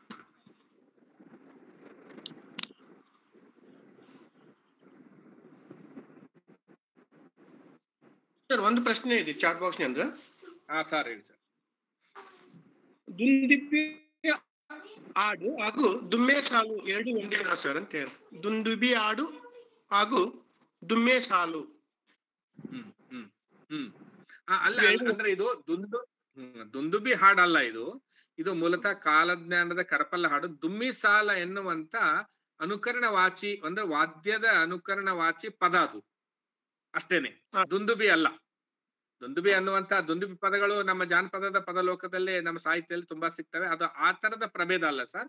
ಇವರು ಬೇರೆ ಬೇರೆ, ಅಂದ್ರೆ ಚಳ್ಳಂ ಅಂತ ಹೇಳ್ತೀವಲ್ಲ ನಾವು, ಆ ತರದ ಪದಗಳನ್ನ ಬಳಸ್ಕೊಂಡು ಈ ಒಂದು ಡೋಲಕ್ ತರದ ಒಂದು ವಾದ್ಯವನ್ನ ಬಳಸಿಕೊಂಡು ಈ ಹಾಡುಗಳನ್ನ ಊರೂರಿಗೆ ಸಾರ್ಕೊಂಡು ಹೋಗ್ತಾರೆ. ಅದಕ್ಕೆ ದುಮ್ಮಿ ಸಾಲ್ ಅನ್ನುವಂತ ಪಲ್ಲವನ್ನ ಬಳಸ್ತಾರೆ. ಸರ್, ಇನ್ನೊಂದು ಪ್ರಶ್ನೆ ಸರ್. Thank you. ಈಗ ದಕ್ಷಿಣ ಮಂಟೇಸ್ವಾಮಿ ಶಿಷ್ಯತ್ವ ಪಡೆದಿದ್ದು ಹೇಗೆ ಅಂತ ಕೇಳಿ. ಅಂದ್ರೆ ಕರೆಕ್ಟ್ ನಿಮ್ ಪ್ರಶ್ನೆ. ಅಂದ್ರೆ ಆ ಕಾಲಘಟ್ಟದಲ್ಲಿ ಅನುಭಾವಿಗಳು ಒಬ್ಬರ ಅಂದ್ರೆ ಸಮಾನ ಮನಸ್ಸಿನ ಆಲೋಚನೆ ಇರ್ತಕ್ಕಂಥವ್ರು. ನಾವ್ ಹೇಗೆ ಇವತ್ತಿನ ದಿವಸ ಏನೋ ಒಂದು ಸಂಶೋಧನೆ ಮಾಡ್ಬೇಕು ಅಂತಂದಾಗ ಯಾವ್ದೋ ವಿಶ್ವವಿದ್ಯಾಲಯಕ್ಕೆ ಹೋಗ್ತೀವಿ. ಹಾಗೆ ಆ ಕಾಲಘಟ್ಟದಲ್ಲಿ ಇದೊಂದು ದೊಡ್ಡ ಸ್ಕೂಲ್ ಆಫ್ ಥಾಟ್ ಆಗಿತ್ತು ಅಂತ ಆಗ್ಲೇ ನಾನು ಪರಿಚಯಿಸ್ತೇನೆ. ಯಾಕಂದ್ರೆ ಇಲ್ಲಿ ಹೆಬ್ಬಾಳದ ಪರಮಾನಂದ ಇದ್ರು, ಅಲ್ಲ ಸಂಗಮನಾಥ ಇದ್ರು, ಸ್ವತಃ ಬಸವಣ್ಣ ಅವ್ರ ಮಕ್ಕಳು, ಇಡೀ ಸಂತತಿನೇ. ಅಷ್ಟೇ ಅಲ್ಲ, ಇನ್ನೊಂದು ಉಲ್ಲೇಖದಲ್ಲಿ ಕನಕದಾಸನೇ ಹುಡ್ಕೊಂಡ್ ಬರ್ತಾನೆ ರಾಚಪ್ಪಾಜಿ ಹತ್ರ. ಯಾವ್ದೋ ಒಂದು ಮುಂಡಿಗೆ ಸಮಸ್ಯೆ ಅಂತ ಒಂದು ಪ್ರತಿ ದಂತಕಥೆನೇ ಇದೆ ಅಲ್ಲಿ. ಒಂದು ಹೊರಗಡೆ ಕುರಿ ಕಾಯ್ತಾ ಕೂತಿರ್ತಾನಂತೆ ರಾಚಪ್ಪಾಜಿ. ಅವನು ಹುಡ್ಕೊಂಡ್ ಬಂದ್ ಕೇಳ್ತಾನ. ಅವನು ಏನ್ ಕೇಳ್ತಾನೆ, ಇಲ್ಲಿ ರಾಚಪ್ಪಾಜಿ ಅಂತ ಇಲ್ಲಿ ಯಾವ್ದೋ ಒಂದು ಇಲ್ಲಿ ಕೊಡೇಕಲ್ ಪರಂಪರೆಯ ಮಠ ಇದೆ ಅಂತೆ. ಆ ಮಠದ ಒಳಗಡೆ ರಾಚಪ್ಪಾಜಿ ಇದಾನಂತೆ. ಅವ್ನು ಎಲ್ಲಿದ್ದಾನಂತ ಅವನಿಗೆ ಬಂದ್ ಕೇಳ್ತಾನೆ. ಇಲ್ಲ ಗೊತ್ತಿಲ್ಲಪ್ಪ ಅಂತ ಹೇಳಿ ಒಂದು ಹಾಡು ಹೇಳ್ತಾನೆ ರಾಚಪ್ಪಾಜಿ. ಒಂದು ಹಾಡಿದೆ, ನಾವು ಕುರುಬರು ನಮ್ಮ ದೇವರೇ ಬೀರಯ್ಯ ಅನ್ನುವಂತ ಒಂದು ಕೊಡೇಕಲ್ ಬಸವಣ್ಣನ ಸಂದರ್ಭದಲ್ಲಿ ಬರುವ ಒಂದು ಹಾಡಿದೆ. ಆ ಹಾಡು ಕನಕದಾಸನ್ಯಾಗೋ ಸಿಗ್ತದೆ, ಇವನ್ ಬಲ್ಲಿ ಸಿಗ್ತದೆ. ಅಂದ್ರೆ ಏನ್ ಹೇಳ್ತಾ ಇದ್ದೇನೆ ಅಂದ್ರೆ, ಹಾಗೆ ಮಂಟೆಸ್ವಾಮಿನೂ ಕೂಡ ಒಂದು ಅನುಭವದ ಆಲೋಚನೆಗಾಗಿ, ಮೂಲತಃ ಅವನು ಒಬ್ಬ ಅವಧೂತ ಸಂತ ಸರ್. ಅವಧೂತ ಸಂತ ತನ್ನ ಆಲೋಚನೆಯ ಒಂದು ಸಮಾನ ಮನಸ್ಥಿತಿಯವರು ಇಲ್ಲಿದ್ದಾರೆ. ಇಲ್ಲಿ ಬರ್ಬೇಕು ಅನ್ನೋ ಕಾರಣಕ್ಕಾಗಿ ಬಂದಿದ್ದಾನೆ. ಕೆಲವು ದಿವಸ ಇಲ್ಲಿ ಇದ್ದಾನೆ ಮತ್ತು ವಾಪಸ್ ಹೋಗುವಾಗ ಸ್ವತಃ ಕೊಡೇಕಲ್ ಬಸವಣ್ಣನ ಮಗನ ಕರ್ಕೊಂಡು ಹೋಗ್ತಾನಲ್ಲ ಅವನು. ಆ ಮಂಟೆಸ್ವಾಮಿ ಕಾವ್ಯ ಮಂಡಿಸುವ ರಾಚಪ್ಪಾಜಿ ಬೇರೆ ಯಾರು ಅಲ್ಲ, ಕೊಡೇಕಲ್ ಬಸವಣ್ಣನ ಹಿರಿ ಮಗನೇ. ಇದನ್ನ ಗಮನಿಸ್ಕೊಂಡ ಹೋಗುವಾಗ ಇವನ್ ಕರ್ಕೊಂಡು ಹೋಗ್ತಾನಂದ್ರೆ ಇಲ್ಲಿ ಬಂದಿರೋದು ಸಾಕ್ಷಿ ಇದೆ. ಮತ್ತು ಅಲ್ಲಿ ಕೂಡ ಇಬ್ಬರನ್ನ ಒಳಗೊಂಡಿರೋ ಮಂಟೆಸ್ವಾಮಿ ಕಾವ್ಯ ಕೂಡ ಈಗಲೂ ಕೂಡ ಇದೆ. ಇದೇ ಸಾಕಲ್ಲ ಸಾಕ್ಷಿಗಳು ನಮಗೆ ಅನ್ನುವಂಥದ್ದನ್ನ ಗಮನಿಸ್ಬೋದು. ಹಾಗಾಗಿ ಮಂಟೆಸ್ವಾಮಿ ಬಂದು ಎಷ್ಟು ದಿವಸ ಇದ್ದ ಅನ್ನೋದು ನಮಗೆ ಯಾವ್ದೋ ವಿಡಿಯೋ ಇಲ್ಲ ಸರ್. ನಾವ್ ಹೇಳಕ್ ಕರೆಕ್ಟ್ ಆಗಿ ಹಿಸ್ಟಾರಿಕಲ್ ಆಗಿ ಕರೆಕ್ಟ್ ಆಗಿ ಎಷ್ಟು ವರ್ಷ ಇದ್ದ, ಏನಿದ್ದ, ಒಂದು ಅವರ ಬರೆದಿರುವ ಸಾಹಿತ್ಯ, ಅವರ ಜೊತೆಗೆ ಬೇರೆಯವರು. ಈಗ ಮಂಟೆಸ್ವಾಮಿನ ಏನ್ ಮಾಡ್ತಾನೆ, ರಾಚಪ್ಪಾಜಿ ರಾಚಯೋಗಿ ಅಂತ ಒಂದು ತತ್ವಪದ ಬರೆದಾನೆ. ಮಂಟೆಸ್ವಾಮಿ ನಾನೇ ಪ್ರಿಂಟ್ ಮಾಡೀನಿ ಅದನ್ನ, ಕನ್ನಡ ವಿಶ್ವವಿದ್ಯಾಲಯದಲ್ಲಿ ಇದೆ ಅದು. ಎಂತ ರಾಚಪ್ಪ ಏನ್ ಪರ್ಸನಾಲಿಟಿ ಏನು ಅಂತ ಬರೀತಾನ ಅವನು. ಹೇಳಿ ಸರ್, ಮತ್ತೆ ಯಾರ ಪ್ರಶ್ನೆ? ಧನ್ಯವಾದ ಸರ್. ಇನ್ನೊಂದು ಪ್ರಶ್ನೆ ಇದೆ ಸರ್. ಸರ್, ಜಲದುರ್ಗದ ಸಂಗಮನಾಥ ಮತ್ತು ಕೊಡೇಕಲ್ ಬಸವಣ್ಣನವರ ಒಂದು ಸಂಬಂಧ ಹೇಗಿತ್ತು ಅನ್ನುವಂಥದ್ದೊಂದು ಸ್ವಲ್ಪ ವಿವರಣೆ. Right sir. ಜಲದುರ್ಗದ ಒಳಗಡೆ ಇರುವ ಸಂಗಮನಾಥನ ಗುಡಿ ಇದೆಯಲ್ಲ, ಅದು ಬೇರೆ ಯಾರು ಅಲ್ಲ, ಡಿಗ್ಗಿ ಸಂಗಮನಾಥನ ಗುಡಿನೇ ಅದು. ಅಂದ್ರೆ ಆ ದೂರ ಇರೋದ್ರಿಂದ ಅವರು ಅದೇ ಹೆಸರಲ್ಲಿ ದೇವರ ಗುಡಿಯನ್ನ ಅವ್ರು ಇಟ್ಕೊಂಡಿದ್ದಾರೆ, ಈಗ ಇಟ್ಕೊಂಡು ಮಾಡಿದ್ದಾರೆ. ಆ ಸಂಗಮನಾಥ ಬಸವಣ್ಣನ ಗುರು ಸರ್ ಅವ್ರು. ಅಂದ್ರೆ 15ನೇ ಶತಮಾನದಲ್ಲಿ ಒಬ್ಬ ಸಂಗಮನಾಥ ಅಂತ ಬರ್ತಾನೆ, ಡಿಗ್ಗಿ ಸಂಗಮನಾಥ ಅಂತ. ಶಾಪುರ್ ಹತ್ರ ಇದಾದ ಅದು ಡಿಗ್ಗಿ. ಅದೇ ಸಂಗಮನಾಥ ಅವನು ಸ್ವಲ್ಪ ಒಂಥರ ಗುಪ್ತ ಭಕ್ತನ ತರ ಸರ್. ಅವನು ಏನಿದ್ರು ಡೈರೆಕ್ಟ್ ಆಗಿ ವಚನಗಳನ್ನ ಹೇಳಲ್ಲ, ಆದ್ರೆ ಅವನ ಎಲ್ಲಾ ಆಶಯಗಳನ್ನ ಕೊಡೆಕಲ್ ಬಸವಣ್ಣ ಮಂಡಿಸ್ತಾರೆ. Yes sir, yes, thank you sir. ಇನ್ನೊಂದು ಪ್ರಶ್ನೆ ಸರ್, ಕೊಡೆಕಲ್ ಬಸವಣ್ಣನವರ ವಚನಗಳ ಒಂದು ತಾತ್ವಿಕತೆ ಇಂದಿಗೂ ಪ್ರಸ್ತುತವೇ ಅಂತ? ಖಂಡಿತ ಸರ್, ಖಂಡಿತ ಪ್ರಸ್ತುತ. ಯಾಕಿದೆ ಅಂತಂದ್ರೆ ಅವರು ನೀವು ಸಂಪತ್ತನ್ನ ಯಾವುದೇ ಒಂದು ಏನು ಧನ ಕನಕ ಅಂತ ನಾವ್ ಯಾವ್ದನ್ನ ಹೇಳ್ತೀವಿ ಅಲ್ವಾ, ಇನ್ನು ಬ್ಯಾಂಕ್ ಬ್ಯಾಲೆನ್ಸ್ ಅಂತ ಯಾವ್ದನ್ನ ಕರಿತೀವಿ ನಾವು, ಅದಕ್ಕೆ ಆಮಿಷಕ್ಕೆ ಒಳಗಾಗಿ ನಾವು ಅದನ್ನ ಸಂಗ್ರಹಿಸ್ಕೊಳ್ಳಕ್ ಹೋಗ್ತೀವಿ ನಾವು. ಕೊಡೆಕಲ್ ಬಸವಣ್ಣ ಹೇಳ್ತಾನೆ, ಕಾಡಿನ ಬದುಕಿನ ಜೊತೆಗೆ ನೀವು ನಾಗರಿಕರಾಗೋದು ನಿಮ್ಮ ಮೂಲ ಮನುಷ್ಯನ ಅಗತ್ಯಗಳನ್ನ ಈಡೇರಿಸುವುದಕ್ಕೋಸ್ಕರವಾಗಿ ನಾಗರಿಕ ಸಮಾಜ ಕಟ್ಕೋಬೇಕು. ನೀವು ಲೋಭಿಗಾಗಿ ಲೋಲುಪತೆಗಾಗಿ ಏನ್ ಮಾಡ್ತಾ ಇರಿ ಗೊತ್ತಾ, 2-3 ಜನ ಹೆಂಡ್ರಬೇಕಂತ ಬಹುಪತ್ನಿತ್ವ ಮಾಡ್ಕೋತೀರಿ. ನೀವು ಇರೋದ ಒಂದು 10x10 ರೂಮ್ ಬೇಕಾಗಿದೆ, ನೀವು 10 ಬಂಗ್ಲೆ ಕಡು. ಇವತ್ತಿನ MLA ಹೆಂಗ್ ದೊಡ್ಡ ದೊಡ್ಡ ಮನಿ ಕಟ್ಕೋತಾರ ನೋಡ್ತೀರಿ. ಹಿಂಗ್ ಕಟ್ಕೊಂಡ್ರೆ ನಿಮಗೆ ಬೇರೆಯವ್ರ ಕನ್ನ ಹಾಕೇ ಹಾಕ್ತಾರೆ. ಹಾಗಾಗಿ ನೀವು ಆತರ ಲೋಭಿಗಳಿಗೆ ಲೋಲುಪತೆಗಳು ಆಗಾಗೋ ಬದಲಾಗಿ ಈ ಅರಣ್ಯದ ಬದುಕಿನ ಒಳಗಡೆ ಇವತ್ತಿನ ದಿವಸ ಯಾರೋ ಸದ್ಗುರು ಏನೋ ಒಂದು ಹೇಳ್ತಾನಲ್ಲ, ಹಂಗೆ ಮಣ್ಣಿನ ಜೊತೆಗೆ ಮಣ್ಣಿನ ಮಕ್ಕಳಾಗಿ ಬದುಕ್ರಿ ಅಂತ ಹೇಳ್ತಾನಲ್ಲ, ಇದು ಮತ್ತೆ ನಮಗೆ ಪರ್ಯಾಯ ಅಂತ ಅನ್ಸೋದಿಲ್ವಾ? ಎಲ್ರು ಯೋಚನೆ ಮಾಡ್ಬೇಕು ಅಷ್ಟೇ. Thank you sir. ಹೇಳಿ ಸರ್, ಹೇಳಿ. ಬಸವಣ್ಣನವರ ಭಾಷೆಗೂ ಮತ್ತು ಕೊಡೆಕಲ್ ಬಸವಣ್ಣನವರ ಬಳಸಿರ್ತಕ್ಕಂಥ ಭಾಷೆಗೂ ಏನಾದ್ರು ವ್ಯತ್ಯಾಸ ಅಥವಾ ಸಹಸಂಬಂಧ ಇದೆಯೇ? ಅಂದ್ರೆ ಭಾಷೆ ವ್ಯತ್ಯಾಸ ಇದೆ ಸರ್, ಭಾಷೆ ಸಂಪೂರ್ಣ ವ್ಯತ್ಯಾಸ ಇದೆ. ಅವನು 12ನೇ ಶತಮಾನದ ಬಸವಣ್ಣ ಒಂದು ತರದ ಫಿಲಾಸಫರ್. ಅವನು ಯಾವಾಗಂದ್ರೆ ಒಂದು ಈಗಾಗಲೇ ವೈದಿಕ ಪುರೋಹಿತಶಾಹಿಯ ವಿರೋಧದ ನೆಲೆಯಲ್ಲಿ ಅವನು ಮಂಡಿಸ್ತಕ್ಕಂಥ ಫಿಲಾಸಫಿ ಬರುತ್ತೆ. ಕೊಡೆಕಲ್ ಬಸವಣ್ಣನ ಫಿಲಾಸಫಿ ಯಾವ ತರದ ಅಂದ್ರೆ, ತನ್ನ 15ನೇ ಶತಮಾನದ ಒಳಗಡೆ ಎದುರಾಗಿರುವ ಈ ಸಾಮಾಜಿಕ ಬದುಕಿದೆಯಲ್ಲ, ಅದನ್ನ ವಿರೋಧಿಸಿ ಸಾಮಾಜಿಕ ಬದುಕನ್ನ ಕಟ್ಟುವ ಮತ್ತೊಂದು ಪರ್ಯಾಯ. ಎರಡು ಭಿನ್ನ ಭಿನ್ನ, ಆದ್ರೆ ಹೆಸರು ಮಾತ್ರ ಒಂದೇ ಸರ್. ಅಂದ್ರೆ ಅವನು ಹೇಗೆ ಅಂದ್ರೆ ಇಲ್ಲೊಂದು ಸಾಮಾನ್ಯವಾದ ಅಂಶ ಇದೆ ಇಲ್ಲಿ. ಏನು ಅಂತಂದ್ರೆ, ಇವನು ಬಸವಣ್ಣ ಅಂತ ಹೆಸರು ಇಟ್ಕೋತಾನೆ.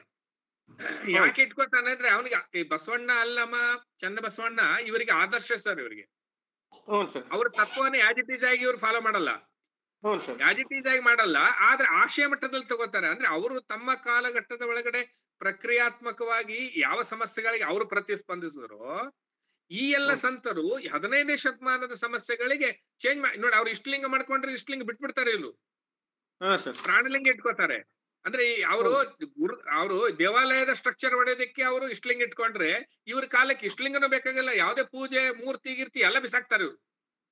ಇಲ್ಲೇ ಗೊತ್ತಾಗುತ್ತೆ ಅವ್ರ ಫಿಲಾಸಫಿಗೆ ಇವ್ರ ಫಿಲಾಸಫಿ ಭಿನ್ನ ಇದೆ. ಬಟ್ ಆಶೆ ಇಬ್ಬರದು ಒಂದೇ ಸರ್, ಸಮಸ್ತ ಸಮಾಜ ಚೆನ್ನಾಗಿರ್ಬೇಕು.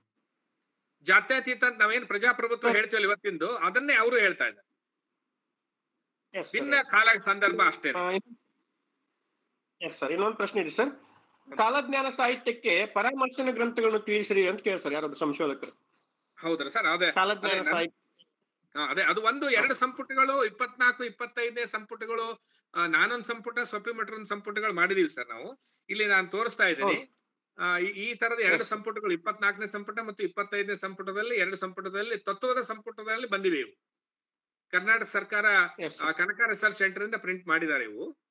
45 ಸಂಪುಟ ಏನದಾವಲ್ಲ ಸರ್, ಅದ್ರೊಳಗಡೆ ಇವೆ ಇವನು ಕೂಡ. 24 ಮತ್ತು 25ನೇ ಸಂಪುಟ. ಇದು ನಂದು ಸೊಪ್ಪಿಮಠರು ಸಂಪಾದನೆ ಮಾಡಿದ 24ನೇ ಸಂಪುಟ, ನಾನು ಇನ್ನೊಂದು ಸಂಪಾದನೆ ಮಾಡಿದೀನಿ 25ನೇ ಸಂಪುಟ. ಇದೇ ಮಾದರಿಯಲ್ಲಿ ಇಷ್ಟೇ ಇದೆ ತಪ್ಪ. 2 ಸಂಪುಟಗಳಿವೆ ಸರ್. ಇನ್ನು ಹಂಪಿ ಕನ್ನಡ ವಿಶ್ವವಿದ್ಯಾಲಯದಲ್ಲಿ ರಾಚಪ್ಪಾಜಿಯ ಒಂದು ಕಾವ್ಯವೇ 12 ಕಾವ್ಯಗಳು ನಾನೇ ಪ್ರಿಂಟ್ ಮಾಡಿದ್ದೀನಿ. ಅದಕ್ಕೆ ಸಾಹಿತ್ಯ ಅಕಾಡೆಮಿ ಅವಾರ್ಡ್ ಕೂಡ ಬಂದಿದೆ ನನಗೆ. ಅದು ಹಂಪಿ ಕನ್ನಡ ವಿಶ್ವವಿದ್ಯಾಲಯದಿಂದ ಪ್ರಿಂಟ್ ಆಗಿದೆ. ಅದು ಔಟ್ ಆಫ್ ಪ್ರಿಂಟ್. ಅದು out of print university library ಸಿಗುತ್ತೆ. Okay sir. ಪ್ರಸಾರಾಂಗದಾಗ ಸರ್ ಔಟ್ ಆಫ್ ಪ್ರಿಂಟ್ ಅದು ಅಂದ್ರೆ ಲೈಬ್ರರಿಗಳಲ್ಲಿ ಅಲ್ಲಿ ಬೇರೆ ಲೈಬ್ರರಿಗಳಲ್ಲಿ ಸೇರೋಗಿದೆ, ಅಲ್ಲೇ ಬಳಸಬೇಕು, ಜೆರಾಕ್ಸ್ ಮೂಲಕ ತಗೋಬೇಕು. Thank you sir. ಸರ್ ಇನ್ನೊಂದು ಪರಮಾನಂದದ ಬಗ್ಗೆ, ಪ್ರಭುವಿನ ಬಗ್ಗೆ ಎಂದು ಒಂದು ಚಾಟ್ ಬಾಕ್ಸ್ ಇದು ಬಂತು ಸರ್, ಅದು ನಾನು ಪೂರ್ಣ ಗಮನಿಸಲಿಲ್ಲ. ಪರಮಾನಂದ ಸರ್, ಪರಮಾನಂದ ಬಹಳ ದೊಡ್ಡ ಸಂತ ಸರ್. ಅವನು ಕರ್ನಾಟಕದ ಒಳಗಡೆ ಒಂದು 100 ದೇವಾಲಯಗಳಿವೆ ಸರ್. ಅವನಿಗೆ ಅವನ ಬಗ್ಗೆ ಆಕ್ಚುಲಿ ರಿಸರ್ಚ್ ಆಗಿಲ್ಲ. ನೀವು ಶಾಪುರದಲ್ಲಿ ಡೋರ್ನಳ್ಳಿ ಒಳಗಡೆ ಇದೆ, ಚಾಂದ್ಕೋಟೆ ಒಳಗಡೆ 1-2 ಇದೆ, ಹೂವಿನಪುರಿ ಒಳಗಡೆ ಇದೆ, ಬೆಳಗಾವಿಯಲ್ಲಿ 3-4 ಮಠಗಳಿವೆ. ನಿಮ್ಮ ಇದ್ರ ಹತ್ರ ಕೊಡೆಕಲ್ ಹತ್ರನೇ ಇದೆ. ಅಂದ್ರೆ ನೂರಾರು ದೇವಾಲಯಗಳಿರುವ ಈ ಒಂಥರ ಗುಪ್ತ ಸಂತನ್ ತರ ಇವನು. ಬಟ್ ಆದ್ರೆ ಇವನು ಕೊಡೇಕಲ್ ಬಸವಣ್ಣನ ಗುರು ಆಗಿರೋದ್ರಿಂದ ಅವನ ಆಲೋಚನೆಗಳೆಲ್ಲವೂ ಕೂಡ ಇವ್ರಿಗೆ ಹೇಳ್ತಾನೆ. ಅವನ ಬಗ್ಗೆ ಅನೇಕ ಪುರಾಣಗಳು ಹುಟ್ಕೊಂಡಿವೆ. ಕೊನೆಯ ಪ್ರಶ್ನೆ ಸರ್, ಲಾಸ್ಟ್ ಸರ್. ಅರಮನೆ ಗುರುಮನೆ ಮೋಸದ ಜಾಲ ಮುಗಿಯಿತು ಇನ್ನು ಶೋಷಣೆಯ ಕಾಲ ಅಂತೇಳಿ ಪ್ರಭುತ್ವ ವ್ಯವಸ್ಥೆಗೆ ಏನ್ ಮಾಡ್ತಾರ, ಅರಮನೆಯನ್ನು ವಿರೋಧಿಸಿ ಪ್ರಭುತ್ವ ಮಟ್ಟವನ್ನು ಕಟ್ತಾರ. ಇದಕ್ಕೆ ಒಂದು ತಾತ್ವಿಕತೆ ಏನು ಅಂತ? ಅರಮನೆಗೆ ಪರ್ಯಾಯವಾಗಿ ಗುರುಮನೆ. ಅರಮನೆಗೆ ಪರ್ಯಾಯವಾಗಿ ಗುರುಮನೆ ಅಂದ್ರೆ, ಗುರುಮನೆ ಅಂದ್ರೆ ಇಲ್ಲಿ ಆಲ್ಟರ್ನೇಟಿವ್ ಆಗಿರುವ ಇವತ್ತಿನ ಮಠಗಳ ತರ ಮಠ ಇಲ್ಲ ಸರ್. ಇದು ಕನ್ಫ್ಯೂಷನ್ ಮಾಡ್ತಾರೆ. ಅಂದ್ರೆ ನೀವು ಅರಮನೆಗೆ ಪರ್ಯಾಯವಾಗಿ ಏನ್ ಹೇಳ್ತಾ ಇದ್ದಾರೆ, ಅರಣ್ಯದ ಒಳಗಡೆ ಜಲದುರ್ಗದಂತ ಪ್ರದೇಶದ ಒಳಗಡೆ ಅರಣ್ಯವಾಸಿಗಳಾಗಿ ಬದುಕು ಮಾಡೋಣ, ಇದೇ ನಮ್ಮ ಮಠ ಅಂತ, ಇದೇ ನಮ್ಮ ಗುರುಮನೆ. ನೀವು ಗುರುಮನೆ ಅಂದ್ರೆ ಭೌತಿಕ ಕಟ್ಟಡ ಇಲ್ಲ, ಇಲ್ಲಿ ಭೌತಿಕ ಚಹರೆಗಳ ಕಟ್ಟಡ ಇಲ್ಲ, ಒಂದು ಎಲ್ರೂ ಕೂಡಿ ಬದುಕೋಣ, ಗುರು ಶಿಷ್ಯರು ಎಲ್ರು ಒಂದೇ ಸೇರಿ ಬದುಕೋಣ, ಅರಣ್ಯದ ಒಳಗಡೆ ಬದುಕು ಮಾಡೋಣ ಅನ್ನುವಂತ ಒಂದು ಆಶಯದಲ್ಲಿ ಹೇಳ್ತಾ ಇದ್ದಾರೆ ಸರ್. ಸರ್ ಮತ್ತಿನ್ನೇನಾದ್ರು ಯಾರ ಶ್ರೋತೃಗಳು ಪ್ರಶ್ನೆಗಳನ್ನು ಕೇಳ? ಸರ್ ನಮಸ್ತೆ ಸರ್. ಕಾಲಜ್ಞಾನ ಹಾಗೂ ವಿಜ್ಞಾನಗಳ ಬಗ್ಗೆ ಕೊಡಕಲ್ ಬಸವಣ್ಣವ್ರು ಏನ್ ಹೇಳ್ತಾ ಇದ್ದಾರೆ ಅಂತ. ಕಾಲಜ್ಞಾನ ಮತ್ತು ವಿಜ್ಞಾನ ಸರ್, ವಿಜ್ಞಾನಗಳ ಬಗ್ಗೆ, ವಿಜ್ಞಾನದ ಆವಿಷ್ಕಾರಗಳ ಬಗ್ಗೆ ಅಥವಾ ವಿಜ್ಞಾನದ ಸೈಂಟಿಫಿಕ್ ರೀಸನ್ಸ್ ಇರ್ತಾವಲ್ವಾ, ಅದೇನಾದ್ರೂ ಭವಿಷ್ಯದ ಬಗ್ಗೆ ಮಾಹಿತಿ ಕೊಡ್ತಿರ್ತೈತೆ ವಿಜ್ಞಾನ ಒಂದೊಂದು ಟೈಮಲ್ಲಿ. ಕಾಲಜ್ಞಾನ ಕೂಡ ಭವಿಷ್ಯದ ಬಗ್ಗೆ ಮಾಹಿತಿ ಕೊಡ್ತಾ ಇರ್ತೈತೆ. ಅದ್ರ ಬಗ್ಗೆ ಏನಾದ್ರು ಹೇಳಿದಾರ ಅಂತ ಉಲ್ಲೇಖಗಳಿದಾವ? ಇಲ್ಲ, ಆ ಶಾಖೆ ಅಲ್ಲ ಸರ್ ಇದು. ಆ ಬಗೆ ಅಂದ್ರೆ ಭವಿಷ್ಯವನ್ನ ಹೇಳುವ ಕಾಲಜ್ಞಾನ ಇಲ್ಲ ಇದು. ಇದು ಕಾಲವನ್ನ ಗ್ರಹಿಸಿ, ಅದಕ್ಕೆ ಅದ್ ನಿತ್ಯ ನಿಜವನು ಕಾಂಬ ನಿತ್ಯ ಕೃತ್ಯಗಳು ಅಂತ ಅವನು ಬಹಳ ಪ್ರಿಯಾಂಬಲ್ ಅಲ್ಲಿ ಘೋಷಿಸಿಕೊಂಡಿದ್ದಾನೆ. ಅಂದ್ರೆ ನೀವು ಇದು ಸೈಂಟಿಫಿಕ್ ಆದ ಅಪ್ರೋಚ್, ಸೈನ್ಸ್ ಡೆವಲಪ್ ಆಗೋಕ್ಕಿಂತ ಮುಂಚೆ ಬಂದಿರೋದು. ಹಾಗಾಗಿ ಇದು ವಿಜ್ಞಾನಕ್ಕೆ ಇದಕ್ಕೆ ಸಂಬಂಧ ಇಲ್ಲ, ಮೊದಲೇ ಪಾಯಿಂಟ್. ಇನ್ನು ಇದು ನೀವು ಹೇಳ್ತಾ ಇರುವ ಭವಿಷ್ಯವನ್ನು ಕುರಿತು ಹೇಳುವುದಲ್ಲ. ಒಂಥರ ಹೇಗಂದ್ರೆ, ಈಗ ನೀವು ಸಂಶೋಧಕರು ಇತ್ತೀಚಿನ ದಿನಮಾನಗಳಲ್ಲಿ ಅಥವಾ ಫಿಲಾಸಫರ್ ತತ್ವಜ್ಞಾನಿಗಳು ಭವಿಷ್ಯವನ್ನ ಕುರಿತು ಆಲೋಚನೆ ಮಾಡಿ ಅಂತ ಹೇಳ್ತಾರೆ. ಆತರ ಸೆಮಿನಾರ್, ಭವಿಷ್ಯದ ಕರ್ನಾಟಕ ಅಂತ ಸೆಮಿನಾರ್ ಮಾಡ್ತಾರೆ.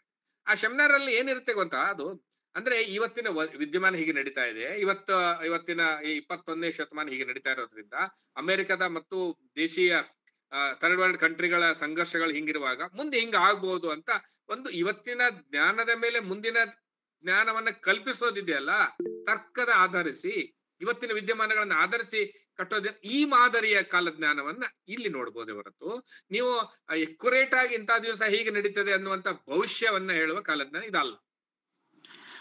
ಸರ್ ನಮಸ್ತೆ ಸರ್, ಸಮಯ ಆಗಿದೆ ಸರ್, ಮುಗಿಸೋಣ ಅಂತ ಅನ್ಸುತ್ತೆ ಸರ್.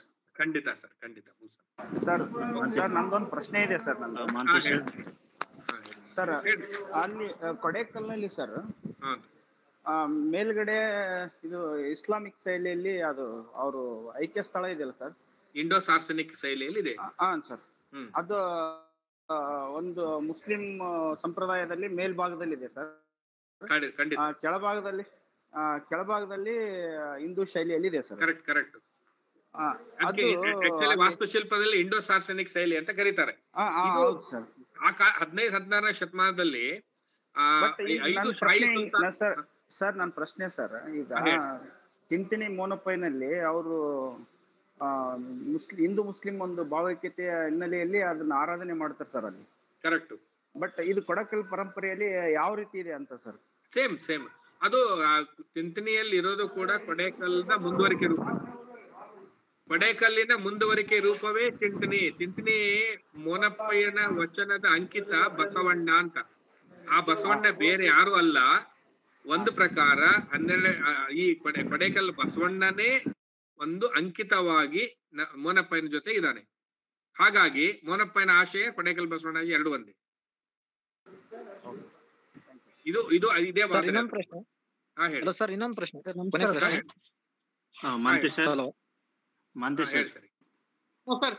ಸರ್, ಅದು ಸಮಯ ಮುಗ್ದಿದೆ, ಮುಗಿಸ್ಬಿಡಿ ಸರ್. ಸರ್ ಇನ್ನೊಂದು ಪ್ರಶ್ನೆ ಬಳಸಿ ವಿದ್ವತ್ಪೂರ್ಣವಾದಂತಹ ಈ ಒಂದು ಭಂಡಾರ ಪ್ರಕಾಶನ ಮೂಲಕ ಭಂಡಾರದ ಕಾವ್ಯದ ಒಡಲನೆ ತೆರೆದಿಟ್ಟಿರ್ತಕ್ಕಂಥ ಪ್ರೊಫೆಸರ್ ಶಿವಾನಂದ ಸುರಕ್ಮಠ್ ಗುರುಗಳಿಗೆ ತಮ್ಮೆಲ್ಲರ ಪರವಾಗಿ ಹಾಗೂ ಭಂಡಾರ ಪ್ರಕಾಶನ ಪರವಾಗಿ ವೈಯಕ್ತಿಕವಾಗಿ ಹೃದಯಪೂರ್ವಕವಾದಂತಹ ವಂದನೆಗಳು ಹಾಗೂ ಅಭಿನಂದನೆಗಳು ಸರ್. ಹಾಗೆ ಭಂಡಾರ ಪ್ರಕಟಣೆ ಎಲ್ಲ ಸಂಚಾಲಕರಿಗೂ ಸಂಯೋಜಕರಿಗೂ ಶ್ರೋತೃಗಳಿಗೂ ಕೂಡ ವಂದನೆ ಸಲ್ಲಿಸಿ ಈ ಒಂದು ಕಾರ್ಯಕ್ರಮವನ್ನು ಮುಕ್ತಾಯ ಮಾಡೋಣ. ನಮಸ್ಕಾರ. ಎಲ್ರಿಗೂ ಥ್ಯಾಂಕ್ಸ್ ಸರ್. ಸರ್ ಧನ್ಯವಾದಗಳು ಸರ್. ಧನ್ಯವಾದ.